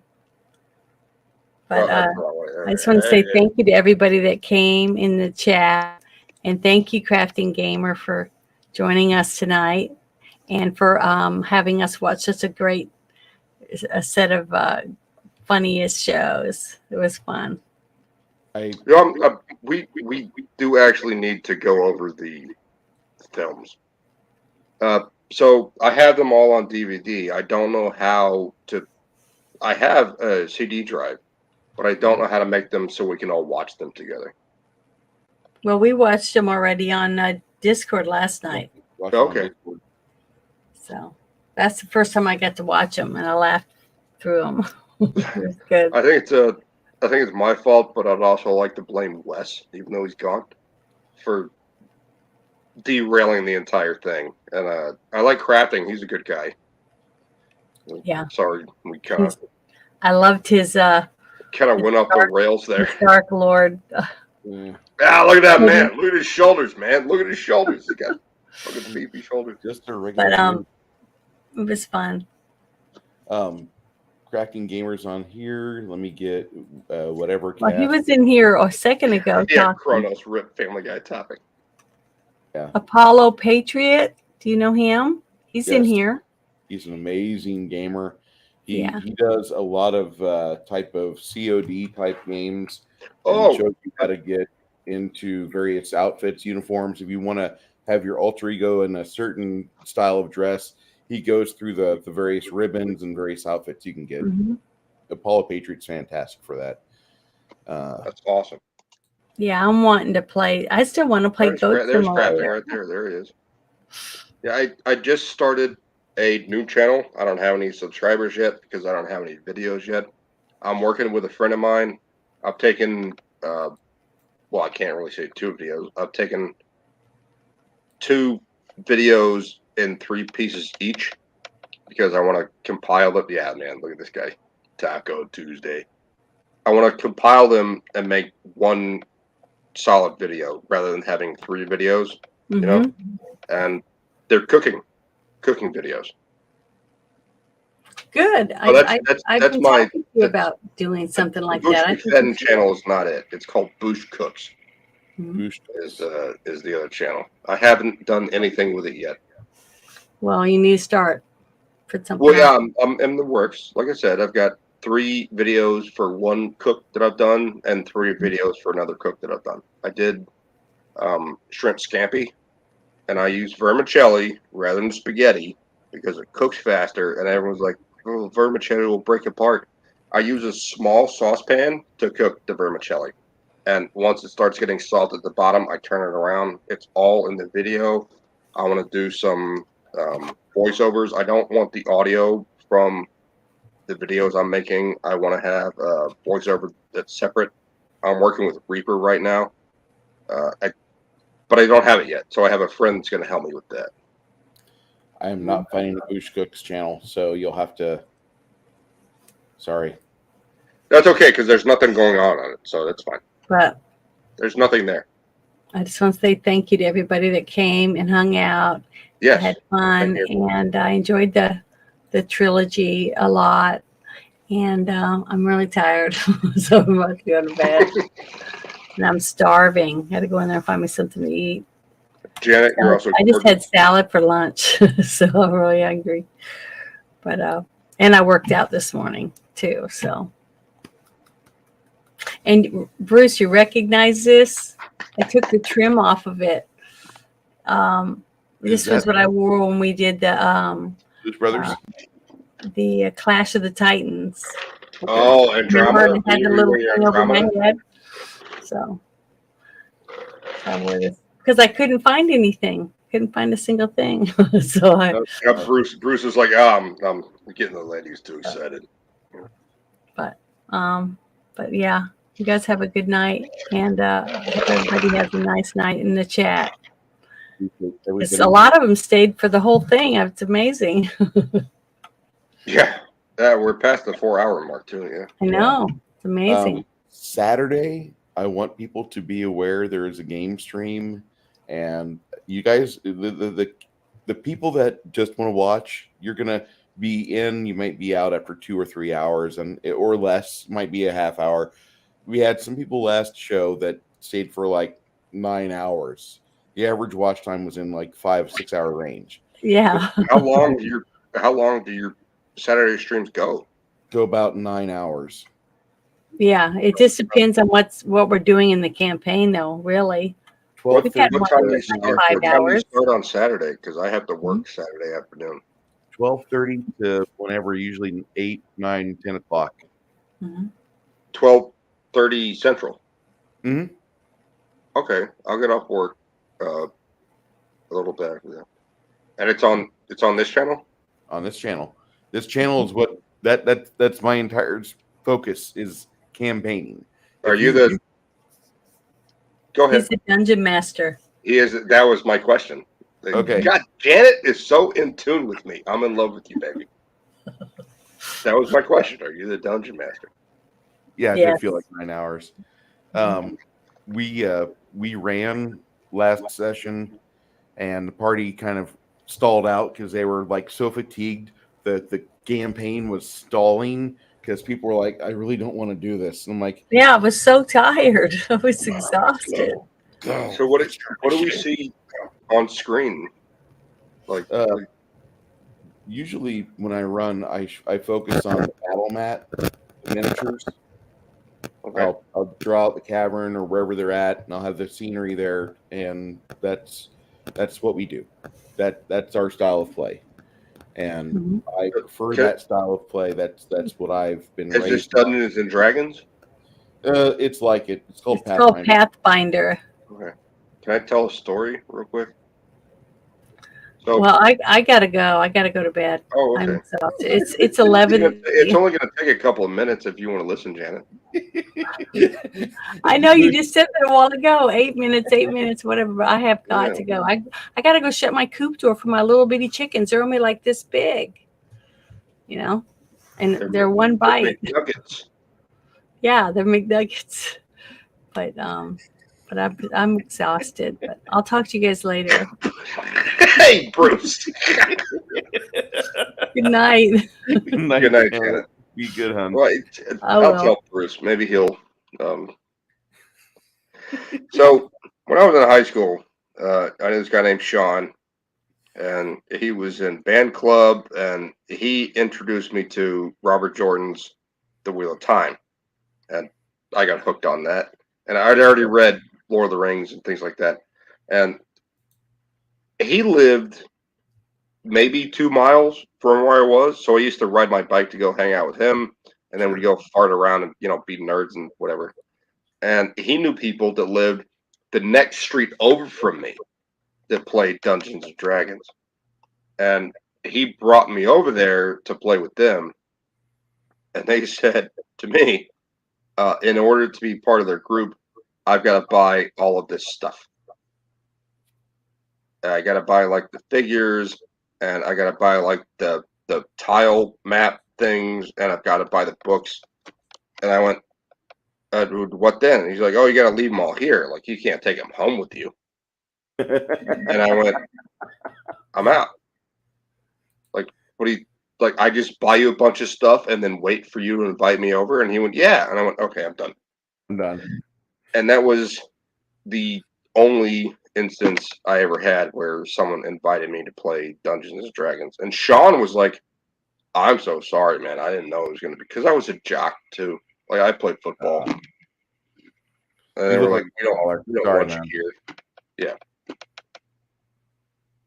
Like, it felt bad, you know? Yeah. Because I hit people real hard playing football, but I was never good at tackling. I was never good at defense. I was good at lowering my head and running into people and throwing them the fuck off of me. like I always had good legs until I blew my knee out. Let's move away from that. But I played football, and I was also a nerd, and people could not get that through their fucking head. Like, other kids that were into sports didn't understand that I was also a reader. Like, I like fiction. I like fantasy. I like sci-fi. I read Frank Herbert's Dune up into, was it Chapter House? I think is book 7. I started reading Chapter House Dune, and I'm like, this sucks. Like, this is bad. Then I started reading Brian Herbert's stuff, prequels. House Harkonnen, House Caladan, House Atreides. I love that stuff. And I couldn't talk to any of my jock friends about that shit. Like, they're just a bunch of fucking meatheads. And I couldn't talk to my nerd friends about football or baseball or any of the sports stuff. Like, I was outcast from every aspect I could go to. And when Sean introduced me to them, they're like, hey, you got to buy all this stuff. And I went, and we did have the internet. I'm not that old. And I looked it up online. I'm like, holy crap. Sorry. Go ahead. I was just waving goodbye to Kronos. Kronos, take it easy, brother. Like, I felt just, I had no place, you know? Like, you don't want someone that's interested in the game to play with you. You just use them for money and stuff. Like, and they lived right down the street. It's not like my family had any more money than their family did. Exactly. You're all in the same neighborhood. Yeah. Make all the same money. Well, I started working at 15 years old as a bag boy at Winn-Dixie. I mean, I had money.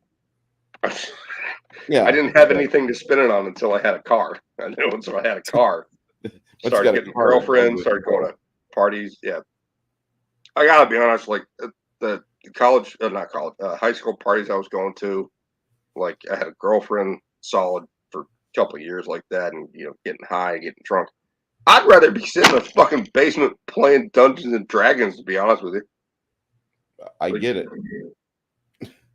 Like, no, here, put on your pad and go hit that motherfucker. I'm like, oh, okay, fine. That was what's called backfield utility. I was a good running back. I had solid legs, and I had good fucking shoulders. And just put my head down and run into people, and they bounce off. But that's not what they wanted me for. My high school football team won 4 games in the 4 years I went to that school. 4 games in 4 years. Correct. That's horrible. Correct. That is a Cleveland Browns-esque record. Worse. Okay. Worse. Oh, I know. Because we had guys, I'm not going to dox anyone. We had several people on the team in the locker room who would show up high. Like, they had smoked weed before they got to the locker room. And the coach knew. How the hell could the coach not know? And the coach, right on him. Yeah, the coach was also the math teacher. I had him as a math teacher. Yeah. And there was a play where I'm on the sideline, I'm sitting on the bench, and I'm watching the defense. And the offense team, I think it was Coral Springs High School. I went to Terraville. We should be off live for this. I'm gonna dox a bunch of fucking people.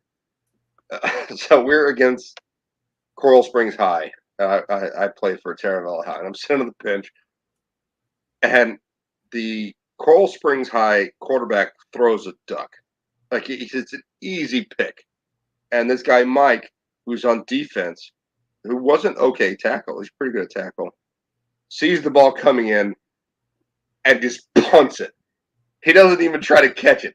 He just kicks it back towards the other field goal. I'm like, can someone shoot him? Like, like the other quarterback basically threw the ball right to him, and it's just wobbling through the air. And Mike, instead of just going, like, catching it and running it down and make a touchdown, kicks it. It gets towards the ground, and he just kicks it. And I was like, oh my fucking God. Yeah, he was stoned out of his mind.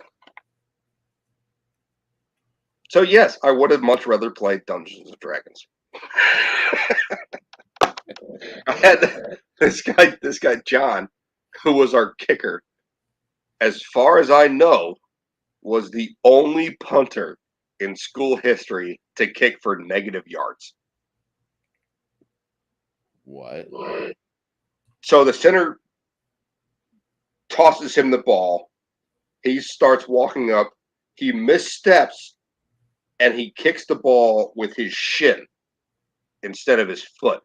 And the ball goes behind him. Yes, exactly. Yes. I can see that. Yeah. That was my high school football team. So let's go back to where I said we won 4 games in the 4 years I went to that high school. Even Six Nation is like, how the fuck is that even possible? We were bad. We were really, really bad. Our baseball team was pretty good. Our band went to state several times. Our marching band was amazing. Baseball team was okay. Football team was probably the worst in the entire state of Florida, which is really hard to do because Florida loves football. I swear to God, I'm not making any of this up. Okay. I believe you. I believe you. So I used to play rec, and there was a bunch of us, and we used to go no pads, full contact, and we used to hit each other pretty hard. Or we used to get hurt, and we had some of the high school team come and play with us, and they all talk so much shit. Like, motherfucker, this fat motherfucker over there, dude, he gonna toss the ball to the fat motherfucker over here. And I'm looking at this guy. His name was Brian Piccolo. I'll dox him all day long. This guy Brian Piccolo's in front of me, and I look back at this guy Ryan, who's like 6'2", pretty heavy set. I'm like, if they throw off the ball to me, I'm tossing it to you. I'll block. And Piccolo goes, that fucking fat motherfucker, and just starts talking shit. And I look over at Piccolo, and I went, all right, man, you take it. And he went, all right, I'll take the position. So he took Ryan's position, and Ryan comes over to where he's standing. And because we're jackasses, neither of us blocked. And Piccolo got the ball, started running forward, and got trucked by the Samoan dude whose name I can't remember. Because we didn't block. And Piccolo just got fucking run over. Like, and he got the wind knocked out of him. That happens. It sucks. But he quit talking shit. So Samoan dude, I was on the front line. I'm sorry, not the front line. I was behind the O line, and this guy Ryan is quarterback, and he goes flat out wide, 2 blocks on the right, or something. I don't remember what the play was, but that was my play: was run out to the flat, catch the ball, and run straight up. Like, that was my play. That's all I had to do. And the Samoan dude is wearing a Coca-Cola shirt. So, okay, this is true story. I get the ball in the flat, huddle down, and start charging forward, and I spin off the first block, my blocker. I go around his other side because he's got the other two guys, and I see a Coca-Cola shirt, and all I see is on his right chest, it says enjoy, and he just lays on top of me.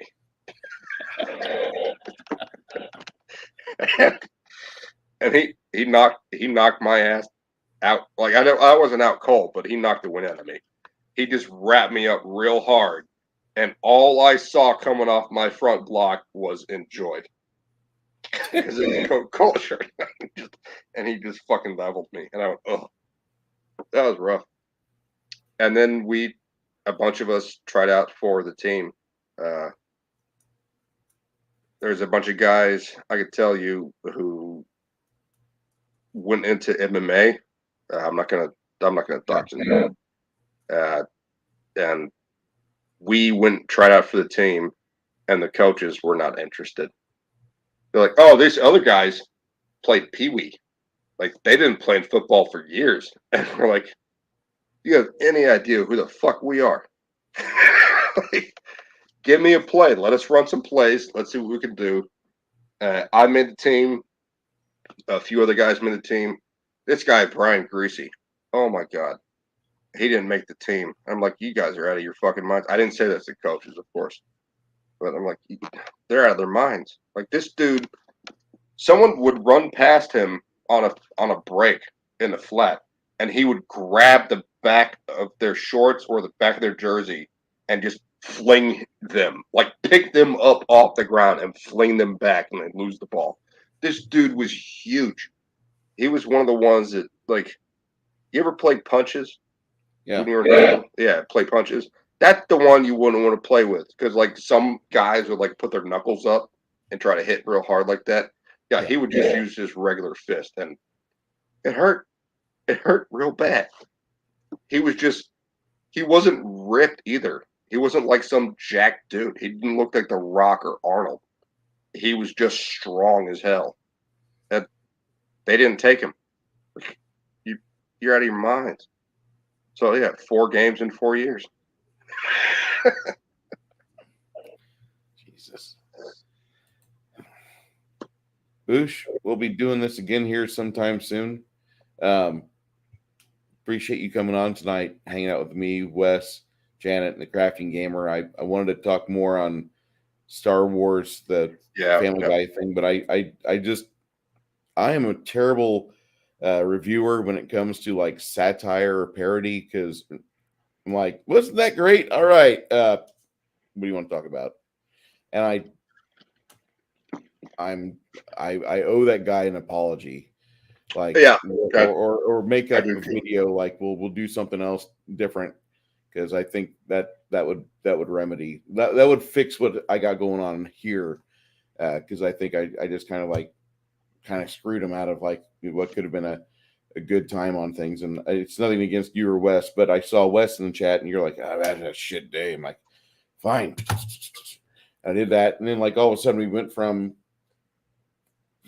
Family Guy, Star Wars, everything else, and we I had a fun time, and but at the same time, and I think Gamer was having fun too, but he's like, I don't think we're talking about Family Guy anymore, and I'm like, no, and his internet was starting to cut out and stuff like that, and that's the only thing. Like, I was trying to figure out what would be best for that, but like where he's at, I guess he's got satellite internet, and that'll be good for you to watch like a podcast, but it's not good for voice over internet protocol. It falls apart. I tried several times to get us back onto the Family Guy Star Wars stuff, but it kept going different directions. And then we started talking about Janet's father again. Yeah.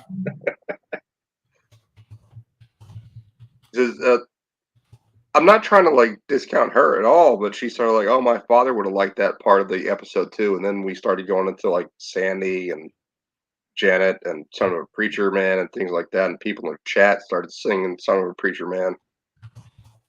Yeah, Crafting Yeah. Gamer, I'm sorry, man.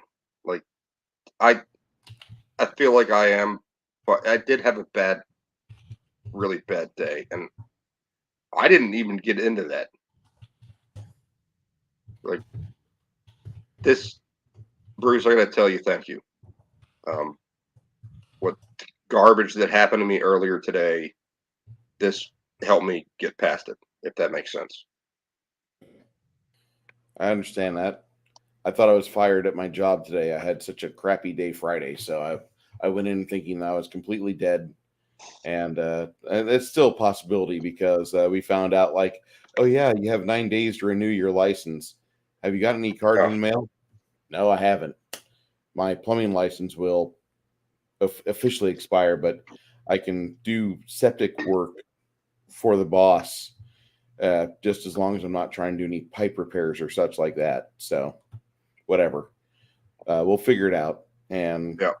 you know, I'll reapply for it. I'll get a small fee and pay that garbage.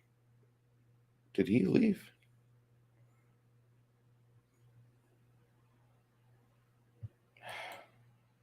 Okay. Boosh. Did Boosh go out? Okay. Well, I still have 4 people watching. Maybe Boosh is out there. We'll get things straightened out.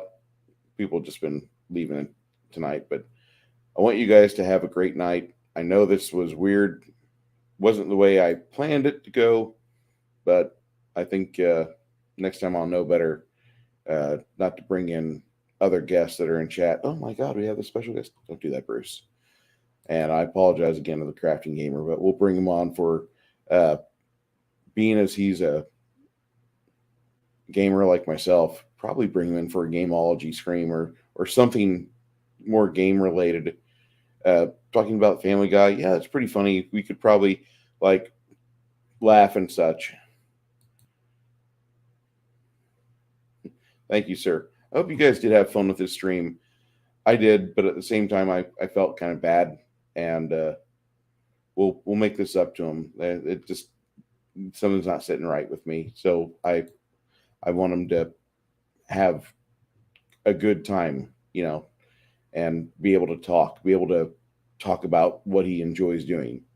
I didn't really feel like I got that out of him. He looked good in his robe. He had a good cosplay going on, but I just feel like there needs to be a little bit more. I hope you guys understand, and I will be back here Thursday night with Shadow's Game for Table Breakers, and you'll see us Saturday. In the meantime, be on the lookout because I will be putting a stream together for that with Crafting Gamer. Everybody be well. Appreciate you.